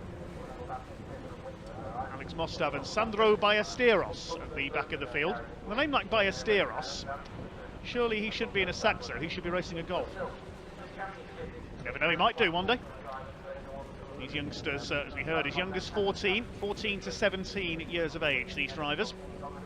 Training ground for the Saloon Car stars of tomorrow. Big teams like Oryx Competition, Westbourne Motorsport in there. Harry Hickton, another pole position for him. His father David, a long-time Saloon Car racer, including with the Classic Touring Car Racing Club, among others. There's the very bright pink and blue car, it's Oliver Cotton. Jamie Petters, the blue and yellow. He's had a slightly disappointing season so far, aiming for better fortunes here. Another team with a number of cars out there is Jeekins Race Preparation. They've come into this form of racing from the world of rallycross. Alfie Jeekins, competed in junior rallycross before joining JSCC last season. He's now moved on to greater things. There's the number 33, the black and green car. That was Jacob Baldry. Had a bit of contact in yesterday's race. They They come up to the grid then, it'll be a standing start. In 15 minutes plus 1 lap of junior saloon car racing. So, as you've seen, different conditions to yesterday's race. These overcast conditions. Marshals on the pit wall signal them up to the grid then. Thank you to all our volunteer marshals here at Snetterton this weekend. We couldn't go racing without the Orange family. Have a look on the BARC website, barc.net, if you want to find out more about possibly becoming a volunteer marshal, getting up close and personal to British motorsport. Back of the grid pulling into line then. Harry Hicton in the red and blue, number 46 in pole position. Max Hall alongside him, his nearest pursuer in the championship, the blue car with the yellow bonnet flashes. Second row, Jacob Heap in the grey Lucas Oil car. He's having a cracking weekend. Travis Chapman in the white, black and green, number 77.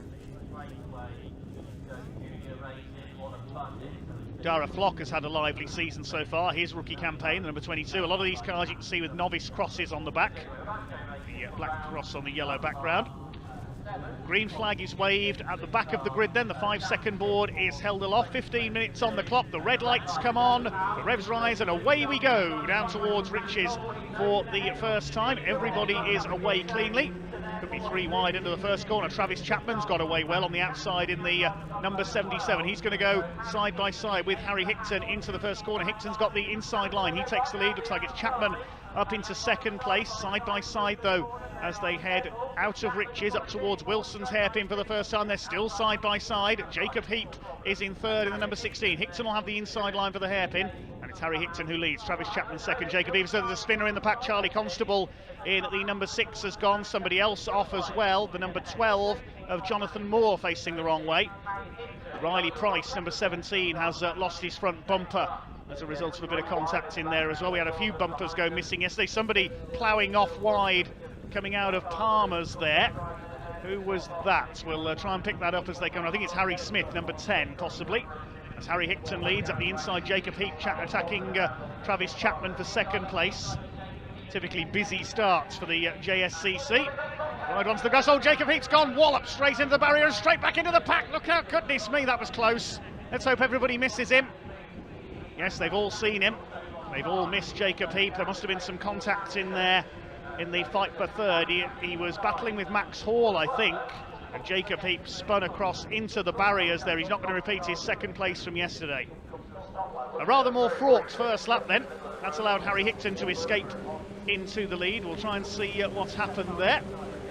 It's Jacob Heap there. He tried to move across to take the line for Hamilton's. Contact with, that was Travis Chapman, and walloped straight into the barrier and straight back out into the pack. Amazing, everybody missed it.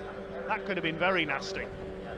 Brilliant avoiding action there from all of the second half of the pack. Hicton leads. It's Max Hall second. Travis Chapman, I think it was, who had that bit of contact with Jacob Heap.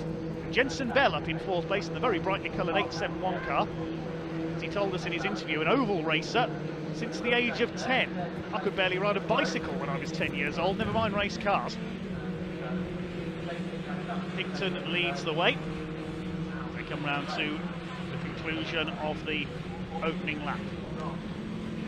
Hall in second, then Chapman, Bell. Fifth position is Dara Flock. The rest of them charge their way through.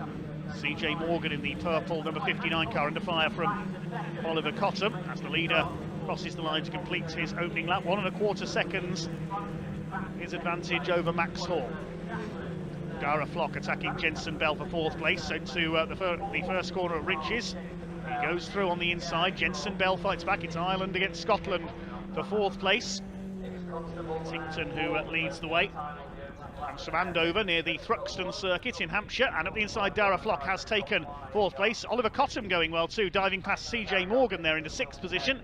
Then the treble three of Adam Harding racing with Jamie Petters. They tangled on the opening lap of yesterday's race. Adam Harding had to pit for a quick running repair. Finished at the back of the field. Harry Hicton continues to lead. There's somebody off there. That'll be Jacob Heap's car, won't it? Yes, parked up next to the marshal's post. He's out of the race. Thankfully he's okay. Oliver Cottam running well. Jensen Bell, the 871, trying to get up the inside for fourth place. Then it's Cottam, Morgan, Harding, Petters, and Jamie Good, number 30 in the grey car, is next in the order. They kicking up a bit of dust out was Travis Chapman in the 77. There's Jacob Heap's car parked up next to the, well, near the marshal's post.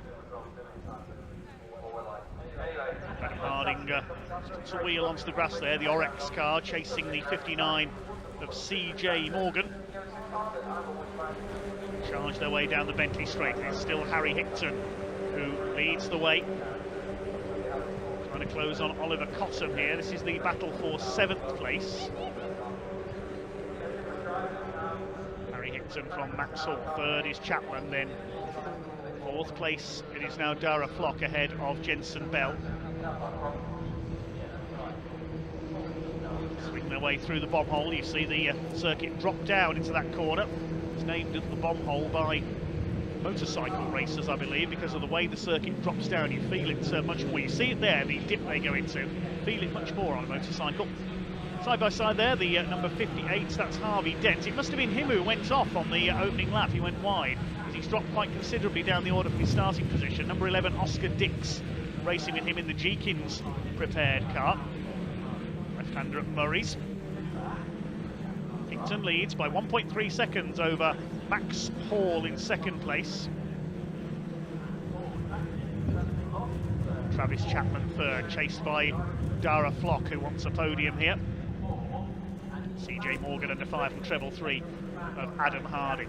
There's Jamie Petters in that distinctive blue and yellow car.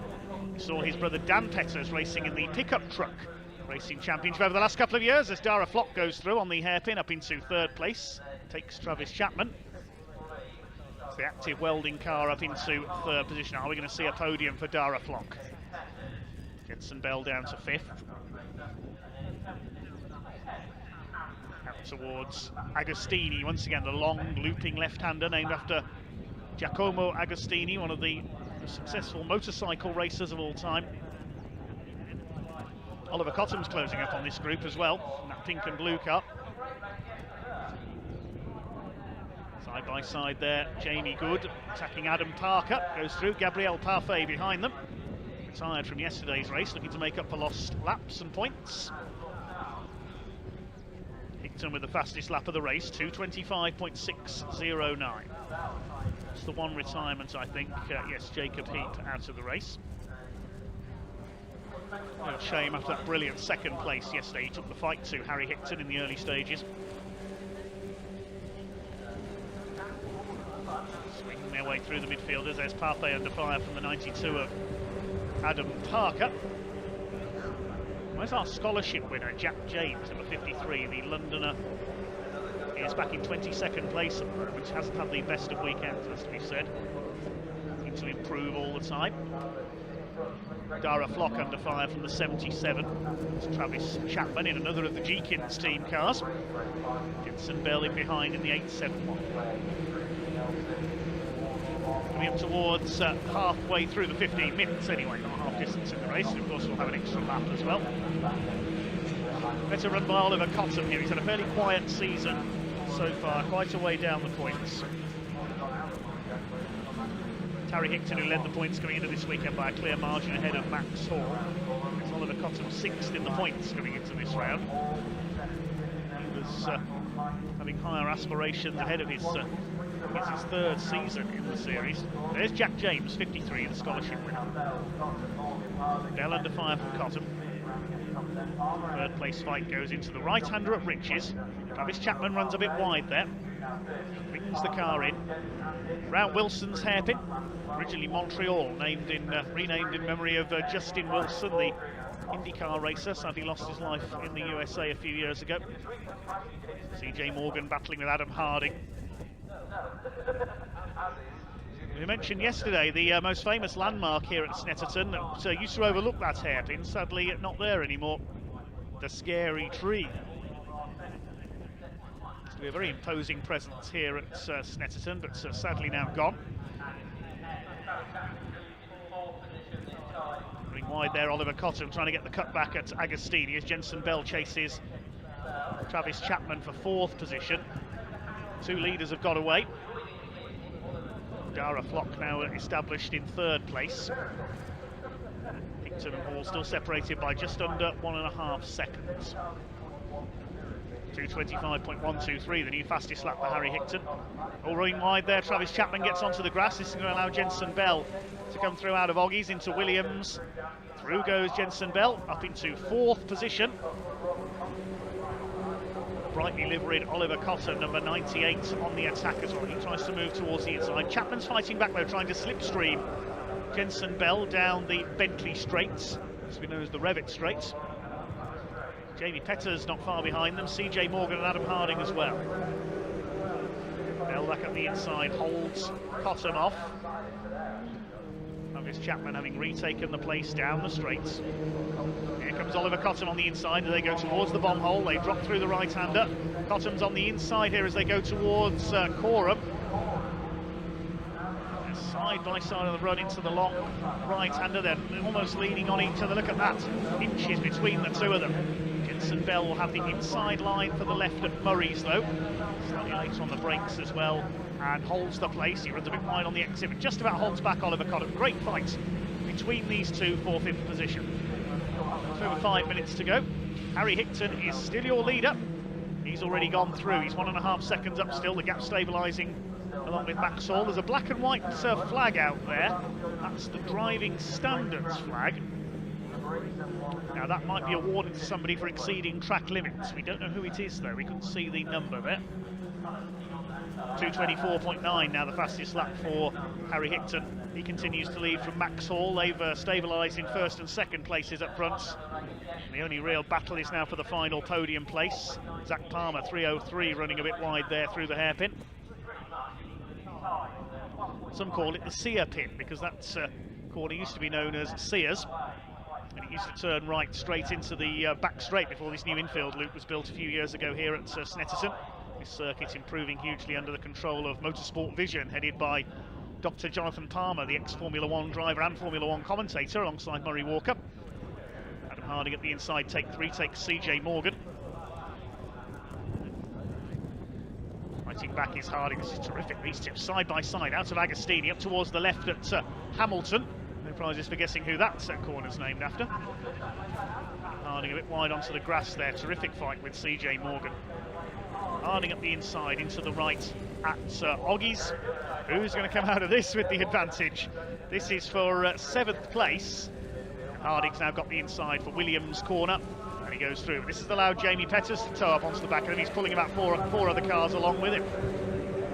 This is brilliant. We've got Jamie Peters, Harry Smith, Gabriel Parfait is in behind them as well. 5 of them together for 7th place. And Jamie Peters is going for the inside, the rookie of the year last year.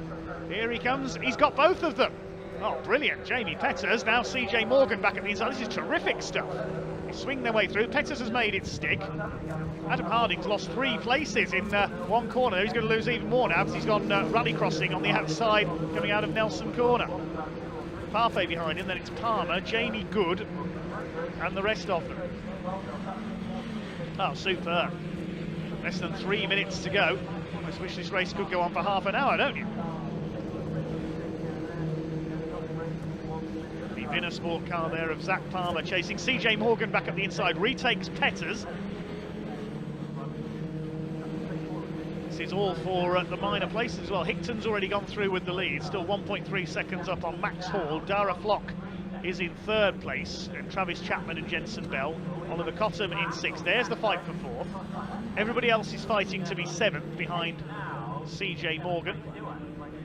Here's a replay of some action from further back in the order, and there's a bit of a collision. I think that's at Oggies.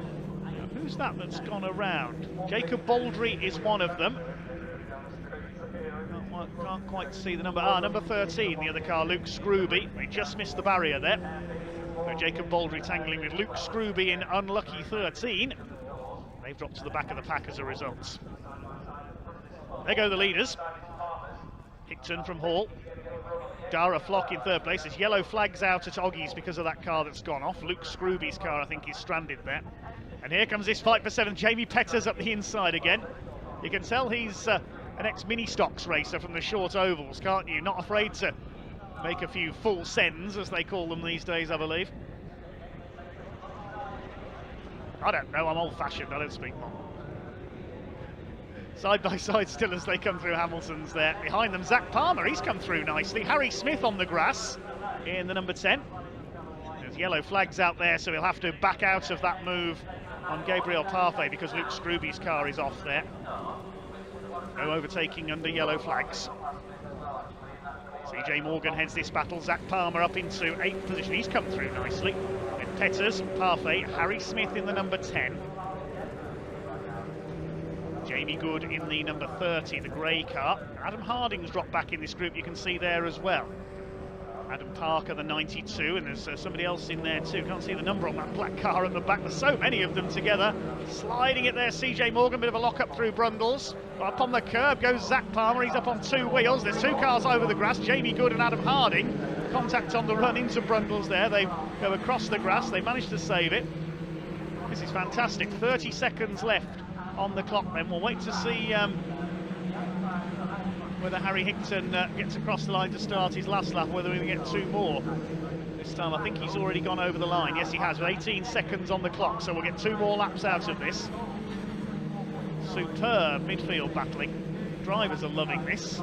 The fans are as well. I'm sure the marshals are as well. We're having a bit of a moment towards the back of the field there. The leaders have already gone through. There's Dara Flock on his own in 3rd. Here are our leaders. And Max Hall still not quite able to catch Harry Higton, although he has just done the fastest lap. Max Hall did a 2:24.919. That's only a few hundredths quicker than Harry Higton has managed on his best lap. Higton actually got away a little bit. Max Hall ran a bit deep into the hairpin. Down to the left at Agostini. Dara Flock still in 3rd place on his own. He's about 8 seconds off these two. Is Harry Higton heading for win number 6 this year, or can Max Hall make it his 2nd victory? It's just between these two now. They're coming around to start the last lap this time, and Zach Palmer gives CJ Morgan a little bit of a push there as they come down into Agostini. It's 3 wide behind them. Look at this, Jamie Good, Jamie Petters and Gabriel Parfait are 3 abreast. And Harvey Dent could cut underneath all of them here. Something had to give there, and that something was Parfait running wide onto the grass. They could be 4 wide into the left at Hamilton. Look at this, absolutely superb stuff. Onto the grass goes Parfait. Somebody seems to go wide on the grass every time they go through Hamilton, don't they? Jamie Good has now gone to the front of this group.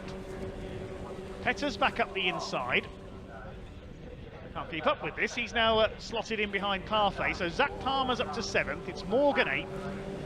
And then this fight for 9th. There go the 2 leaders. And yes, Max Hall is definitely closer to Harry Higton this time. They'll have 1 more lap to go in this terrific 2nd race of the weekend for the Junior Saloon Car Championship. Is Harry Higton going to make it 6 out of 7, or is he going to be defeated for a 2nd time this year by Max Hall? Max beat him in the opening race at Cadwell Park, the triple header. Up to the left-hander at Murray's. Now Hall is going to try and get into the slipstream.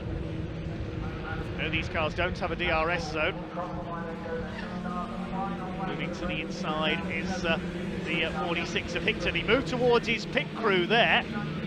I wonder if he thought that that was the last lap.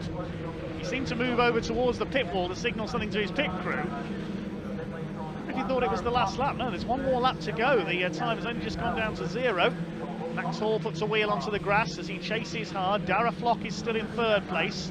Then Chapman, Bell, Cotton, Palmer 7th, and Higton runs a little bit deep into the hairpin there.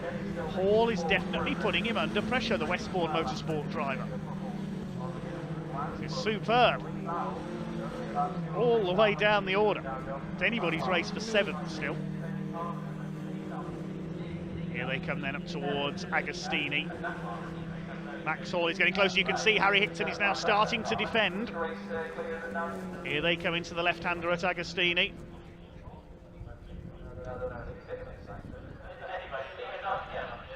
It's just between these two now. Bit of dust being kicked up in the background, but we stay with this lead battle because Max Hall knows it's the last lap now. And he knows he's got to try and unleash his attack when he can. A little bit of a lock-up there from Higton, who's really under pressure here. Here comes Max Hall. Harry Higton has won every race in front of our cameras so far this year. Beaten only once at Cadwell Park. The man who beat him at Cadwell Park, Max Hall, is getting ready for an attack in the final few corners. Can he get up alongside the 46? He's getting closer and closer as they head down the Bentley straight for the last time up towards Brundle. Is he going to try and slipstream him on the inside into the left-hander? No, he won't get the chance there. They head under the bridge. It's still Hickton from Hall into the right-hander at Nelson. In the short straight, Hall's made a mistake. He's run wide, just put a wheel onto the dirt there. Into the bomb hole they go. Has that cost Max Hall his chance? Brilliant racing, great racecraft from these two young drivers. In decorum for the final time. Pick up the battles behind as soon as these two have come through, and it's into Murray's for the final time. I don't think Max Hall is going to do it, and it's going to be 6 out of 7 in the 2022 Junior Saloon Car Championship for Harry Hickton. Max Hall pushing him hard in the last few laps. The team celebrated. Hickton P1, it says on the pit board. Harry Hickton makes it 6 of the best for 2022. Second for Max Hall. Dara Flock will come through to take third place, a rather lonely race towards the end for him. The Irishman takes third. They're still at it. Oh, somebody's off on the final corner. Can't quite make out who that is. Fourth goes to Travis Chapman. Jensen Bell is fifth. Sixth is Oliver Cottam.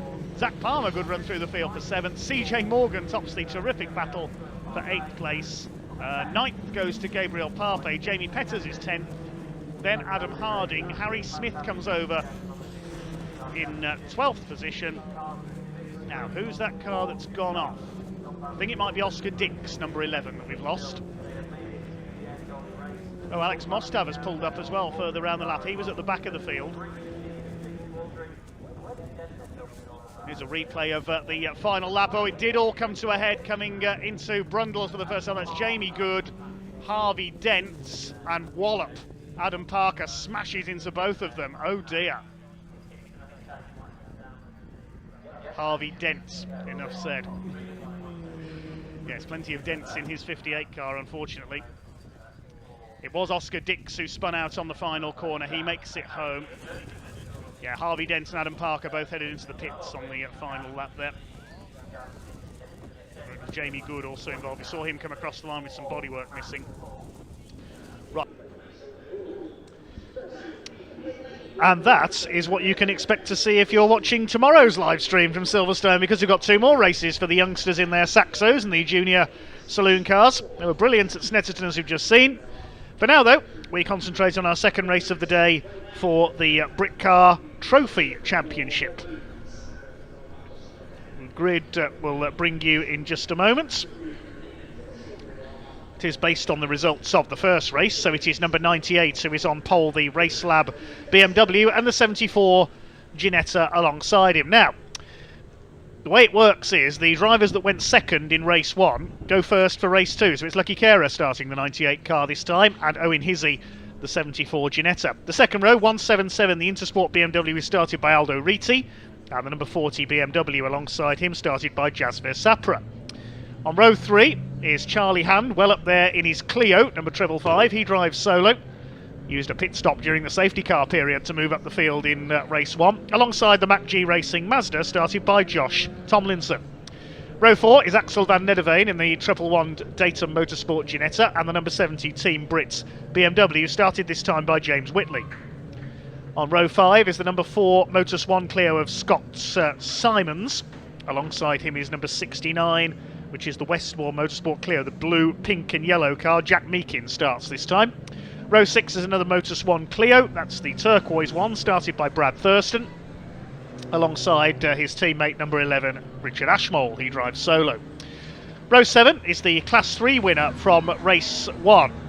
Now, that class was won on the road by James Alford, the number 55 Saxon Golf. That car was disqualified. It was found to be underweight at post-race scrutineering, so that's been disqualified from race 1. So the Class 3 win goes to number 77, the Rob Taylor Mark Jones Golf. Mark Jones starts this time. Alongside number 24, the SVG Motorsport Ginetta in Class 1, started by Ian Astley. Row 8 is Paul Goodlad in the JW Bird Scirocco, starting alongside the Hyro Motorsport number 89 Clio, which is started by Joe Harrison. Row 9 is the 88 Oryx Motorsport Golf. That's started this time by Dave Beecroft, alongside the other TSR Golf. Number 7, going first this time is Finn Jones. That car was given a 1-lap penalty in race 1 because Finn Jones spent too long in the car. No one driver can do more than 60% of the race, and Finn exceeded that time in the car, so they got a 1-lap penalty as punishment. Row 9 of the grid, that is. Row 10 is next. Number 13, Clio, started by Steve O'Brien. That'll be taken over by Darren Gerhardt, alongside number 35, the Chandler Motorsports Golf, started by Reese Hurd. Next on the grid, we've got the SVG Motorsport Ginettas. First of them up on the grid is the number 44 car, which is Peter Dilnott, the class winner in race 1, alongside number 62, started by Graham Bishop. Alex Turnbull takes over. 91 is next, Julian Daniel, alongside the number 31, which is Tony Whitney. And the final row of the grid, the 55 Saxon Golf, disqualified in race 1 for being underweight. James Alford drives that car. Alongside them, number 54, started this time by Andy Ball, sharing a John Wood. That's the Ginetta that ended up in the gravel at Beckett's in race 1. Hopefully everybody is there. They're making their way to the grid now. Not coming out of the pits in grid order, as you can see, because the pole sitter's not there yet. I hope he is going to be there.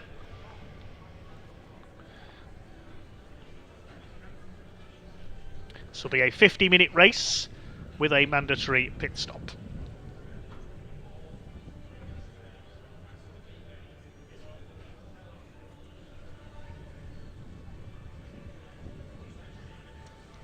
One more race to come after this, 20 minutes for the Lancaster Insurance MG Owners Club. There's our pole sitter, Lucky Carer, the man from the West Midlands. Runs a food business. He's a keen car collector, has got a number of supercars in his collection. Has raced in a whole variety of series over the last 5 years or so, including the Ginetta GT4 Super Cup and the Porsche Carrera Cup GB, supporting British touring cars. He's won the Ferrari Challenge UK as well, driving for the Grey Paul Birmingham team. Races for charity too, raising money for Birmingham Children's Hospital, where his daughter Simran has been treated over the years. And his other daughter Sukhmani Kera is now racing in karts as well. Very much a racing family, the Keras. Calls himself the fastest Punjabi. And Lucky here starts alongside number 74, driven by Owen Hizzy, very highly rated young sports car racer. Sharing with Mark Lee. It'll be Lee Frost who takes over the 98 car. As we said, the way Britcar Trophy does it, the second driver in race 1 is the first driver for race 2, so both drivers get to start a race. Okay, the grid is clear, and we are ready almost for the rolling start. BMW and Ginetta on the front row of the grid. The second row, 177, will be started by Aldo Riti. And the number 40 Simon Green Motorsport car by Jasvir Sapra. He and Brian Bransom in their backup car, normally in Jasvir's grey BMW. As we heard earlier, that car had its transmission brake in testing yesterday, then dropped a valve when they got it running again after the clutch exploded. Looking to see if everybody's there.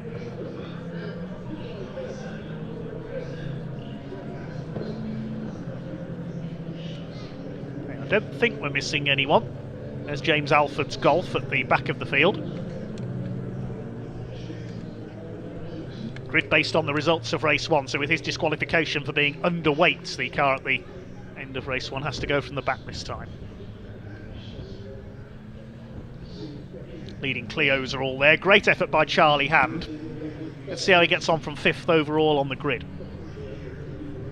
There's the number 7 Golf, started this time by Finn Jones, penalised in race 1 as we heard.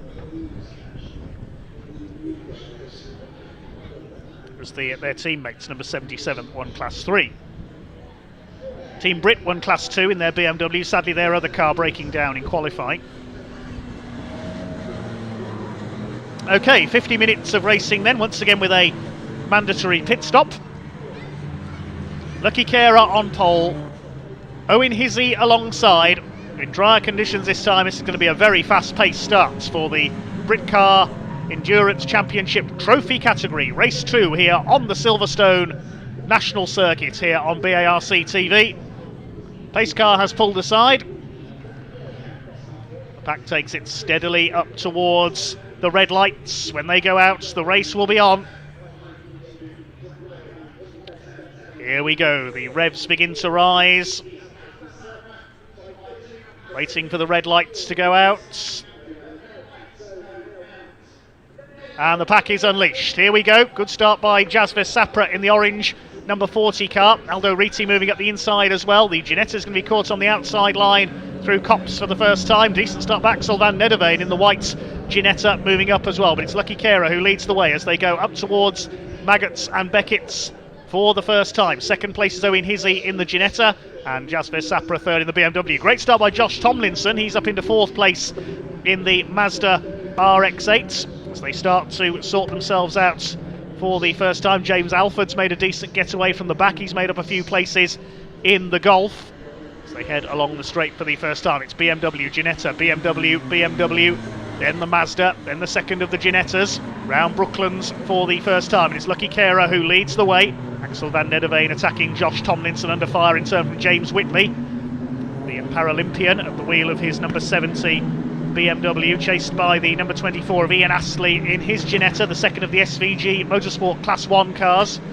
Complete the first lap then with Lucky Kera in the lead from the 74. Was in second place, but now Aldo Riti comes through at the wheel of the 177 BMW down the inside as they pass the pits. Fourth place is Jasvis Sapra in the number 40 car. He'll be racing his teammate Brian Branson will be racing that car tomorrow in the Kumho BMW Championship, all being well. Josh Tomlinson next in the Mazda, then two Ginettas. Van Nederveen ahead of Ian Astley, who's got past the Team Brit BMW. There's Jack Meakin at the wheel of the Clio. He shares with James Black, the Westbourne Motorsport car. It'll be Charlie Hand leading the Clios. Started fifth, but has understandably dropped back a little against the more powerful cars. Jasvis Sapra wide into Brooklands, trying to get round the outside of Owen Hizzy in the Ginetta for third place. Hizzy holds the line for Luffield. Much faster pace start as we expected with much drier conditions. Tomlinson going well in the Mazda there, but under fire from Axel van Nederveen, squeezes him to the inside as they head through Woodcote Corner.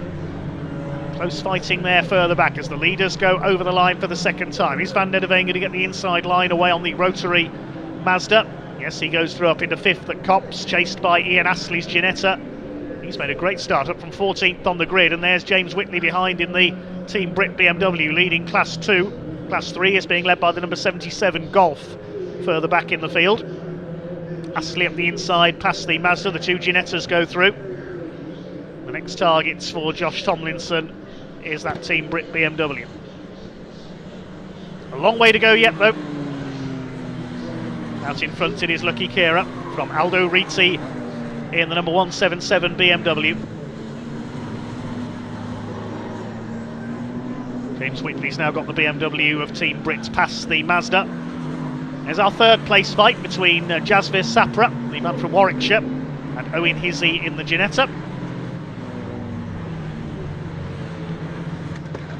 There's Charlie Hand next in the order. The Clio's going well here. They're renewing their rivalry with the Class 3 Golfs there. The number 77 of Mark Jones battling with the Clios. A whole horde of Renaults together. There's four of them in that fight with Mark Jones. It's still Charlie Hand at the front of the Clio class by 1.8 seconds ahead of the number 4 of Scott Simons this time. Battle of the Ginettas heads down into the right-hander at Beckett. Axel van Nederveen under fire from the 24, driven by Ian Astley. Trying to build up as big an advantage as he can because he's the quicker of the two drivers in that car. Neil Wallace will take over at the pit stops. Peter Dilnott leads the G40 class further back for the Ginettas. But the BMW is going clear. See what the lead is for Lucky Kera this time. It was 2 seconds at the end of the previous lap. Head over the line, it's increased by nearly half a second more. So Kera starting to pull away. Is it going to be a double for the 98 car here at Silverstone today? They will, of course, have extra seconds added on to their pit stop. They have to serve an extra 15 seconds, the 98 car. 74 Ginetta will have 10 seconds extra. And the Clark and Riti car an extra 5 seconds for third place in class in race 1. Charlie Hand will have an extra 15 seconds as well in the Clio category, which he leads here. A clutch of Clios in there behind with Mark Jones in the Golf. He leads Class 3. Looking for a double win in Class 3, Mark Jones and Rob Taylor. They'll have an extra 15 seconds to serve in the pits as well. It's good playing to James Alford's hands. He's coming through nicely. from the back of the grid, and of course with that disqualification he doesn't have a success penalty. 28 there is the Clio of Brad Thurston, shared with Matt Cherrington, leading one of the Motor Swan cars. Here's Charlie Hand, reigning junior saloon car champion, leader of the trophy category in Britcar this year. Kera continues to lead. 3 seconds his lead now, so he's lapping about half a second a lap quicker than the 177 of Aldo Riti behind him. 40 of Jasvir Sapra, Lucky Kera's brother-in-law, in 3rd place. 4th place we've got the Ginetta of Owen Hizzy. 5th place it is Axel van Nedderveen, but he's about 4 seconds further back. Battle for the Clio lead is for 9th overall. Main battle is for 2nd place in the Clios. Look at this, and we've got James Alford monstering up the inside there into Cobb's Corner. He's past the number 11 Clio of Richard Ashmole, going for Jack Meakin now in the 69 car for Westboard Motorsports.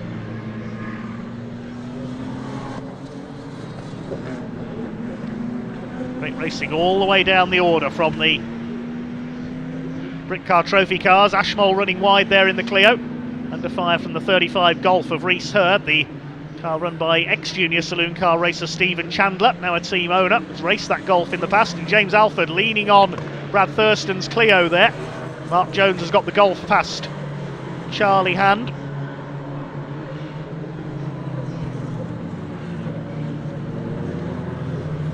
He leads Class 3, the black TSR Golf. James Alford coming through as well. He's 2nd in Class 3. 3rd in Class 3 is the Chandler Motorsport car. 26 cars on track.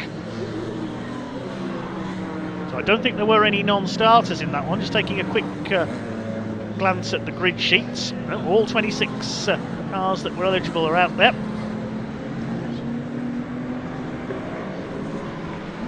Tom Willis says in our comments thread, come on the Motor Swan Clios. Certainly battling away hard in the midfield. There go our leaders. The lead gap has increased now to 4 seconds for Lucky Kera over Aldo Riti.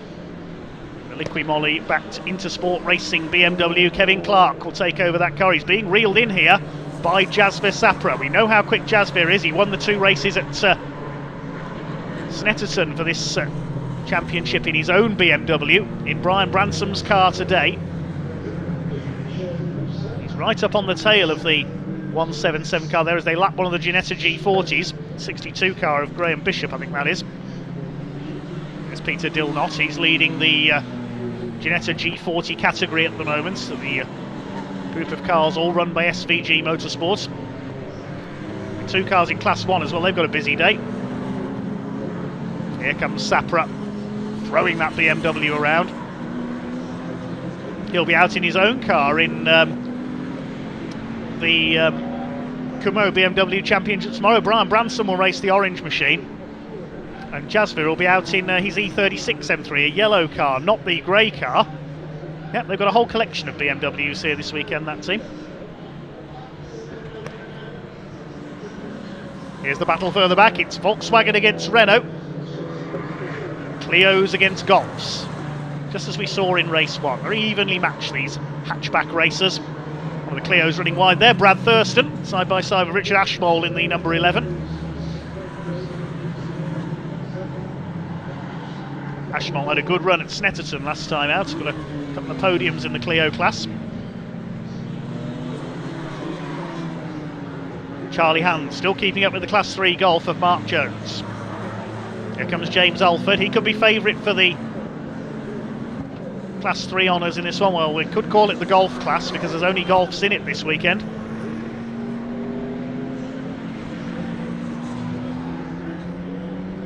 Lead gap now up to 4.7 seconds. Kera's pulling away. Ashmole still all over the back of Brad Thurston's Clio.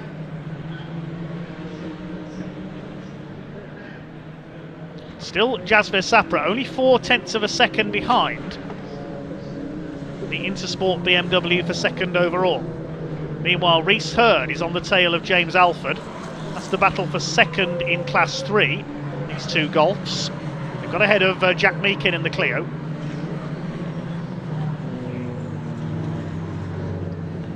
Round Luffield, behind one of the Motor Swan Clios. I think that's the number 4 of Scott Simons.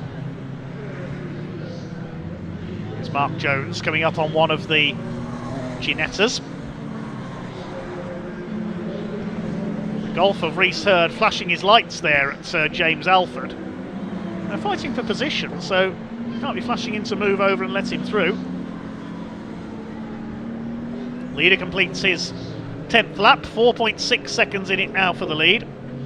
There's a yellow flag in sector 1 showing on my timing screen, so whether somebody's gone off there, we'll wait and see. Oh, that's the problem at Beckett's. Jasper Sapra has spun. There's what's happened. So the yellow flag's out with Jasper Sapra having spun. There's yellow flags at Brooklands as well, and the safety car's coming out. Jasper Sapra can't get the 40 car going again. He was in 3rd place and challenging Intersport for 2nd. Disaster for Jasper Sapra. Signalling for assistance from the marshals. He spun the number 40 BMW, he stalled the engine and can't get it going again. Kind of signal the cars round him there that he's still in the car. The Mazda going wide around him there, Josh Tomlinson. So the safety car is out. Pit window is not yet open. We're about 8.5 minutes away from the pit window opening as I talk to you. And the safety car having to come out with Jasper Sapra's BMW stranded on the track there. That's the 3rd place car gone. Now hopefully the marshals can push start him and he can get that car back to the pits to be checked over.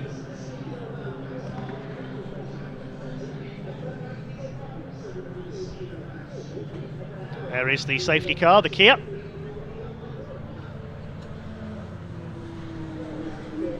That will pick up Lucky Kira, the race leader. Emerges in front of James Whitley's BMW. He's currently running in 6th place. So that means that Owen Hizzy and his Ginetta will go up into 3rd place. The number 24 Ginetta of Ian Astley will go into 4th. The 111 Dayton Motorsport Ginetta of Axel van Nederveen into 5th. And yes, Jasper Sapra being pushed in behind the tyre wall there. Well done, marshals. Oh, and that's Aldo Riti. What's happened there? That's the 2nd place car. Now, have those two collided? Where is that car stranded? That's on the pit straight, I think. Yes. Now, out of our sight, has there been a collision between the two BMWs? Because we saw Sapra off at Beckett's. Now Riti has pulled over, we don't know what the problem is, on the pit straights. So whether they've had a collision, we don't know. That could be the reason for the problems there. Yeah, and that car's being wheeled away as well. 2 of the favourites gone. Well,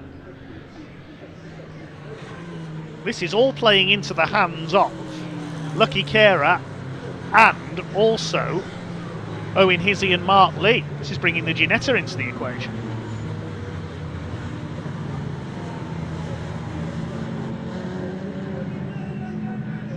So that's why these safety cars out a bit longer, because we've got the 177 car stopped as well. Right then, what does that do to the race order? Well, Mark Lee and Owen Hizzy, with Owen currently on board the Ginetta, up to 2nd. The 24 Ginetta is 3rd of Ian Astley. 4th is Axel van Nederveen in treble 1. 5th is the Team Brits BMW. They lead Class 2 with James Whitley on board. 6th is the Mazda, number 33 of Josh Tomlinson. 7th, it is number 77, the Class 3 leading Golf of Mark Jones. Charlie Hand's Clio is 8th. There's our race leader. 9th is number 4, Scott Simons with his Clio. And 10th place, number 55, James Alford from the back of the grid in his Golf.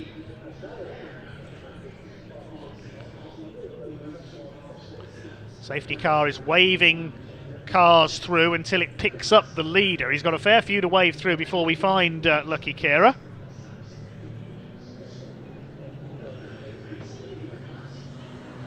And as soon as everybody's in the correct order with the leader behind the safety car, we will go back to green flag racing.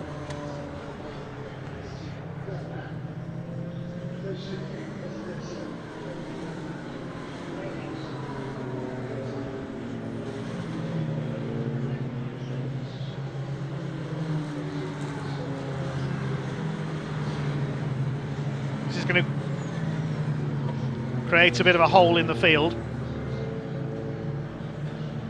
The safety car has now picked up the race leader, waved the cars between it and the leader through.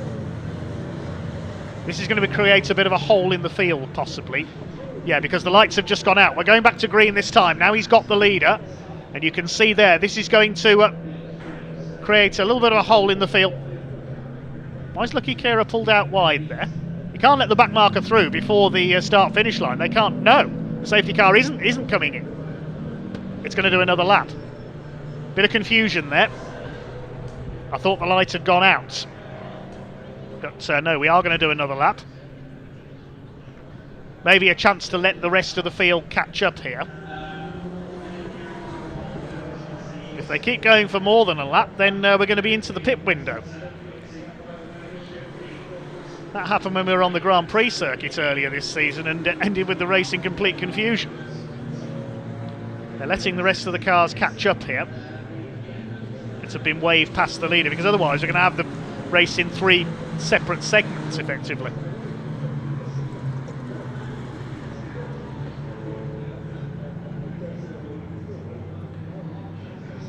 So we've lost 2 of the front runners, 2 BMWs out. Sapra and Branson, plus Rizzi and Clark.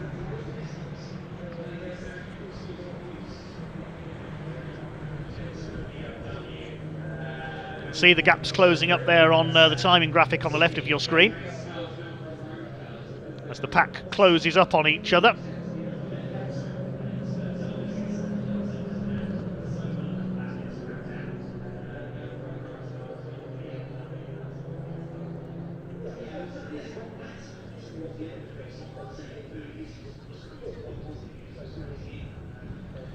Now, will the safety car come in this time?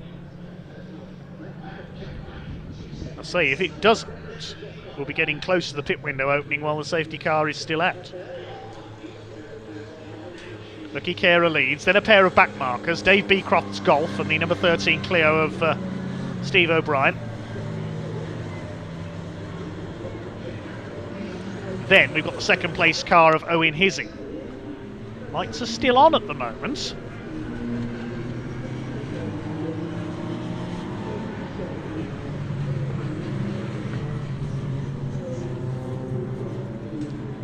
Ah, the marshals are still removing Aldo Ritti's car, that's why.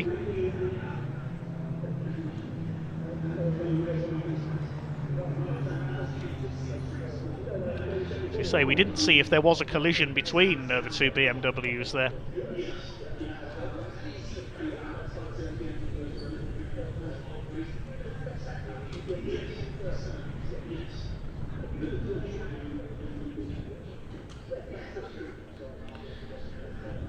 Well, as the field is headed into Copse, there's only about 80 seconds before the pit window opens.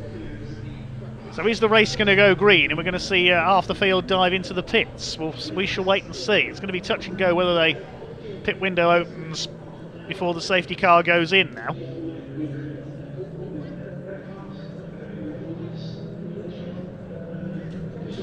I think the safety car is coming in this lap. Yes, that's confirmed by race control.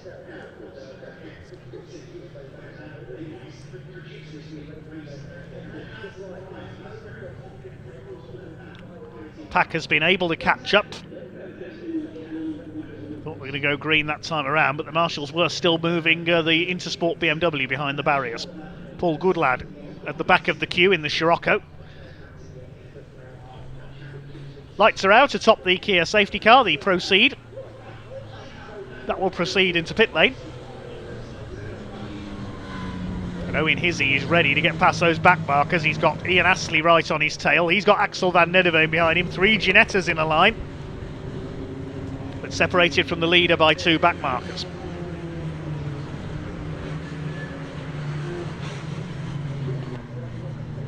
That's Steve O'Brien going. And look, the pit window is going to open literally as the race goes green. Pit window opens now.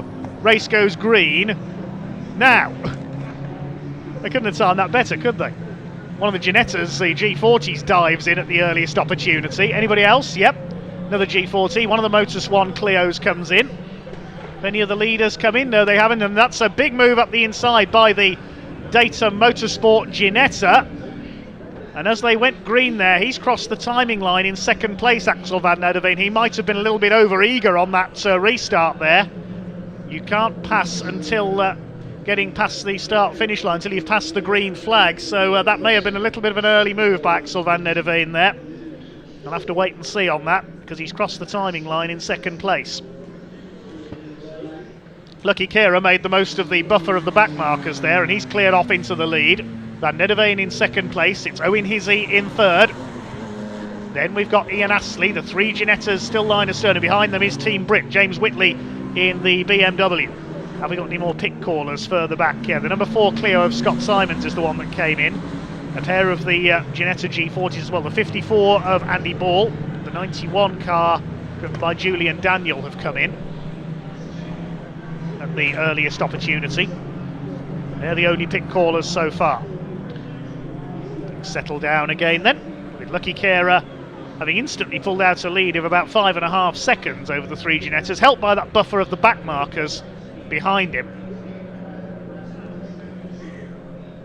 Now Owen Hizzy on the attack as they go into Beckett's. There's the number 24 car of Ian Astley.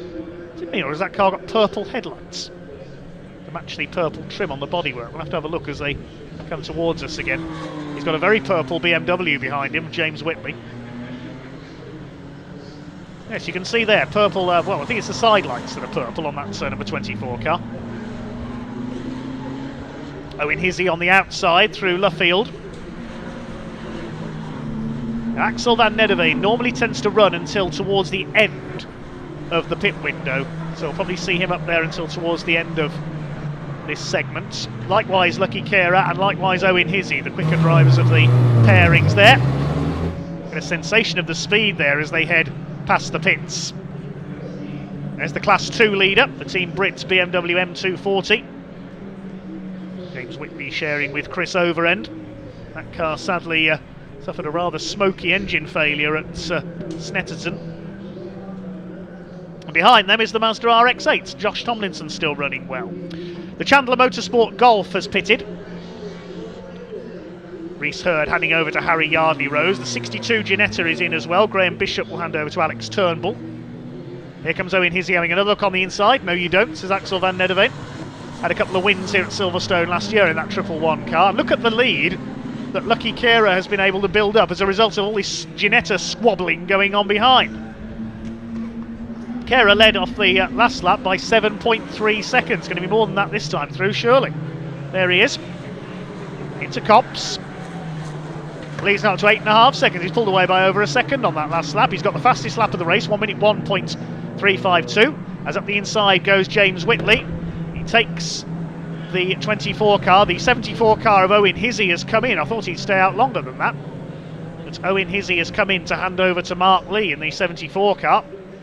So that means this is now the fight for third place overall. Team Brit going well, currently in an overall podium place in their Class 2 BMW. Fourth behind them, the 24 of Ian Astley. Next through will be the Mazda, number 33. More cars pitting further back. With number 13 Clio, Steve O'Brien handing over to Darren Gerhardt.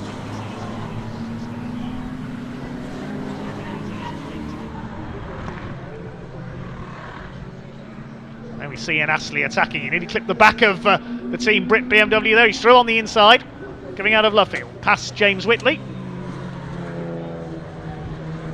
Any more pit callers this time through? Doesn't look like it among the front runners.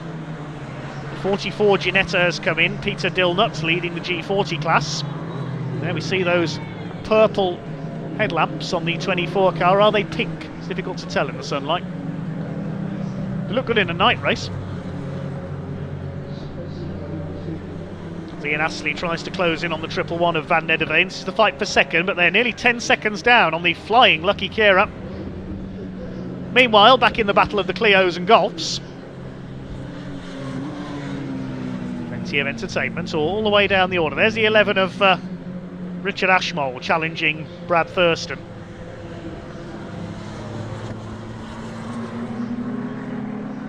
'74 car is still in pit lane.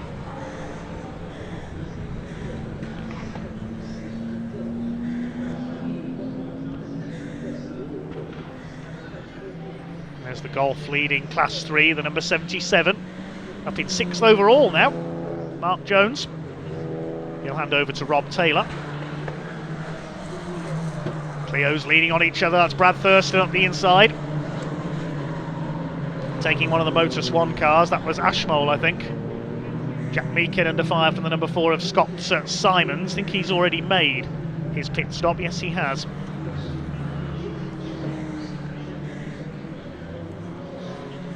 Lead gap still 9.5 seconds for Race Lab BMW over Datum Motorsports Ginetta. 24 minutes just under of the race to go. So past half distance in this second race for the Britcar Trophy category. As expected, most of the front runners leaving it fairly late to make their stops, with the quicker drivers by and large starting this race this time. There's our leader. Lucky Kera's running away with it. He knows he's got that extra time penalty to serve at the pit stop. Aha! Car 111 has been given a drive-through penalty. And I think we know why that is. For jumping the restarts. I thought he passed before the timing line. So Axel van Nederveen has got to serve a drive-through penalty. And he's yet to make his official pit stop as well. One car that has made its pit stop is the Mazda RX-8. Johnny McGregor will be getting in that car. There's one of the Clios in. Brad Thurston handing over to Matt Cherrington. That very smart-looking turquoise Clio. And Axel van Nederveen being almost pushed there by Ian Astley. The Team Brit BMW has to go over the curb.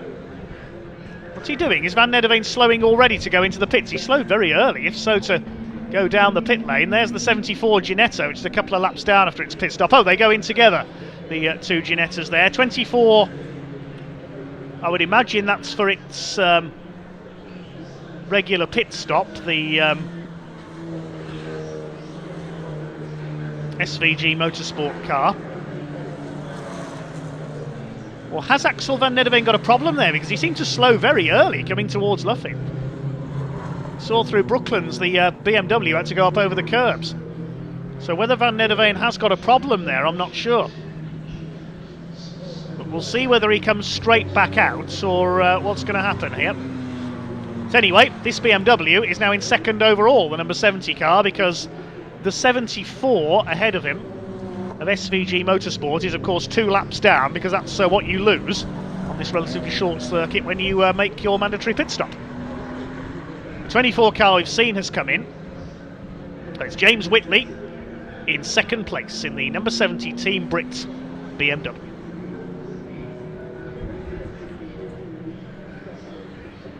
So with a lot of the front runners having now made their stops, yes, the 69 Clio and the 11 Clio are in as well.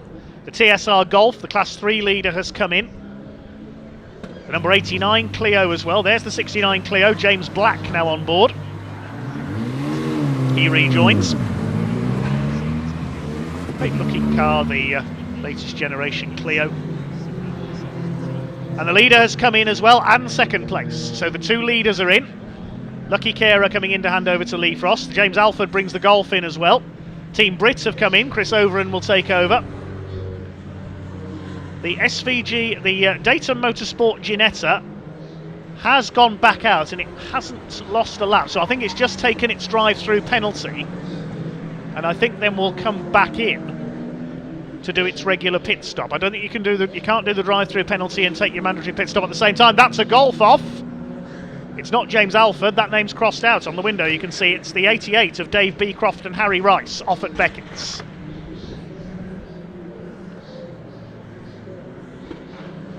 That car was that car's actually listed as being in the pit lane. It must have just come back out. We can now head down into pit lane with Ewan.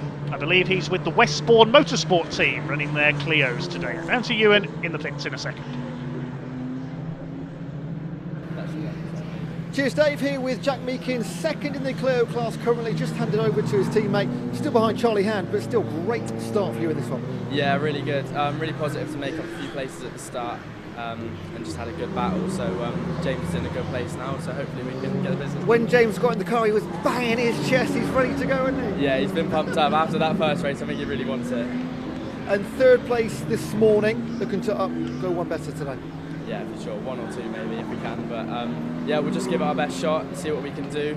Yeah, take it from there really. How much different are track conditions now than they were a couple of hours ago? Earlier it was really patchy and slippery and damp, and the car was sliding everywhere, but now the track feels really good. It's probably the best it's felt all weekend, so yeah, I think it's going to be really good. 2 podiums in the Clio would be nice, wouldn't it? Yeah, fingers crossed. Well done, mate, good luck. Perfect, thank you. Clio class, second position currently. That is Jack Meakin, handed over to his teammate. Back to you, Dave Goddard. Yes, thanks, Ewan. Now, your race leader is the man we've just heard mentioned, Charlie Hand in the Clio. He's now leading overall. He's yet to stop. The other cars that have yet to stop are the 111 of... Well, he isn't anymore, Axel van der Veen, because he's coming in now to serve his mandatory stop. He's already served his drive-through penalty for jumping the restart. So the only other car that has yet to stop is the number 7 Golf in Class 3. Oh, and the 74 car, the Mark Leo in his Ginetta, has got a stop-go penalty. A 1-second stop-go penalty. Presumably, that is for a short pit stop. So they've got to have a 1-second stop-go penalty. Their pit stop must have been 1 second too short, so that'll pretty much ruin the 74 car's chances of victory, because they already had a success penalty, of course. Here's a replay. This is what happened to the Dave Beecroft Harry Rice Golf. I think it was Harry Rice that had just taken over. He locks up, avoiding the Ginetta, I think, there, and the car slides to a halt. Doing well to avoid the gravel there on the outside, because if he got stuck in that gravel trap, that would have been a safety car. Well stopped by the driver of that Golf. Yes, we think it was possibly Harry Rice on board. Whether it was him or Dave Beecroft, I'm not too sure, because that, at the time that happened, it was listed as being in the pits. Whether they had changed drivers or not, we don't know. Charlie Hand has now come in, so the only car that is yet to stop... I've done it again. Didn't get to finish the sentence. The number 7 Golf comes in of Finn Jones to hand over to Anthony Rogers. So that means everybody's made their pit stops. The Ginetta number 74 has just served its stop-go penalty. Mark Lee and Owen Hizzy for a short pit stop. Hopefully we won't see any more penalties in... No, we will. Car 77. They were leading Class 3. Rob Taylor and Mark Jones. They've got a drive-through penalty for a safety car infringement. So presumably that means overtaking while the safety car was out. So 77, now driven by Rob Taylor, is going to have to perform a drive-through penalty. We'll wait to see how things cycle through then for the leaders. But I think we can head down to pit lane with the Simon Green Motorsport squad, where Ewan Dunlop's about to find out what happened to the number 40 car. He's talking to Jasper Sapra. So, Jazz, car 40 saw you retire. What happened, mate? I don't really know. I think I might have spun it, and then didn't start after that. Couldn't get it started? No. We're not sure. We're just checking the data out now. Now, we know you had troubles with your car, which is why you switched to Brian's. Are either of you going to be racing tomorrow? Yeah, we'll be. I've got my 36 out there. We'll use that. Now, we see you looking at some data on the car. Is that just your in-car footage there? Yeah. Trying to work out what happened? Yeah. Mate, we'll let you go work out. Hopefully see you tomorrow. Yeah, all good, mate. Thanks. Cheers, buddy. Thanks. Okay, so Jazz Sapra, fingers crossed, racing tomorrow. Back to you, Dave. Thanks, Ewan. The number 70 car, Team Brit, has come in to the pits for a second time. We haven't had notification of a penalty for that car, so I presume that's a problem for Chris Overend. And that's a great shame, because they were on for a second Class 2 win. If that is a problem, then Class 2 will be led by Paul Goodlad in the BW Scirocco. There's Peter Dilnut. He's, I think, leading the Ginetta G40 class. Yes, he is. He's just taken the lead back again from the 91 of Julian Daniel. Charlie Hand in the pits, as is the number 7 Golf, being taken over by Anthony Rogers. I think this is going to give the lead to the number 24 Ginetta of Ian Astley, but we'll wait and see when everything has cycled through, because Lee Frost's now on board the 98 car. There's the 74, we know that's had a penalty. The number 70 car's back out there after a second pit stop. The pit window has just closed, but that matters not because everybody's made their stops. Now, who's going to emerge from all this with the lead of the race? We know 98 had to serve an additional 15 seconds at its pit stop. Here's a nice little battle. 13, Darren Gerhardt's in the Clio. Paul Goodlad in his Scirocco, and 35 is Harry Yardley Rose in the Golf. One of the Ginetta G40s, the 62 car that is, Alex Turnbull in there as well. Great variety further down the field.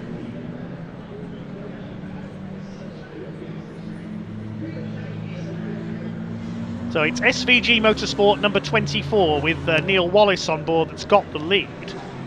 Second place behind them is the Mazda RX-8 with Johnny Mack on board, and I think he's just taken the lead away from the Ginetta. We'll pick them up in a moment. But behind him is Lee Frost, so the BMW will be looking good here. He's less than a second behind Mac G Racing as we watch one of the midfield scraps. This is for about 13th place overall. And there is your new leader in Class 2 with that additional stop for the Team Brit BMW. That's the Scirocco. Paul Goodlad could be heading for a class win. That's going to damage championship hopes perhaps for the number 70 of Team Brit, which would be a shame. So at the timing line with 29 laps completed, Mac G Racing, the Mazda RX-8 led, but Lee Frost was just behind them by less than a second. SVG Motorsport briefly led for a lap, but they're down to third. Fourth is the Datum Motorsport Ginetta. That's another 31 seconds back, ahead of the number 74 of SVG Motorsport. They're the two cars that had to serve penalties. Hopefully we'll pick up the leaders in a moment. Charlie Hand, of course, had to serve an additional penalty at his pit stop, so the Clio class is now led by number 69. There are the Clio leaders, and that's 3 cars together on track, because second in the Clio class is number 11. There he is, of Richard Ashmole, and third in that class is Charlie Hand. So this is the battle for the lead in the Clios. We'll pick up the overall leaders in a moment. They've just gone over the line. It is the Mazda that leads. That's all cycled through now. So the Mazda leads with the white BMW of Lee Frost on its tail. And James Black is going to try and get a move on. We heard how fired up he was. He's got to try and pull away from the number 11 of Richard Ashmole, and in particular treble 5 of Charlie Hand. He wants another class win here to extend his championship lead. He'll have been told, I would think, that Team Brit have had to make a second stop. No further penalties, which is good to know. The number 7 Golf, which was the last car to pit, hasn't re-emerged. I believe the overall lead has just changed. They're in the background there, just behind this lot.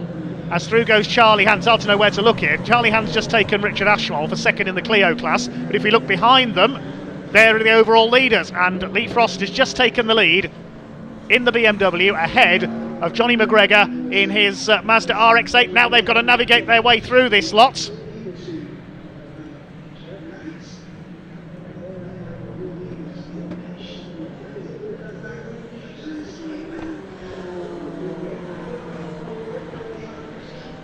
Well, here it comes then, this great gaggle of cars. The overall, they're in there somewhere. There they are.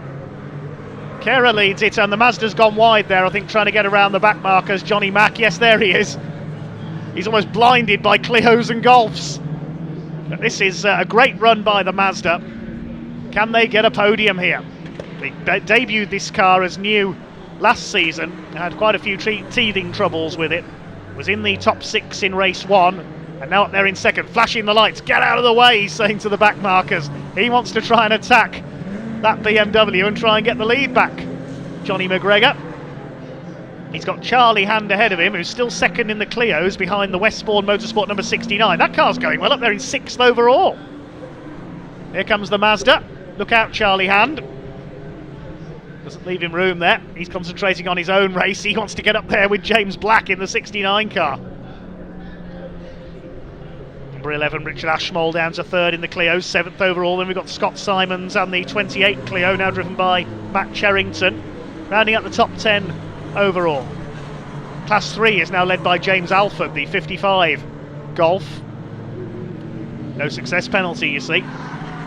And still third overall, the number 24. There's the Ginetta. Neil Wallace now at the wheel, taken over from Ian Astley, who built up a good advantage for him in that car. Could we see SVG Motorsport's second car effectively on the podium? Two other Ginettas are quite a way behind him. Axel van Nedderveen in the treble 1 is 4th, and the 74 is 5th with Mark Lee on board. Their race was rather undone by a stop-go penalty. Triple 1 got a drive-through penalty as well for jumping the restarts. 9 minutes of the race to go. That's the 24. I believe we can head down to Ewan Dunlop in the pits. He's with the SVG Motorsport team. We can find out what's happened with car 74.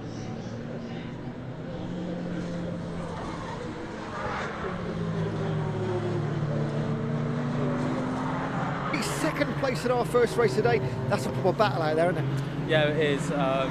Yeah, I was struggling earlier with a bit of understeer, which I couldn't work out on how to make it better or worse. I was just dropping time. And then the safety car came off, and then another Ginetta got past us all before the timing line, so then he was holding us up for a bit. And then just to stop it all off, when they came into the pits, pit limiter worked, but the pit timer packed up, so we didn't know what time was. And then we found out that we were 1 second under, and then we had to do a 1 second stop and go, which ruined our race really. But as Mark's right on one of the Ginetta's tails, so hopefully we can keep on pushing. You've got a quality driver in the car there, haven't you? Yes, definitely, and I believe he can do the job. Brilliant. Good luck. Cheers, thank you. Back to you, Dave.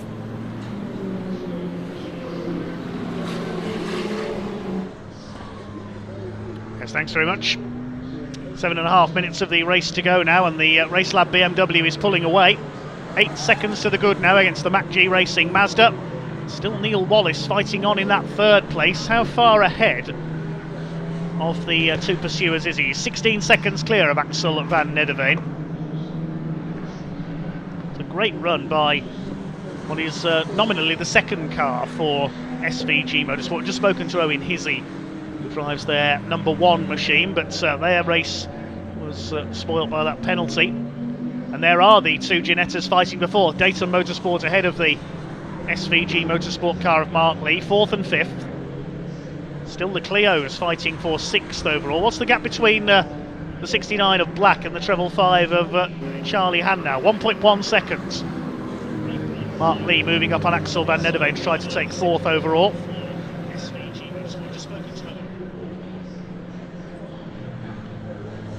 The lead gap is now 10 seconds, and the gap between 2nd and 3rd is now just over 10 seconds as well.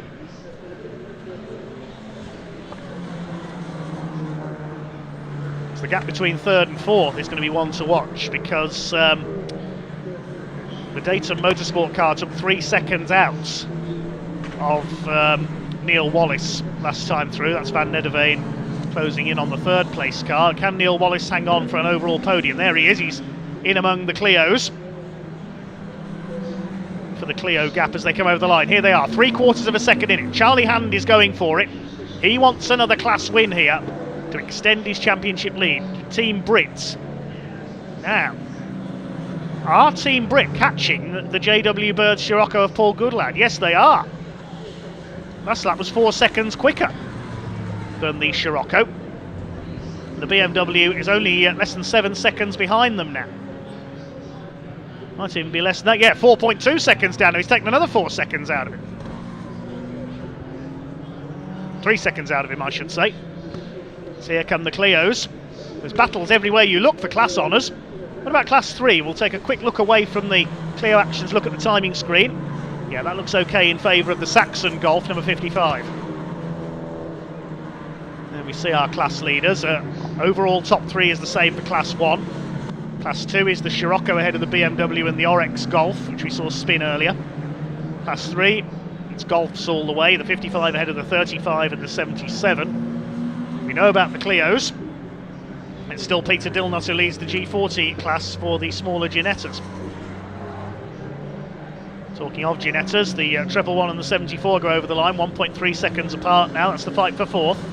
They're 8.5 seconds behind Neil Wallace in third place. They could catch him here with a bit of luck. And there's the lead battle in Class 2. Chris Overend's got Paul Goodlad in his sights now in the 64 Scirocco. This could reignite their championship challenge. Here they are into Copse. That BMW is hunting down the VW ahead of him after he had to make an extra stop. We know not why that was. Didn't have any notification of a penalty for the Team Brit BMW.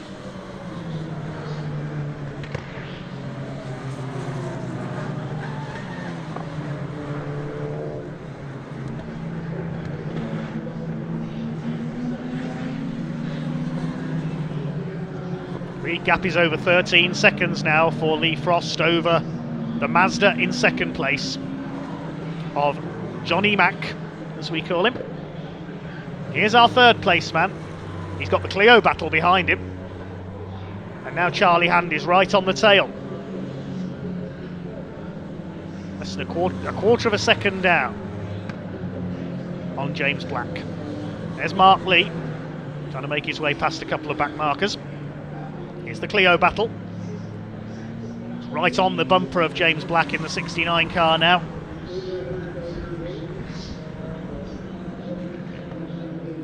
Is he going to get ahead here into Brooklands? There's Neil Wallace, the Ginetta, in third place. Charlie Hand's ready to make his move. James Black covers the inside line in the Westbourne car. They are both Westbourne Motorsport cars. There's clearly no team orders. Blue, pink and yellow machine that leads the way. With the orange and white, so I christened it Nemo at the last round. The blue and yellow one must be Dory then. No time to stop for fishing here though. It's less than 3 minutes of this race to go. The gap for third and fourth is now down to 5 seconds.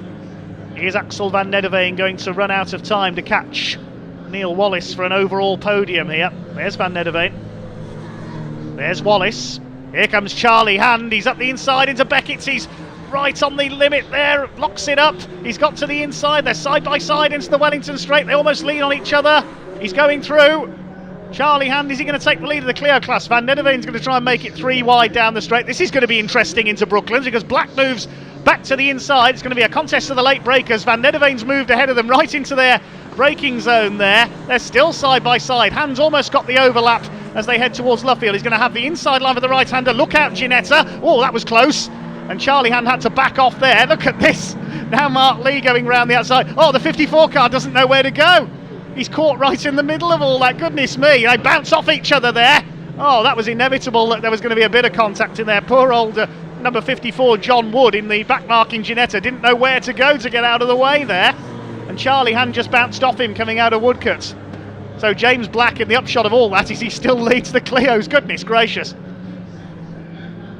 Meanwhile, almost unnoticed by all of them, Lee Frost is heading for a second win in the BMW started by Lucky Kera. 16 seconds clear. Mac G Racing are going to be very pleased indeed with second place in their Mazda, started by Josh Tomlinson, with the best result for that car so far. Who's going to take third? 3.2 seconds between SVG Motorsport and the 111 of Axel van Nederveen, the Dayton Motorsport Ginetta. Meanwhile, while we were looking at the Clios there, the lead has changed in Class 2. And Chris Overend has got the BMW ahead of the Scirocco of Paul Goodlad. There's Mark Lee, still giving chase to Axel van Nederveen, so the fight for fourth is not over yet. There are the Clios behind them. Number 4, Scott Simons, wants to get involved in this as well. We're on the last lap now, I think. 30 seconds on the clock. It's going to be a win for the number 98 BMW. Still classes to be resolved. I don't think Axel van Nederveen's going to catch Neil Wallace here. I think he's going to run out of time. We see the gap there. I think it's going to be very slightly too great. 3 Ginettas together. It's going to be a win for the BMW of Lee Frost and Lucky Kera. He's gone through there, Lee Frost to start. Now he's on his final lap. Thought it was going to be checkered flag that time, but he arrived a few seconds too early. We're on the last lap now of the second Britcar Trophy race of the day here at Silverstone.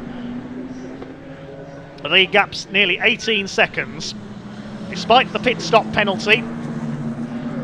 A few misfortunes for their main rivals. We lost the 2 other main BMW players in the early laps.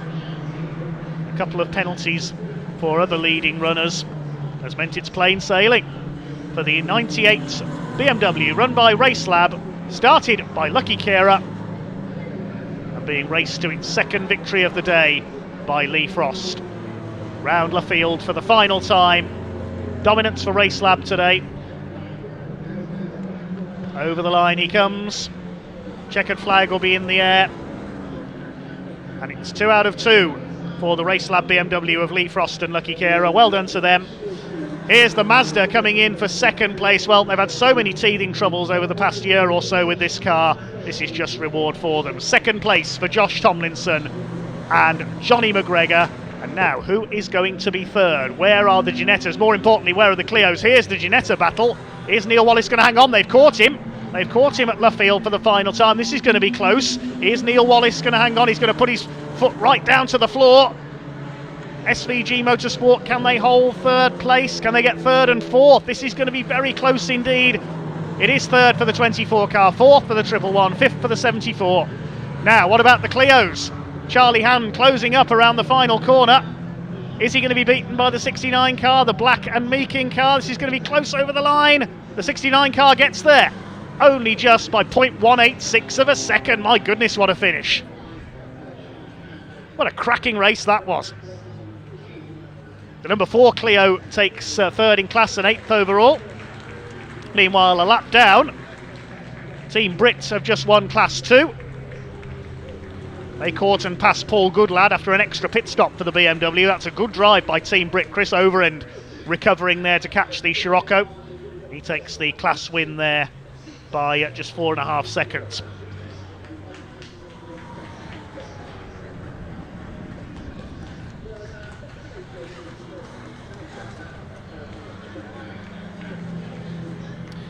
Okay, pause for breath at the end of that one. What a cracking race that was.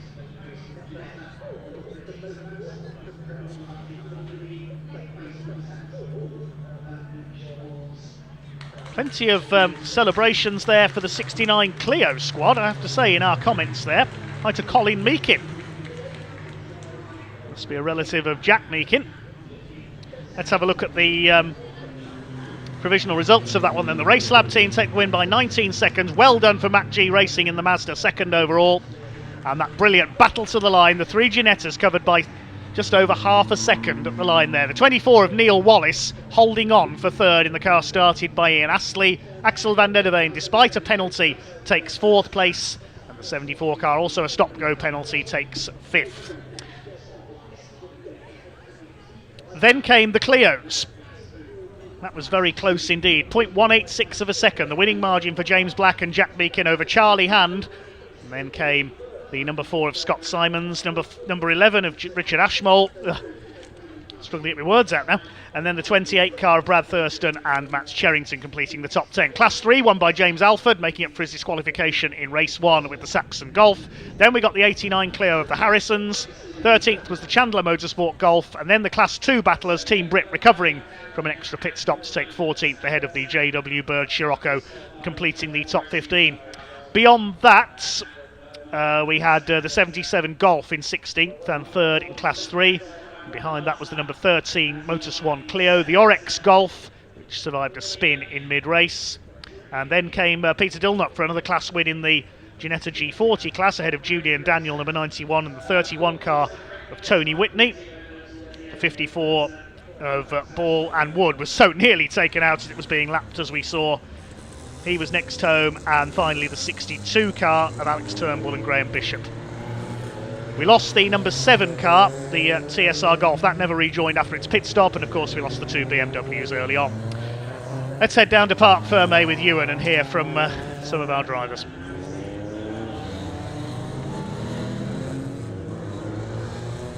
Cheers, David. Here we are again with Lucky and Lee, and once again the #1 spot parked next to. Congratulations, guys. Perfect day at Silverstone. Yeah, absolutely delighted with that and happy with the pace too. I mean, another good win. What do you put it down to today? What's the key? Being fast. That's simple.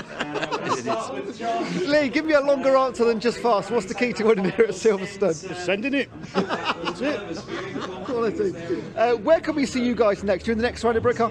Hopefully, yeah. Because you're invitation, aren't you? Yeah, we are. Okay, so where are you next, guys, racing? Can we certainly see you for sure? It will be back at Britcar. Okay, fantastic. Yeah. All right, brilliant. Well, everybody else will be looking out for you. Congrats, guys. Great weekend. Thank you. Thank you. Cheers, boys. Right, let's speak to Johnny McGregor in a second. Just having a chat with these guys here from McG Racing. Look at this vehicle here. They finished 14th, was it 6th or 14th in the first race, pulled it through. Obviously a couple of non-finishers from some of our favourites. So we'll get a chat as soon as we can. But 2 wins for Lucky and Lee in the invitation, officially in the class 1 I think, but it was an invitation class. And they will go up and get their podiums a little bit later on. As you can see from this board here, the wind been picking up absolutely all day long. Tell you what we'll do, let's jump in with our 3rd place finishers. Ian and Neil, let's get you both guys in here. Was it 14th in race 1 and then 3rd place in race 2? What a turnaround. Yeah, no, race 1 was a bit of a nightmare for us.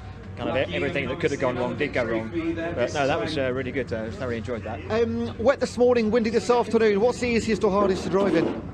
Dry, easy, every time, so every time.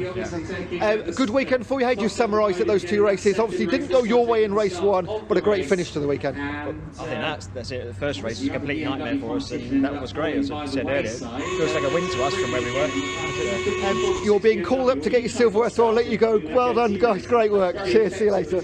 So there we go. That was our 2nd race of the Britcar Trophy weekend done and completed. We've got 1 more race today. It's the 2nd race of our Lancaster MG Owners Club. So to bring you that and to close out the day, it is of course Dave Connors.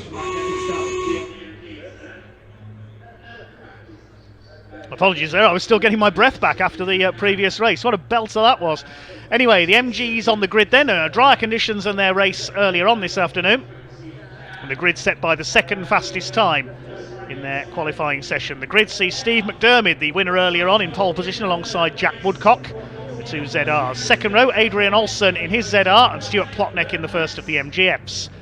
The 3rd row is Simon Kendrick MGF and Paul Buzzing ZR. Row 4, Mark Baker MGF, Mark Grant ZR. The 5th row, Andy Heitman ZR, Paul Wisby MGF. Row 6, a pair of ZRs, Nick Golhar and Keith Henley. On the 7th row, we have George Howarth, hoping to get a race this time, didn't get away in race 1, and David Amflett, the first of the MGBs. Row 8, Phil Dicker and Anthony Bates in the lone Maestro. Row 9, Malcolm Hill, hopefully he's there, picks up some damage in a shunt in race 1, and Jim Bainham alongside. The 10th row is Chris Millard and James Pryor. Row 11, Ray Lovell and Mark Rihorski. The 12th row, Greville Dare and Carl Bates. And the final row, Matthew Dorr and Rob Fisher.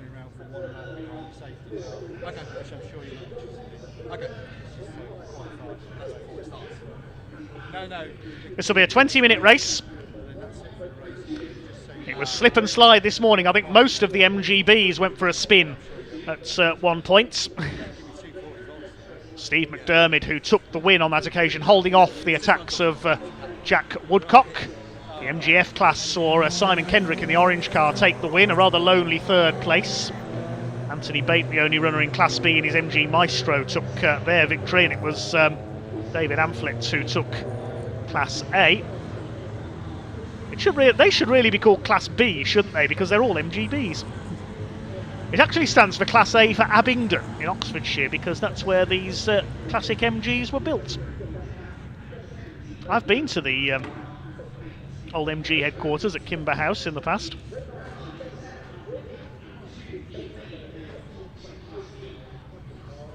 Okay, they bring their way up to the grid then. Is George Howarth there? Yes, he is, the red ZR. Pulled in at the end of the green flag lap with a problem in race 1 and didn't appear. There's Jim Bainham, the green and orange car. Effectively runs this championship off track as well as competing in it and winning it many times as well. Looks like everybody's there. except possibly Malcolm Hill. I don't think I saw the number 7 car. Front end damage for him. He spun into the barriers in the wet in race 1. Steve Mcdermott then looking to make it 6 wins out of 6 for the 2022 season. Already looking good to retain his title. Green and white car alongside him is Jack Woodcock, Adrian Olsen, the Dayglow yellow car. Then the first of the MGF, Stuart Plotnick, was in the lead of the class in race 1 but spun. Simon Kendrick, who took the MGF category. Waiting the all clear to get this one underway then. Standing starts, no use of the pace car. Revs beginning to rise. Getting pretty warm here at Silverstone this afternoon. The 5-second board has been shown. Red lights will be on. When they go out, we'll be underway. Off they go. Down towards the first corner. Who's going to get the best start? Will it be Mcdermott or Woodcock? Looks like Mcdermott has got the advantage into Copse for the first time. Woodcock in second place, Adrian Olsen third. Decent start by Simon Kendrick trying to get around the outside. There's Nick Golhar up on the outside of Mark Grant in the 46. Everybody away cleanly this time. Out towards Beckett's for the first time. It is the number 1 of Steve Mcdermott who leads, and over the grass there, Paul Buzzing, look out. Has he collected anybody? Yes, he's collected Simon Kendrick, oh dear. Paul Buzzing just went straight on there over the grass on the inside of Beckett's. He's walloped into the side of Simon Kendrick, and our podium finisher from race 1 I think will almost certainly be out of the race. So it's Mcdermott that leads from Woodcock, Olsen in third place, fourth is Stuart Plotnick. Mark Baker, as a result of all that, has come up into 5th position. And 6th is the number 60 car, which is Andy Heitman. He's going well, was struggling in the wet in race 1. They come round towards the conclusion of lap number 1 then. It is the number 1 of Steve Mcdermott who leads the way. Hopefully those cars have been able to move from Beckett's and we won't get a safety car. Here's a busy little battle further back in the order. Good start by Jim Bainham. Looks like he's going to be leading Class A as they complete the first lap. Well, there's the 2 cars at Beckett's off on the outside of the circuit. I think the marshals have got them out of harm's way and the race can continue. Looks like they were out on towards the Grand Prix circuit there. There's number 11 of Chris Millard under fire from the 97 car. That's Ray Lovell in the white car with the Italian tricolour stripes almost on there. Field of busy bees towards the back. In fact, it's David Amphlett leading Class A, the number 14. Jim Bainham second and Chris Millard, number 11 in the blue car, in third place. Anthony Bate in there in the Maestro as well. We used to see back in the 90s full grids of Maestros in this championship. Jim Edwards Jr., the British touring car racer, began his career in one of them, a father of Jade Edwards, current BTCC racer, of course. Swing their way through Luffield. There's Paul Wisby ahead of Mark Grant in his ZR. He's been improving all the time this season, the number 46. Still Mcdermott that leads by just under a second ahead of Jack Woodcock. Adrian Olsen third, then it's Stuart Plotnick, the leading MGF. We are going to see a new winner in the MGF class this time with Simon Kendrick out of the race after being hit by Paul Buzzing, sadly, on the opening lap at Beckett's. Number 60, Andy Heitman's going well up there in 6th place, the grey and yellow ZR. 7th is Wisby, then Grant, George Howarth and Nick Golhar, another ex-Maestro racer, in the number 12, rounding out the top 10. Mark Baker looking to challenge for the lead of the MGF category, Class F.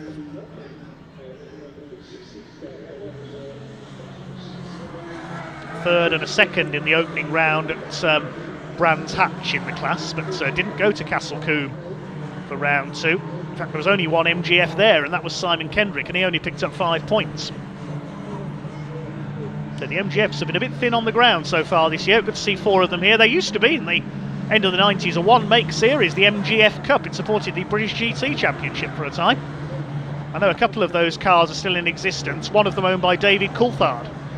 No, not that David Coulthard, the long-time MG competitor, used to race a ZR. Now competes with his MGF Cup car in races and hill climbs. His partner Helen Waddington competes with him as well. They're very heavily involved with the British Women Racing Drivers Club.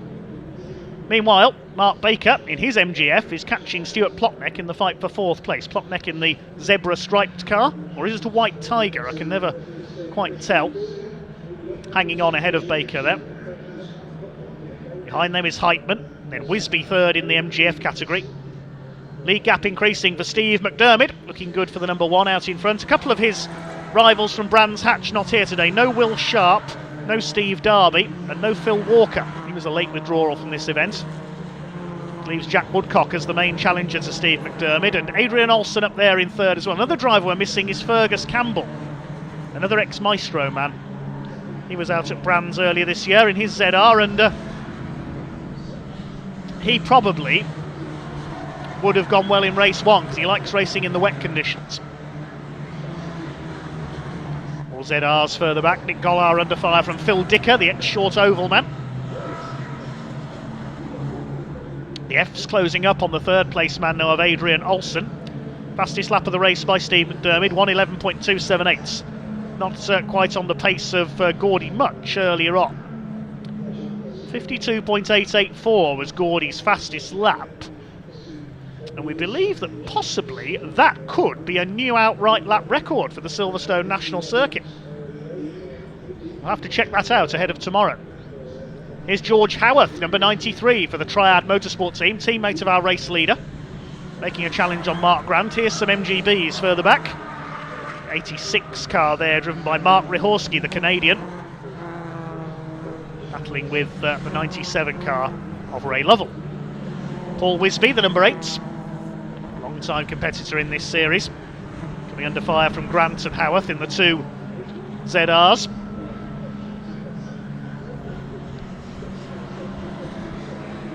George Howarth, first appearance of the season for him. Indeed, this is the first time he's done any racing laps, because as we mentioned, he didn't get away in race 1.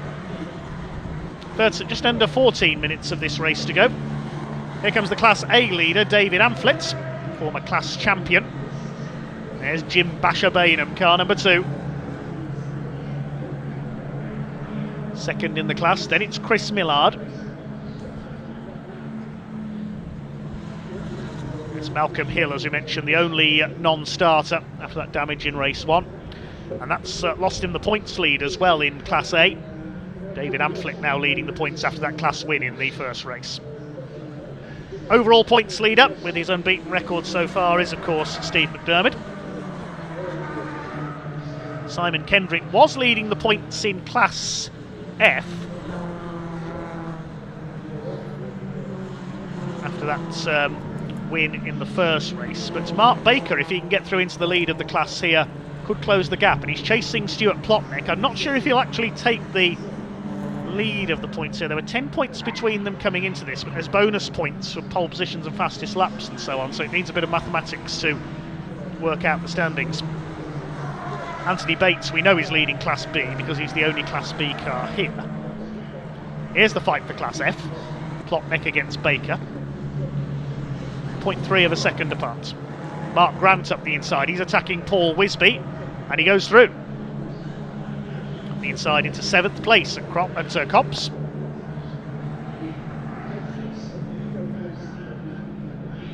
Steve McDermott, another fastest lap, 1:11.168.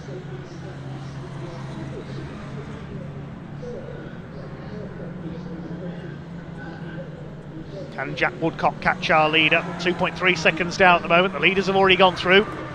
The 2 MGFs battling out. Here comes Mark Baker. He has a look there. Not close enough to attack. Going down into Brooklands, and Plotnick having a look at Adrian Olsen. He's not quite close enough either to challenge the ZR for 3rd overall. He needs to be careful here. He doesn't need to attack Adrian Olsen for an overall podium. He does need to hold off Mark Baker to keep the lead in the class. The MGFs will be working for class wins and points to close on Simon Kendrick here, because they'll know Simon Kendrick's out of the race. Here comes Baker. Moving to cover there, Stuart Plotnick in the middle. He's attacking and defending at the same time in the Zebra. Or Siberian Tiger, whichever. Simon Kendrick's car liveried as a Tiger as well. Jack Woodcock has just done the fastest lap, 1:11.120. only a couple of thousandths of a second quicker than McDermott's best lap. There's David Amphlett leading Class A, ahead of the ZR and the Maestro. Such a curious car, the MG Maestro. Was much maligned when it was new. I wonder if that one's got the talking dashboard fitted. Unlikely, I'd say. That was, of course, the gimmick of MG and Austin Maestros when they were new.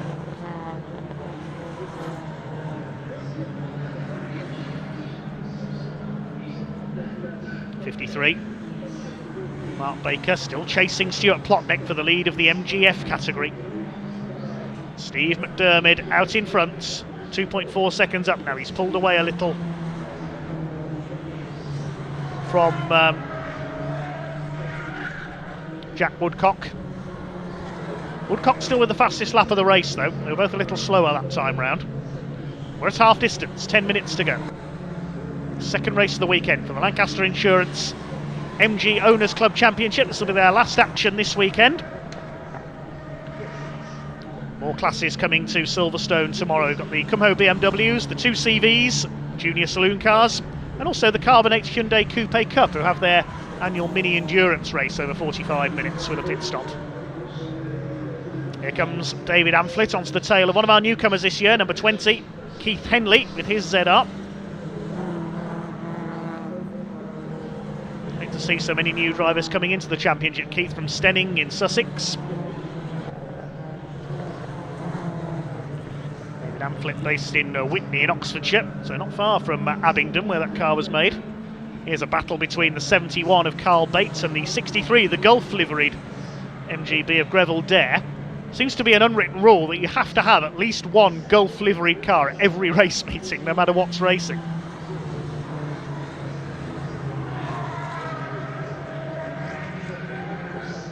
If only that was true of my favourite livery, but you only tend to see that when the Jaguar Challenge is racing silk cut colours. That's my personal favourite race livery.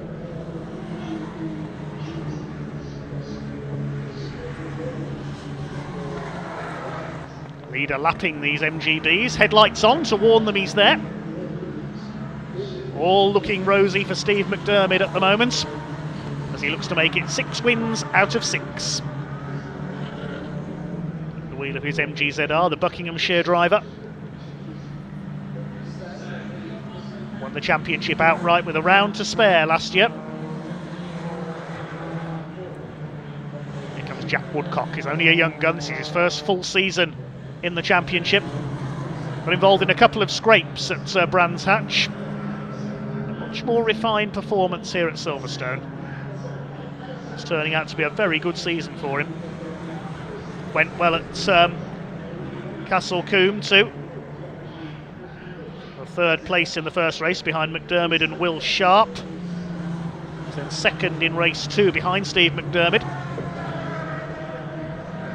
Tyres squealing there from these Toyo tyres. Partner of the championship as they go through Beckett's.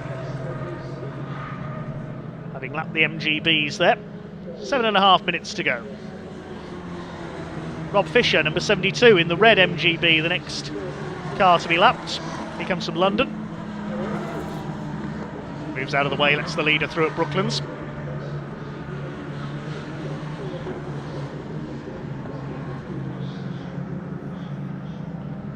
Another battling pair of MGBs up ahead, Mark Rehorski and 97 car of Ray Lovell. They've been battling all race long.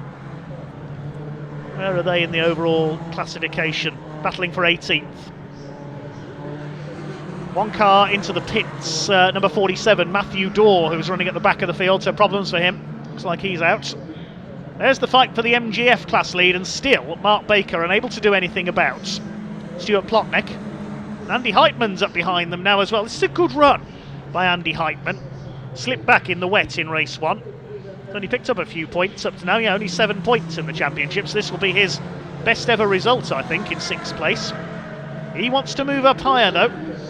ZR's more powerful than the MGF, so let's see what Andy can do. You can see he's got the novice cross on the back of his car, the black cross on the yellow background. You have to wear that for your first 6 motor races in the UK to get the licence signatures you need.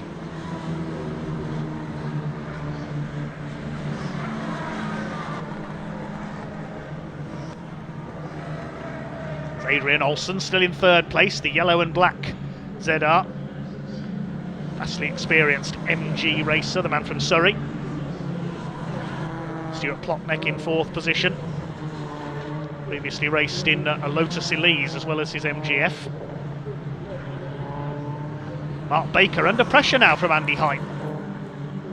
Baker's raced this car with the championship for many years. 5.5 minutes to go. The lead gap is out to 3 seconds now. Dermot's done the fastest lap, 1:11.063. Now Adrian Olsen's got to lap this battling duo, Carl Bates and Greville Dare. Dare up the inside into Copse, but Carl Bates says, "Don't you dare overtake me." Sorry, I had to get that one in. Up towards Beckett's, battling MGBs ahead of them as well.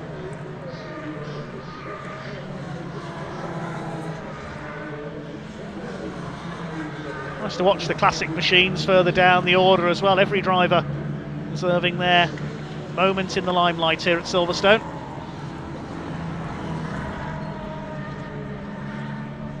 Battle for third place getting ever busier. Look at the way Ray Lovell is pushing his MGB GT through Luffield there.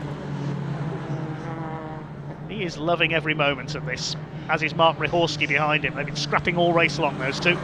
Here's Adrian Olsen. He's pulled away a bit from the three behind him as they lap the two MGBs there. Lead gap is still 3 seconds. How far behind is the third place fight? They're nearly 17 seconds off the two leaders. So Mcdermott and Woodcock, the class of the field overall. Class F is still Plotneck from Baker by half a second. Class A is still led by David Amphlett. He's about 10 seconds clear of Jim Bainham further back.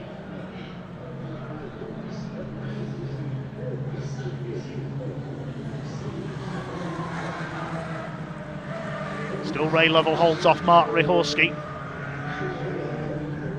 There's Chris Millard ahead of them. He's third in Class A. This is the fight for fourth in the class. No, for fifth in the class, sorry. Third in Class A is actually the number 4. Apologies there. That's James Pryor.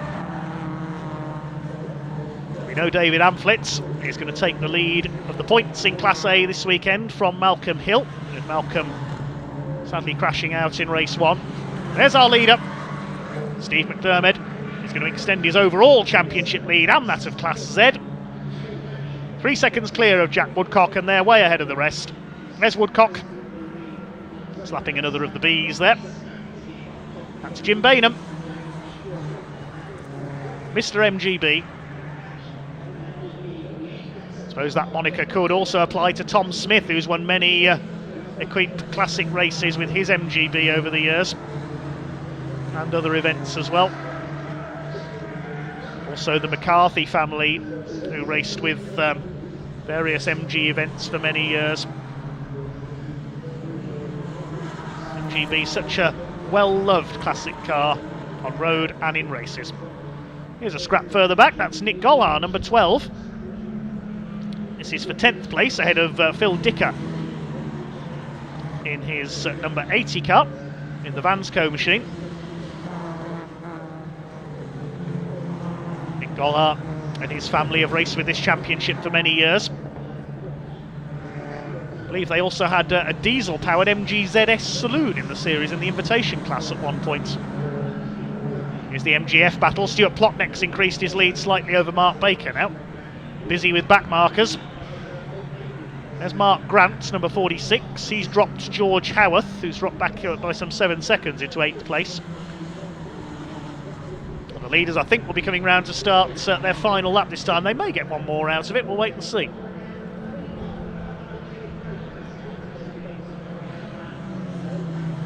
Lead gap has increased by another 0.3 of a second that time through. Adrian Olsen still hanging on to third overall. Another great performance by Andy Heitman up there for his best ever result in 6th.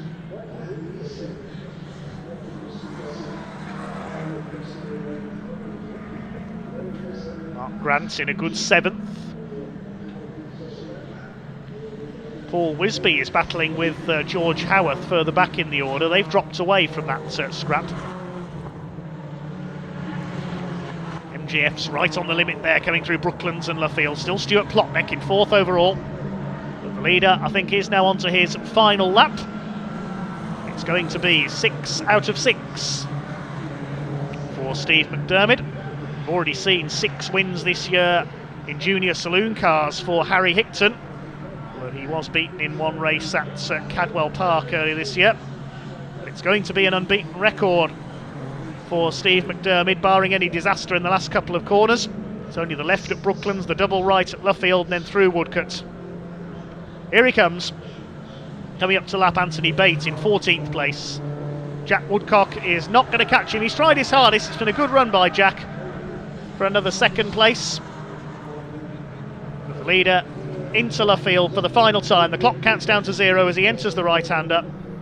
The checkered flag will be at the ready. Here comes the man from Buckinghamshire on one of his local circuits here at Silverstone. Up towards the line. There's the checkered flag. 6 out of 6 for Steve McDermott for 2022 in the Lancaster Insurance MG Owners Club Championship. 2nd goes to Jack Woodcock. At the 3rd place it's going to be Adrian Olsen in car number 3. Andy Heitman moving up. He could pinch 5th place here if he plays his cards right out of the final corner. The MGF class is going to go to Stuart Plotnick in the number 5. That makes up for his spin in race 1. He'll take 4th overall, and Mark Baker just holds off the charge from Andy Heitman on the run to the line for 5th position. Great run by Andy Heitman. He'll be pleased with that. Behind them, Mark Grant and Paul Wisby ahead of George Howarth. He gets a finish this time, 6th in class.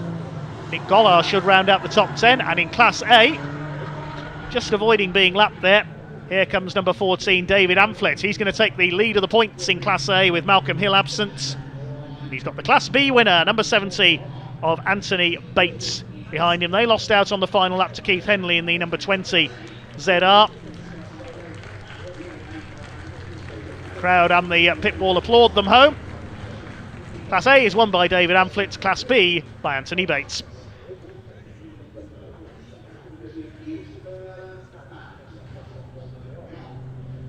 We'll confirm the provisional results in a second,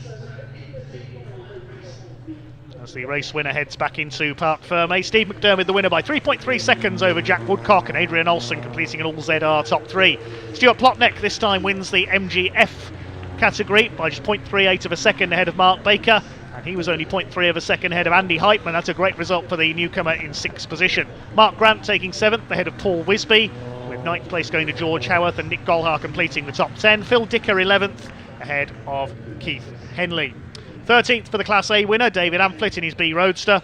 14th going to Anthony Bates, he wins Class B in the Maestro. Jim Bainham completing the top 15. And then behind them we had a swarm of Bs pretty much.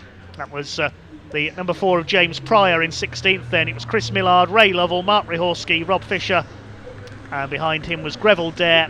Final finisher was Carl Bate. We lost Matthew Dorr into the pits midway through, and of course Paul Buzzing and Simon Kendrick tangled on the opening lap at Beckett's. Both drivers okay, but a bit of damage to be repaired on their cars before their next round.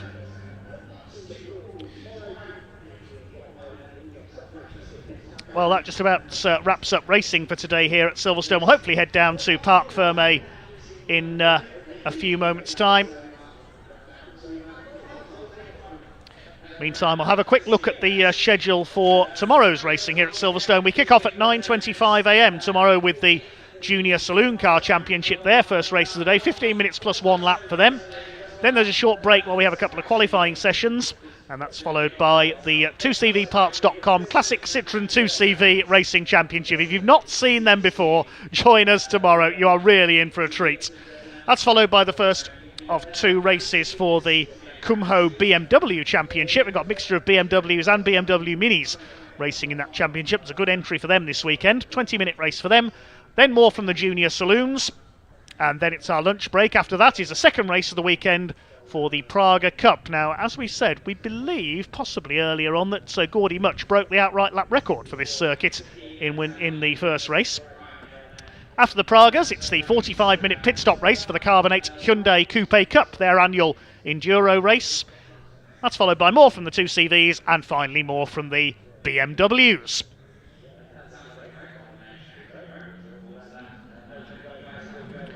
But the weather improved and the racing improved as the day went on here at Silverstone. The highlight for me was certainly that second Britcar Trophy race. Some very good racing from them indeed. Good to have the Pragas out there, back out tomorrow as well. Well done to University of Wolverhampton on their first win in the Praga Cup earlier on. We hope you can all join us tomorrow as well. Big thanks to all the volunteer marshals as always here at Silverstone today. We couldn't go racing without the Orange family. They haven't had too much clearing up to do today. A couple of incidents, just a couple of MGs to be cleared after that race, and that's despite the rain this morning.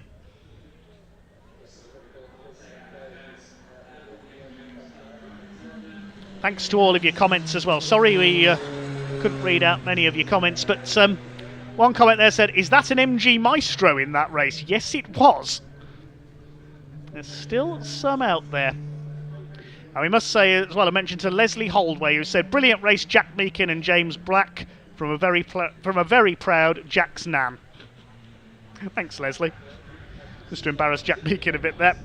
Yes, I know Jack Meakin was getting a lot of family support in our comments. He and James Black just holding off Charlie Hand to win the Clio class earlier on. Thanks again to all of you for your comments today. Couldn't read out many of them, sadly, but pleased to see so many of you joining us, and we kick off again at 9:25 tomorrow morning. Harry Hickton looking to keep up his run of victories in the Junior Saloon Car Championship. University of Wolverhampton will go for a double in the Praga Cup. They have a separate qualifying session tomorrow as well. And the 2 CVs will Team Lion continue their winning ways. David O'Keefe and Gary Adnett have been the dominant names so far, although Pete Sparrow is back out. Not in his own car this time, though, after blowing his engine at Pembrey. The Cummo BMWs will see the likes of Brian Bransom, who we saw earlier, James Card, Brad Sheehan, possibly the Bradley family as well. And in the Hyundai Coupes, it'll be double Snetterton winner Alistair Dendy, Wayne Rocket, his son Johnny Rocket as well.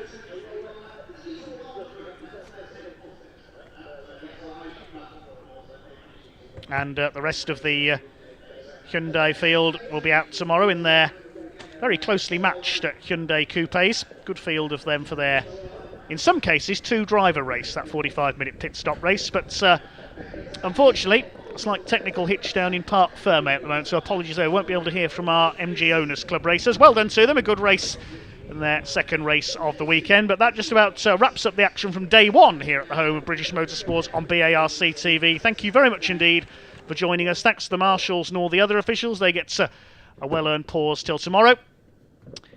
I'm off to rest my voice for tomorrow now. I certainly need to get my breath back over those last couple of races. We'll see you bright and early tomorrow, 9:25 AM for our first race here on BARC TV from Silverstone. But it's goodbye till then.